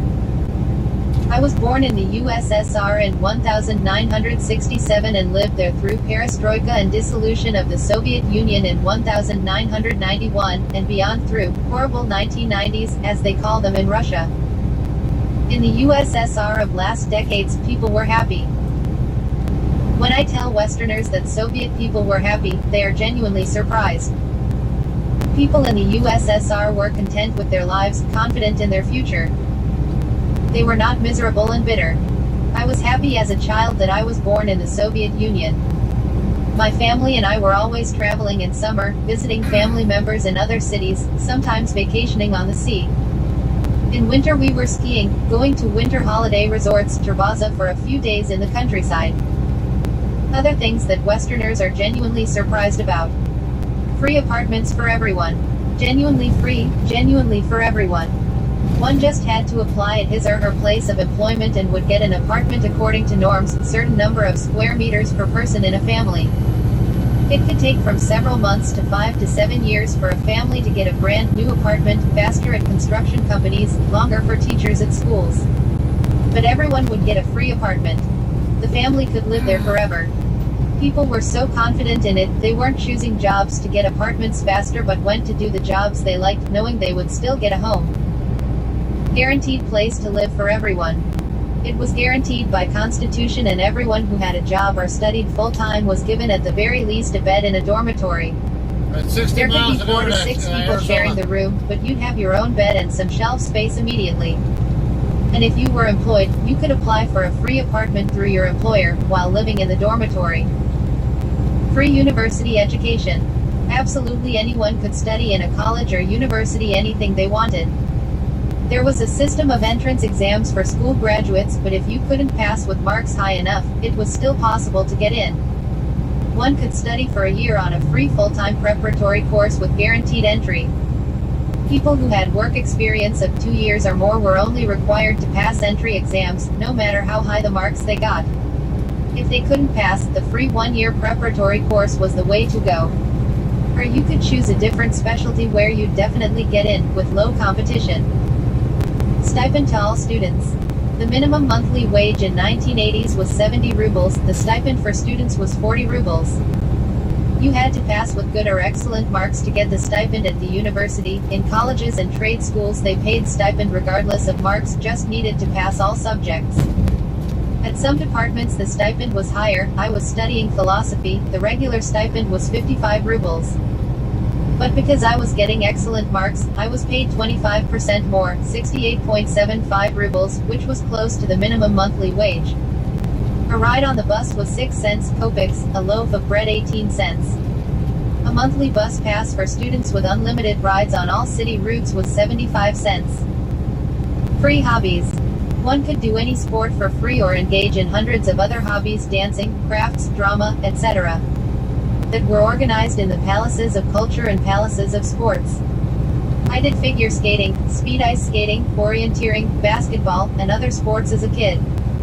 I even picked the sport myself, signed up and went by bus to the training by myself from the age of 12.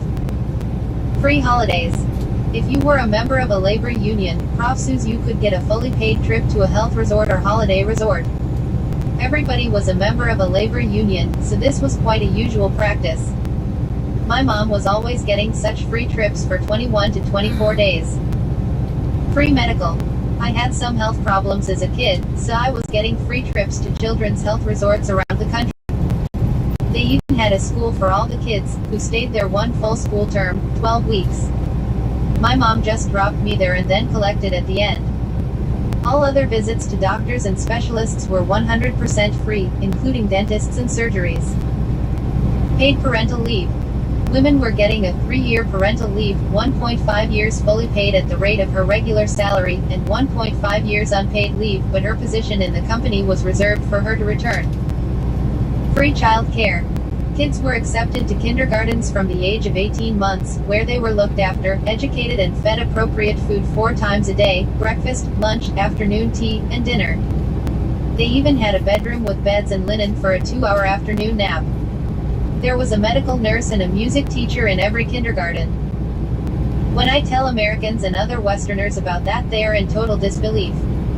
They cannot believe how much real life in the Soviet Union was different to what they were told by the media. I am not saying that people in Russia live worse now. Of course, 40 years ago in 1980 life was different and the standards of life in modern Russia are much higher than they were in 1980, just like the standards of life are higher in the USA in 2020 than they were in 1980. I am just saying about people's morale and view of life what it was in 1980 in the USSR and in 2020 in Russia. Russians are now loving to complain, and Soviet people were happy and upbeat. Russians now believe that the system is rigged and there are no social lifts. People in the USSR believed the state was just and fair, and they could enter any field and succeed, and the state would help them. Of course, there were dark things in the USSR, a lot of dark things in its early stages and during the last period as well. It was a totalitarian state. You couldn't think what you wanted and needed to be useful for the society. But there were many great things that made life of people easy and trouble-free. All they needed to do was just to be loyal to the state and don't wish for more than what they were allocated. For more answers about life in the USSR and modern Russia, follow me on Quora. 11.5k views. You 247 upvoters. You sharers. Answer requested by Stuart Gomes. About the author. Elena Gold. Works at ellenasmodels.com. 395.8k content views, 306.6k this month. Active in 3 spaces. In other languages. In Spanish. Eran los rusos más felices y en la era soviética. View 8 other answers to this question. About careers, privacy, terms, contact. Open in app. Article 40 of 248. Answer, Quora. Open in app. Sign in. What's the difference between our present economic situation and the beginning of a depression? Jeff Ron, College Economics, Successful Practical Investor. Answered April 3, 2020. Author has 4.3k answers and 5.8m answer views. There is no difference as the next Great Depression. Wikipedia may or may not be and already in progress. This is a global public health crisis that has halted the global economy with stay-at-home, shelter-in-place orders. Economic stimulus is useless as pushing on a string as most humans cannot work safely without risking their lives and the lives of others. Economic stimulus addresses economic downturns but is useless in the face of a global public health crisis. A massive recession will persist, followed by a very slow recovery until the global public health crisis passes, hopefully in the next 6 to 12 months. Make no mistake that global economic damage is real and long-lasting. My current outlook is a deep global recession, Wikipedia, that lasts 12 to 18 months. Followed by a recovery that takes 3 to 5 years from now. The risks of another global Great Depression, Wikipedia, rise if the coronavirus is resistant to vaccines or if policymakers continue to underestimate the threat and respond with too little too late. Communication and predictability is what the financial markets demand and need from the central bank, Wikipedia, not some moron like Trump that can do anything on any day. There is genuine panic, fears of global financial meltdown as human toll of coronavirus grows. 140 views. Some moron like Trump. Yeah, kind of like how Joe Biden's catching shit now about you ain't black if you can't figure out who to vote for or something like that. Whatever that comment was that he made today or yesterday, whatever it was. Everybody's a moron in some ways. What's up, Cody?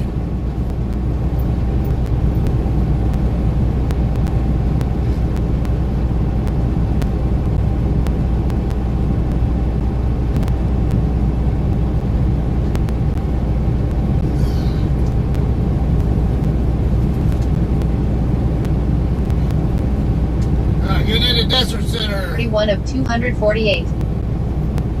Answer, Quora. Open in app. Sign in. What was the nicest thing you ever seen done in prison by a guard for an inmate? John E. Johnson, works at Mercenaries. Answer, July 20, 2019. Cool.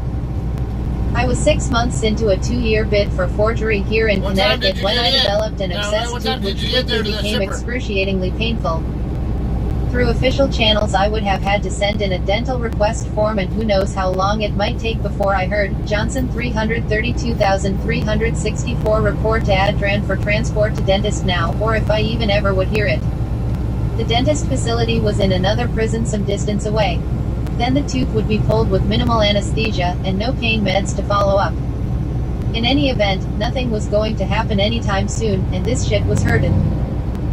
Luckily I was well liked in the dorm, and a bunch of other inmates pooled together and presented me with a supply of aspirin, Motrin and some Oragel someone got somewhere.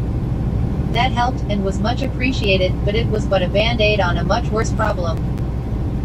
We happened to have a female CO on duty that day, a woman about 35 with a personable and friendly disposition. She noticed I was in distress and called me over to find out what was going on. I was in a lot of pain and she was clearly sympathetic. I go for lunch in an hour, let me see what I can do. Hang in there. 2 hours later she returns and calls me over.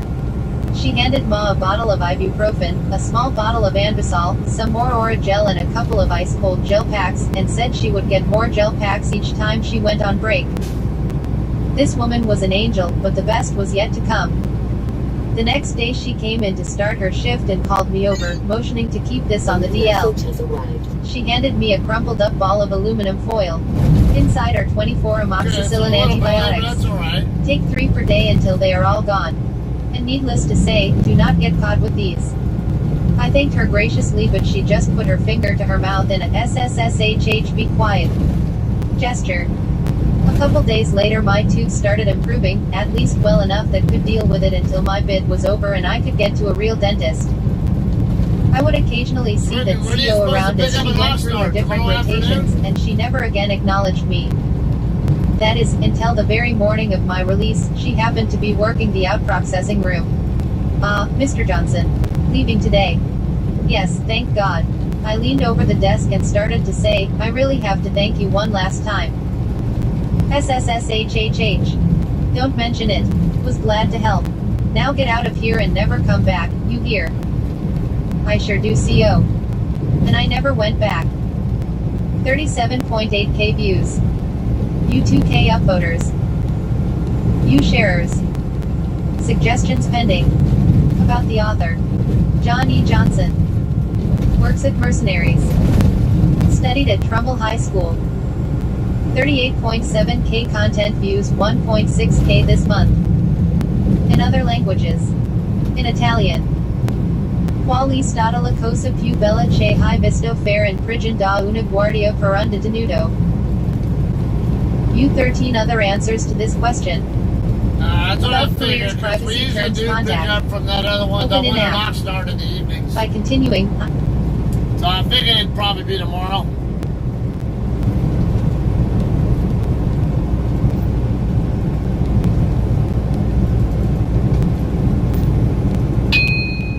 Article 42 of 248. Answer, Quora. Open in app. Sign in. If you pass a cop at 175 plus mph, should you pull over or run? Jimmy Bell, President 2003 present. Answered April 2, 2020. Author has 260 answers and 87.7K answer views. Many years ago, long before my brain was fully functional, I used to be a maniac. Yeah, okay. One night on an empty interstate I was flying. I saw the red and blue lights switch on, and by the time it registered they were just dots in my mirror. You'll have fun going If down I'd the have kept my 101 foot in freeway the all the floor way and down to taken there. an exit a mile or two up the road, there is zero chance I'd have been caught. But despite being nuts, I've always believed in owning up to your actions. So I pulled over and waited. It took a while for the officer to catch up, and he initially went past me. He backed up and pulled in behind me. I had the interior light on, window down, and car off with my license and insurance in my hand. He came up to the window and said, "I have 2 questions for you," and then yelled, "Why in the F asterisk asterisk asterisk were you driving 162 miles AD asterisk asterisk asterisk asterisk asterisk hour on my highway?" And then he smiled and calmly asked, "And son, why the hell did you stop?" I told him I was dumb but not a criminal and handed him my license. He was in the car for a while. A long while. He came back and told me to get out of the car. I thought I was going to jail. He had me go back to his car and sit in the front passenger seat, bless the highway patrol. He sat writing me a ticket and would go from looking amused to angry. Finally he looked at me and asked how I didn't have any points on my license. I told him I was dumb but not usually this dumb. He nodded and held his ticket book towards me. Went through the spiel about it not being an admission of guilt, etc. Then he said, "Look, we both know I'd have never caught you if you would have kept going. You willingly stopped to take the punishment. So I'm cutting you a break and citing you for 73 and a 65. If I see this car going 1 mph over the limit in the future, I'll stop you and write you again. You'll never get another break from me, but you earned this one. And that's why you stop. If you run and they catch you, you're going to jail. If you stop, you have a chance." That was over 25 years ago. I haven't had a speeding ticket since. 24.4K views. You 948 upvoters. I was thinking that with those motorcycles You too. sharers.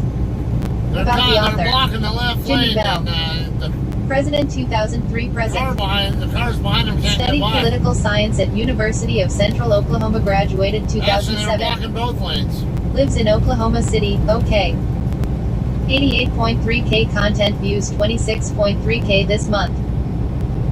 You 40 other answers to this question. About careers privacy terms contact. Open in app. Article 43 of 248. Answer, Quora. Open in app. Sign in. If you pass a cop at 175 plus mph, should you pull over or run? Jimmy Bell, President 2003 present. Answered April 2, 2020. Author has 260 answers and 87.8K answer views. Many years ago, long before my brain was fully functional, I used to be a maniac. One night on an empty interstate I was flying.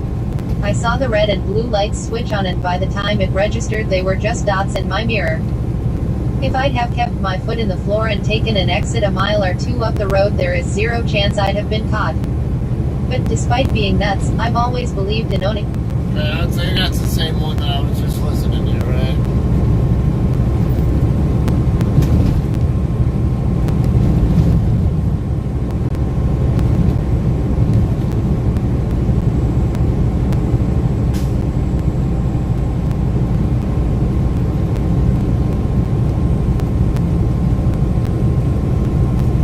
Article 44 of 248.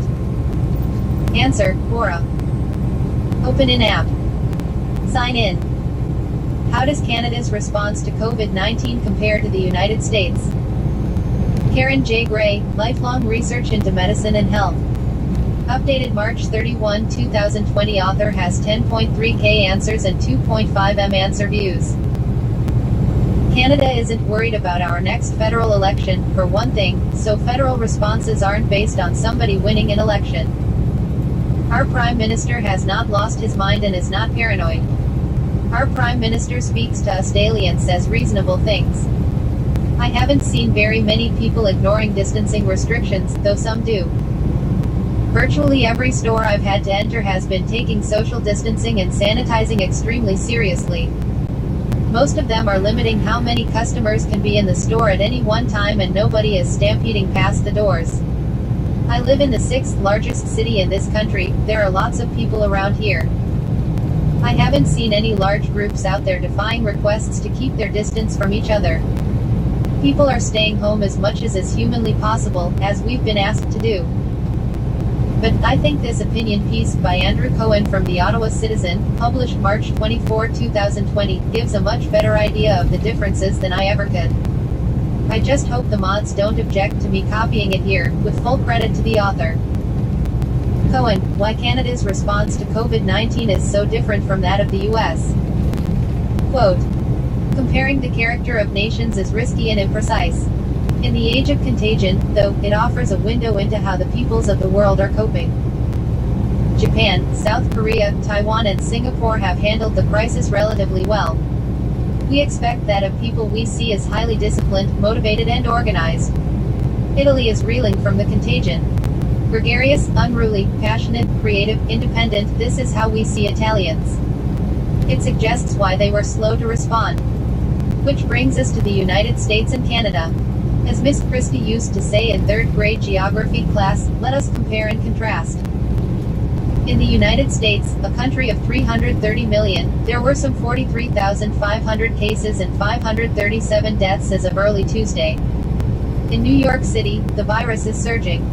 Parts of the country are in seclusion, others are not. There is no clear national strategy and no federal emergency. States are responding radically differently. In Washington, Congress struggles to forge an economic response. The president is erratic and unempathetic. He is widely disbelieved, skeptical of expertise and reluctant to accept responsibility. The media send mixed messages. Fox News, with the highest audience, once denied the pandemic, calling it a hoax. One host, before she was fired, claimed the coronavirus was a plot by the Democrats to re-impeach Donald Trump. The danger is that the medical system will be overwhelmed. On the 10th anniversary of Obamacare, universal health care remains contentious in the United States, undermined by the Republicans, who have tried repeatedly to abolish it, and repeatedly challenged in the courts. In Canada, a country of 37 million, there were some 2,100 cases and 24 deaths as of early Tuesday. The system is holding, for now. Hospitals have enough masks and respirators, for now. The Prime Minister appears in public every day, alone, outside his residence. He speaks sensibly, with authority, without hyperbole. This has been his finest hour. Canadians trust him. They may not have voted for him, only about 1/3 did, but that doesn't matter now. Nor do we question the competence of his ministers, who are the other faces of the crisis: Chrystia Freeland, Mark Garneau, Patty Hajdu, Bill Blair. All are calm, competent and professional. This is what we want. The provincial premiers, most of whom are not liberals, have lost their congenital instinct to attack Ottawa. Doug Ford, no admirer of Justin Trudeau, now praises his leadership. All provinces have declared states of emergency, and will not object if the national government is too. If it must, it will, and we won't complain. Opposition parties are not posturing. Andrew Scheer, who called Trudeau a fraud last autumn, says this is no time for politics. He is right. His fellow conservatives, vying to succeed him, have put away their pop guns. Some want the leadership vote scheduled for August delayed. Unlike in America, there is consensus in Canada. No one is saying that the aid package is inadequate, that the government is slow, that money unduly favors corporations.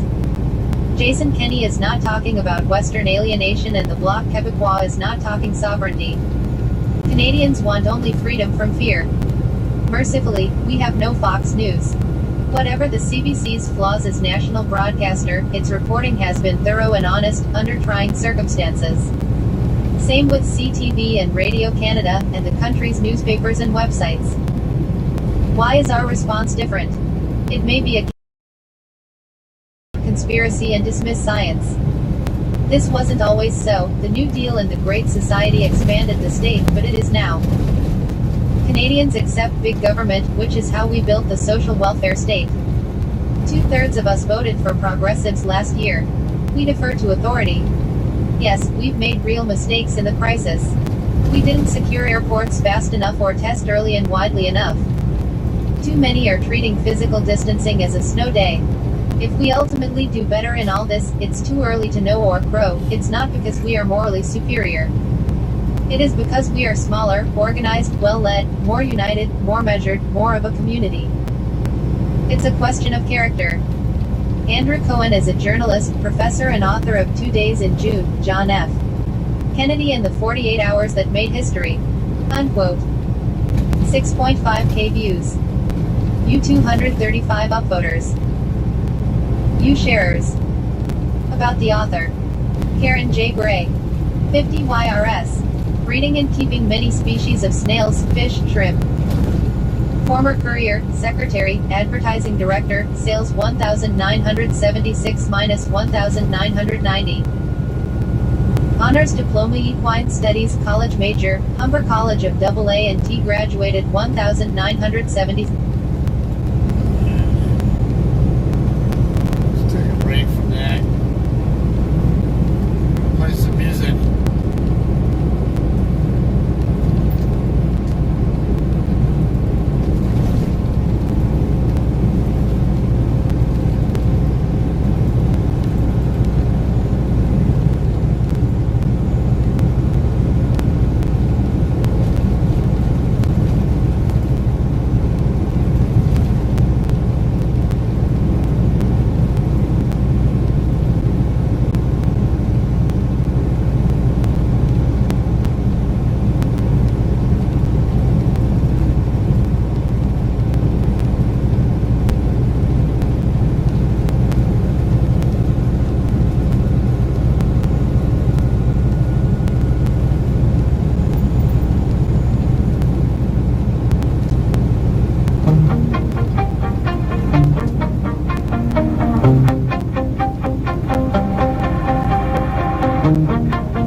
just won't block the video, but I can try.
miles left Arizona now.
I'm not surprised the traffic's heavy.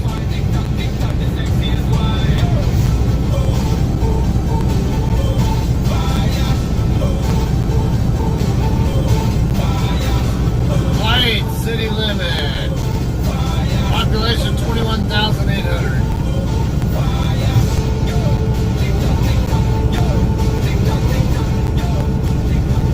I have a hard time believing Light is as big as Barstow, and Barstow seems like it's bigger than Blythe.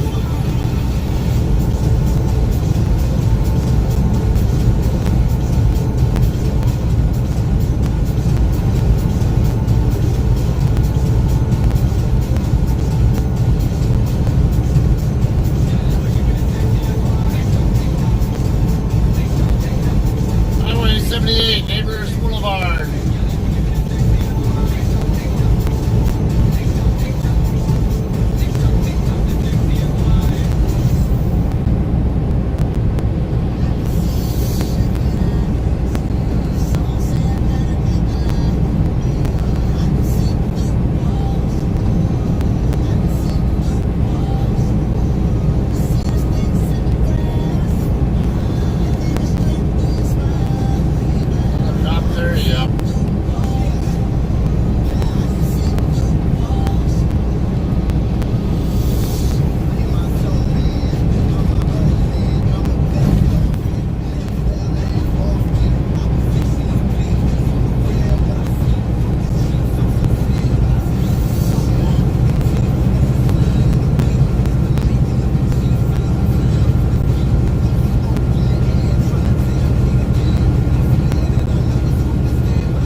Right shoulder traffic today.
story is between those two, but I'm not aware of any issues between them, and there's no reason to bring that up. So I appreciate you not saying that kind of thing again.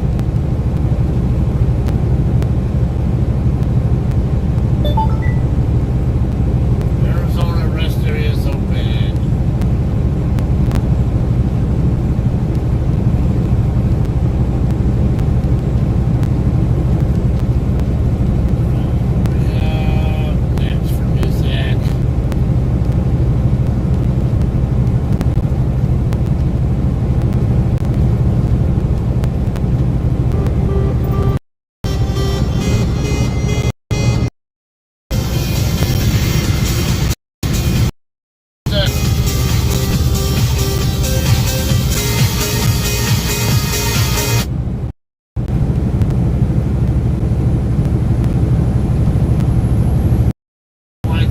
Slowed down by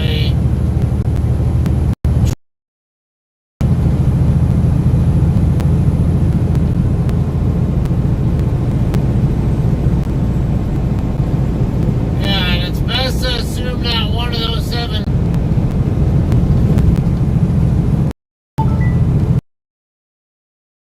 damn it, this truck up here is going to slow me down. I have to back off.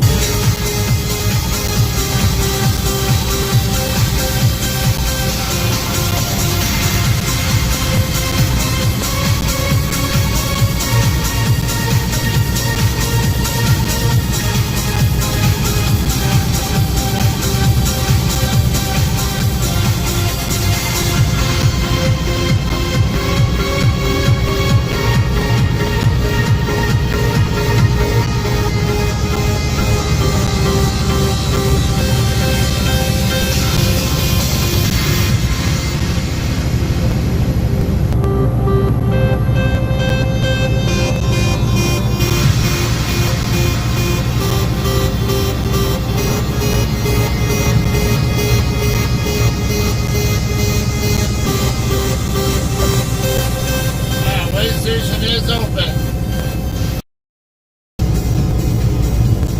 Let's see what signal the drive-wise gives me now.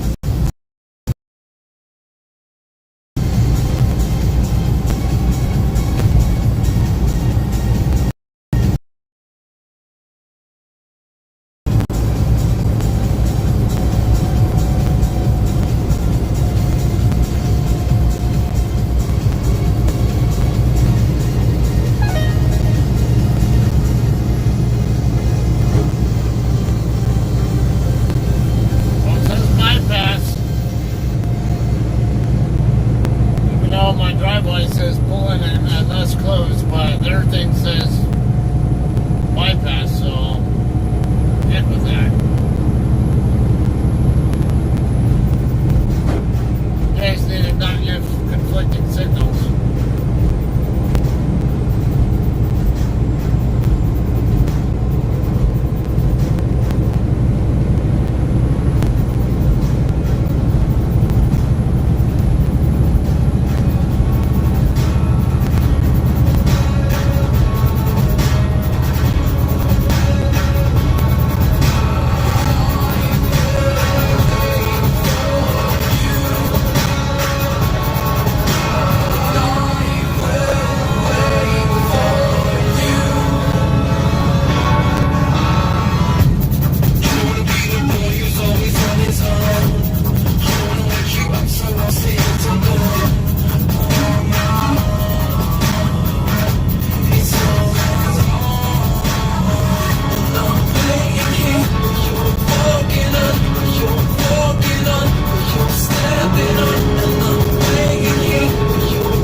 162.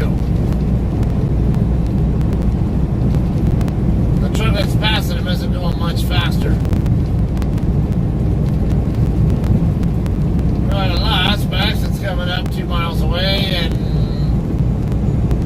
my general rule of thumb is no, once I'm 2 miles from my exit, I stay in the right lane.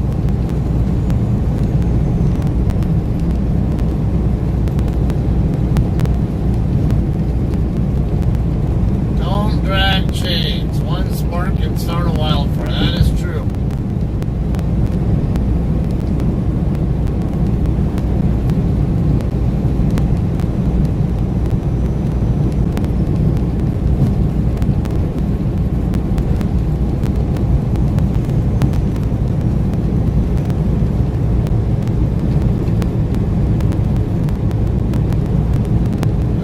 Been a lot of hours of driving, but not very many miles. Only 530 miles or so far. So such a massive amount of the shift was in California. Really limited what kind of miles I could get.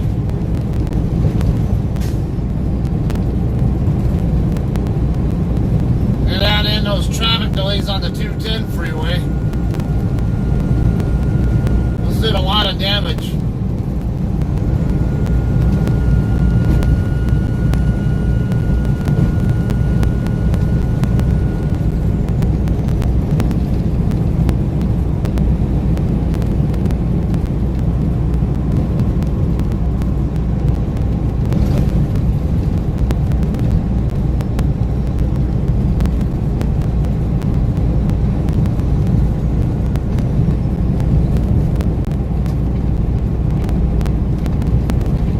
About 10 a.m. is going to be my ETA to Casa Grande.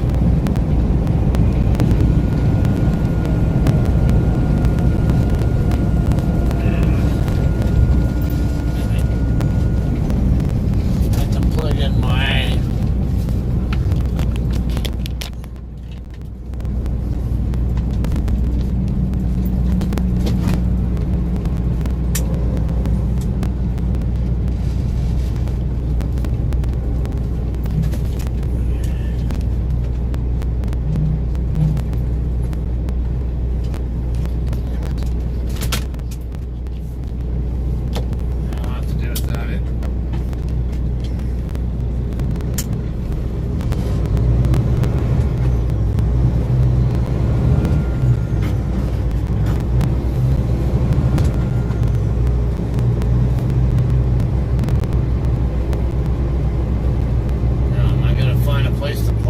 What do you think? Or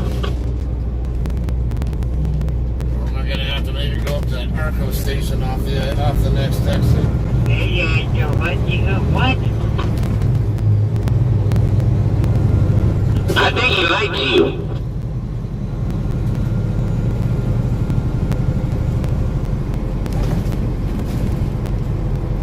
Oh yeah, there's plenty of truck parking.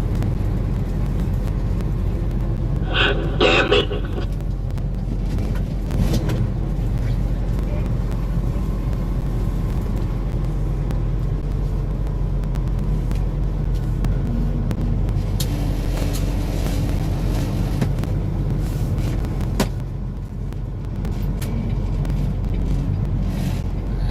I'm gonna go park over here by the light.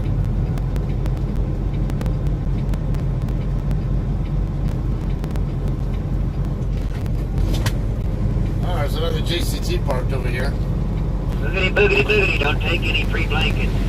Just say no. Yeah.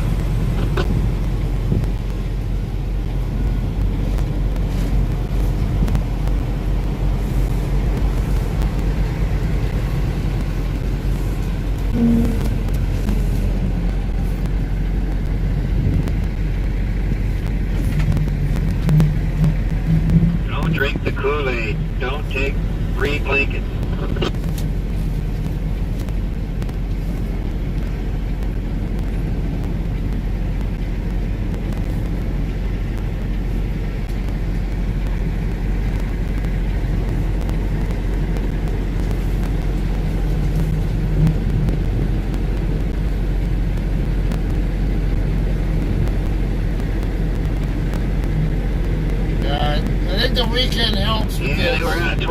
paper in the restroom, so I had to wipe my ass with my face mask.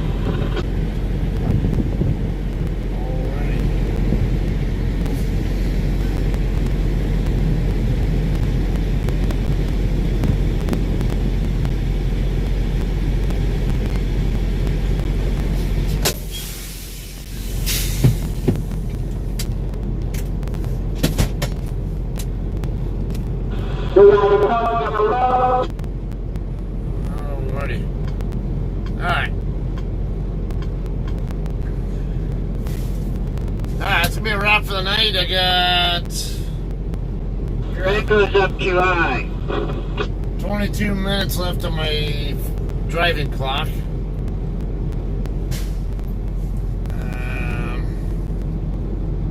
532 miles is all I logged. That's really not good miles for that kind of time driving.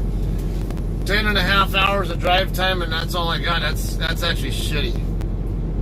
But California, that's why. Echo is up too high. I don't drive like 65 like everybody else in Cali because it's Sounds a little bit better. I don't need to take the stupid risk of getting speeding tickets. So I kick back and do Better now? mostly 50, usually 58. But it sounds alright. But I did 60 most of the way here in California once I had this load picked up, and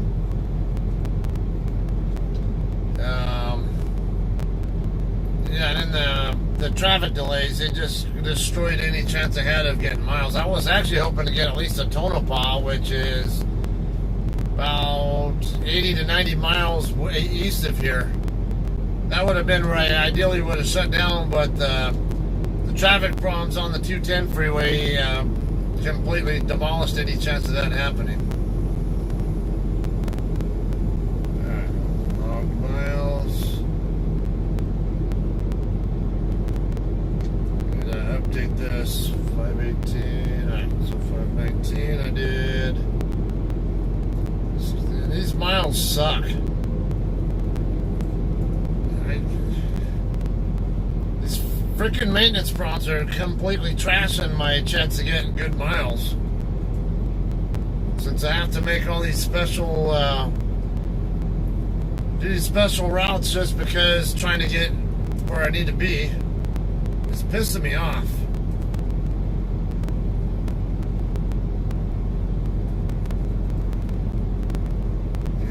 Still need to see if I can get the miles for May 10 and May 11.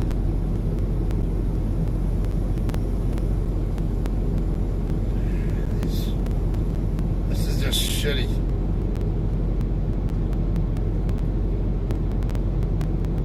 So my quarterly miles now are at 19,619.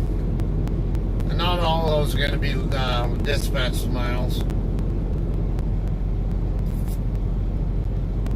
Probably be a little over 20,000, so I still have a chance to get at least 30,000 for the quarter, but I'm going to have a solid June, I think, to have a good chance of that.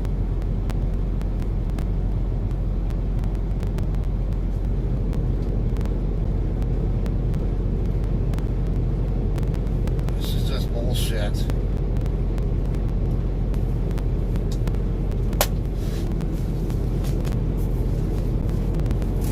If I could have a truck without maintenance problems, of course I'd be able to get some good miles, but and no, I'm not gonna go upgrade my truck to a new one in order to do that. Hell no. Just say no to auto shift. I'm not interested in that.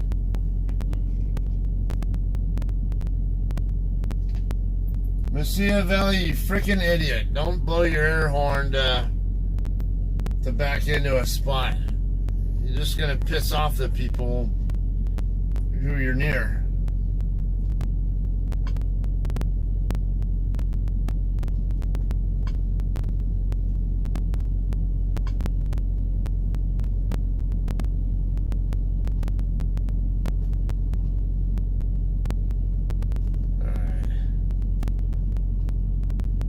This 2169. I gotta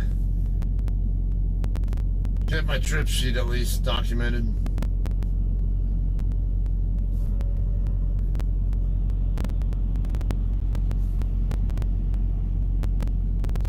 Then I'll have to let them know. When where I'm at and what my ETA to Walmart is. So I'm gonna, it's right around 9 p.m. So 7 a.m. And I have to factor in about a 3-hour drive to get there. So yeah, it's about 10 a.m. is my ETA. Don't know if they're gonna want to try to repower, but I need this truck in the shop, so I'm kind of, I can't go running off to some distant place.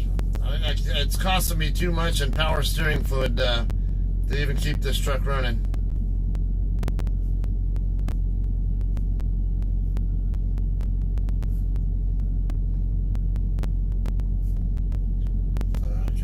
San Diego to Santa Paula.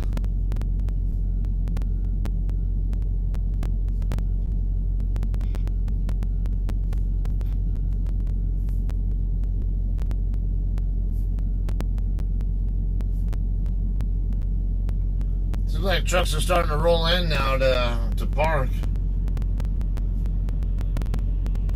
Just had a Mesilla Valley and a Swift Park just now, and now I've got this other guy, some Phoenix-based truck. Looks like he's getting ready to park. Where's he going? I think he wants to park right here on the other side of this thing, but... Oh, no, he's going to alley dock next to the... Must be parking over to the right of this other guy, a couple spots over from me.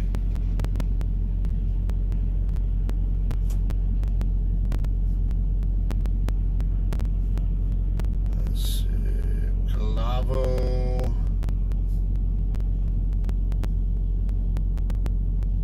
Why do a 90-degree alley dock, though? I don't know. Man, he came...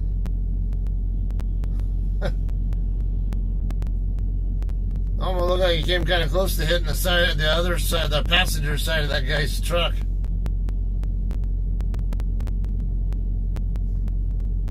I don't know if he was really that close, but it kind of looked like it.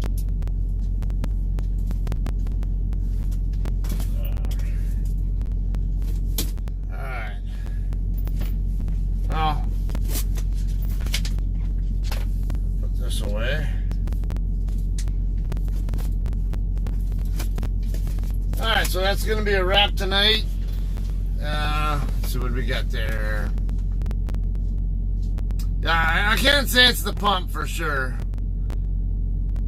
All I can say is it needs to go back in the shop, and maybe it'll get fixed the third time the charm or something. James Kelly, they having leaking still. Yeah, and I'll have to look at see if I can get a good look at what's going on the end of the previous stream when I had the camera looking at it again.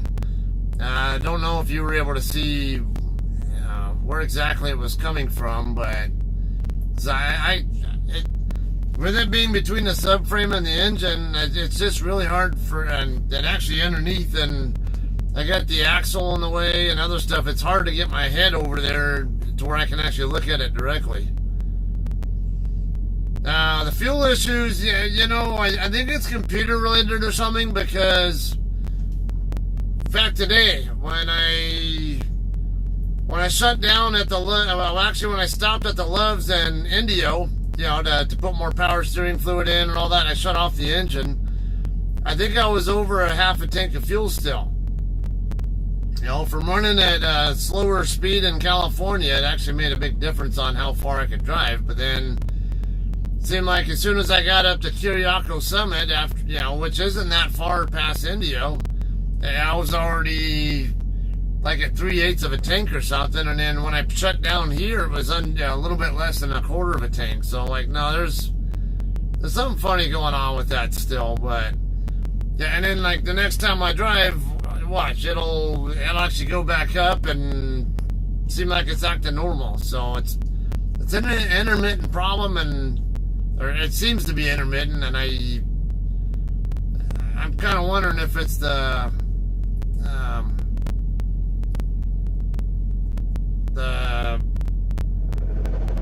computer doing it or something.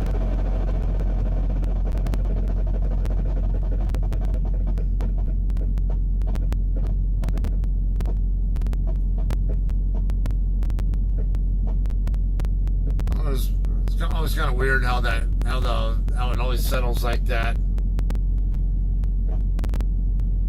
It's another Swift. Oh, it's somebody pulling a Swift trailer, I mean. Look like a contractor with a Swift trailer.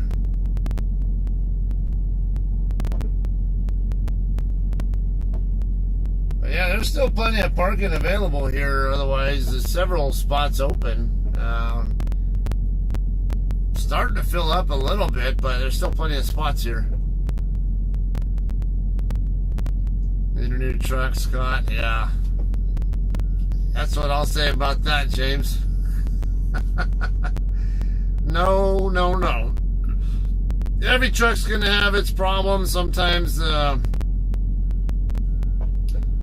these things happen, and right now my issues is, my opinion, shoddy maintenance is making for a bigger problem than truck problems are. Now, because if I have to get my power steering system looked at 3 times, and then like Jesse and Diane Wyatt. Why did I say James?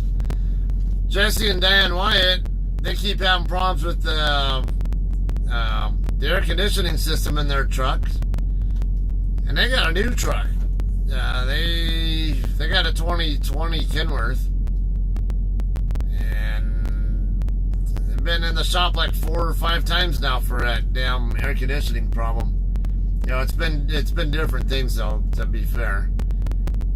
But it's just been problematic. So it's one of those. Just because it's an older truck doesn't mean that it's going to be a maintenance pig, and then just because it's a new truck doesn't, that someone's in, doesn't mean that it's going to be a reliable truck. Alright, so the sound that you heard there was from the suspension system depleting. My airbag's basically deflating on the tractor. I don't know, it's been doing that, but I can sit here and do a DOT brake check and it does fine, which I'll probably do in the morning.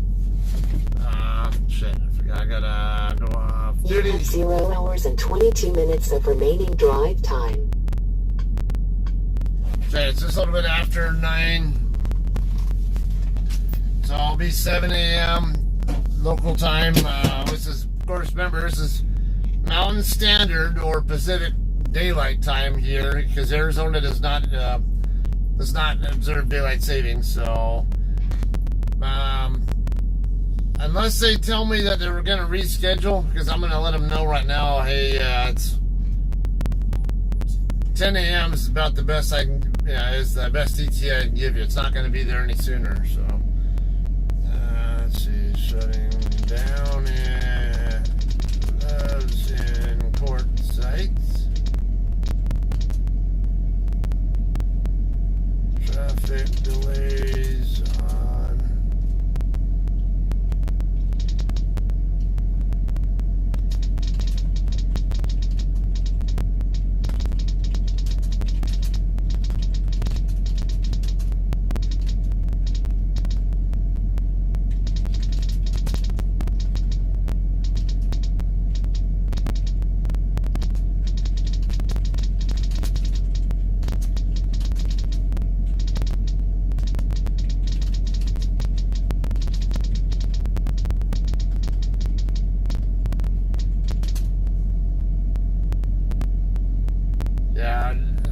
I know Walmart's not going to let me work it in at that hour.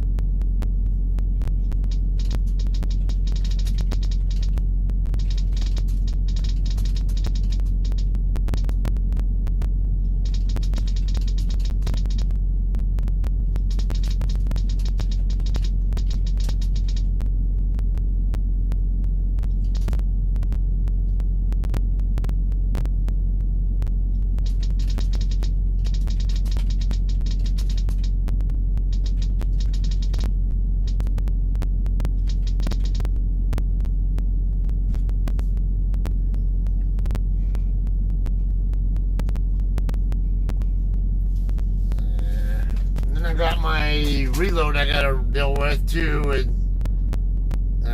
when does that pick up?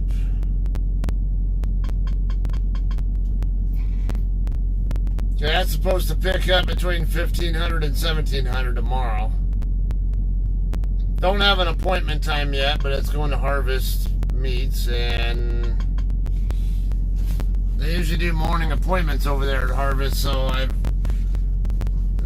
they're putting me in a bad spot with these loads with being able to make on-time delivery. And I don't know what the deal is with well, I know Calavo Growers is a newer account, so maybe there's some growing pains there with that. You know, Walmart, they always do produce deliveries in the morning usually, so it might just be an issue of when they're, or whatever, what it's, you know. I'm not really sure about the dynamics of that with scheduling on the shipping end and all that. Yeah, it's supposedly first come, first served, but it says my pickup time was 1300 to 1900, so.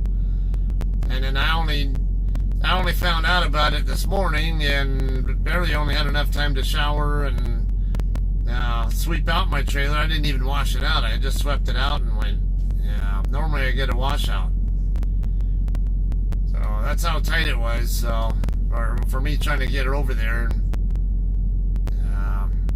Yeah, and having a deadhead over there from wherever else too, I don't really see how it's really that easy to do. Regardless, I can't do much about it. It's not my fault. So all I can do is just do what I can with it, and if they can do some magic with it themselves, or great. But otherwise, just reschedule, and it's not on me.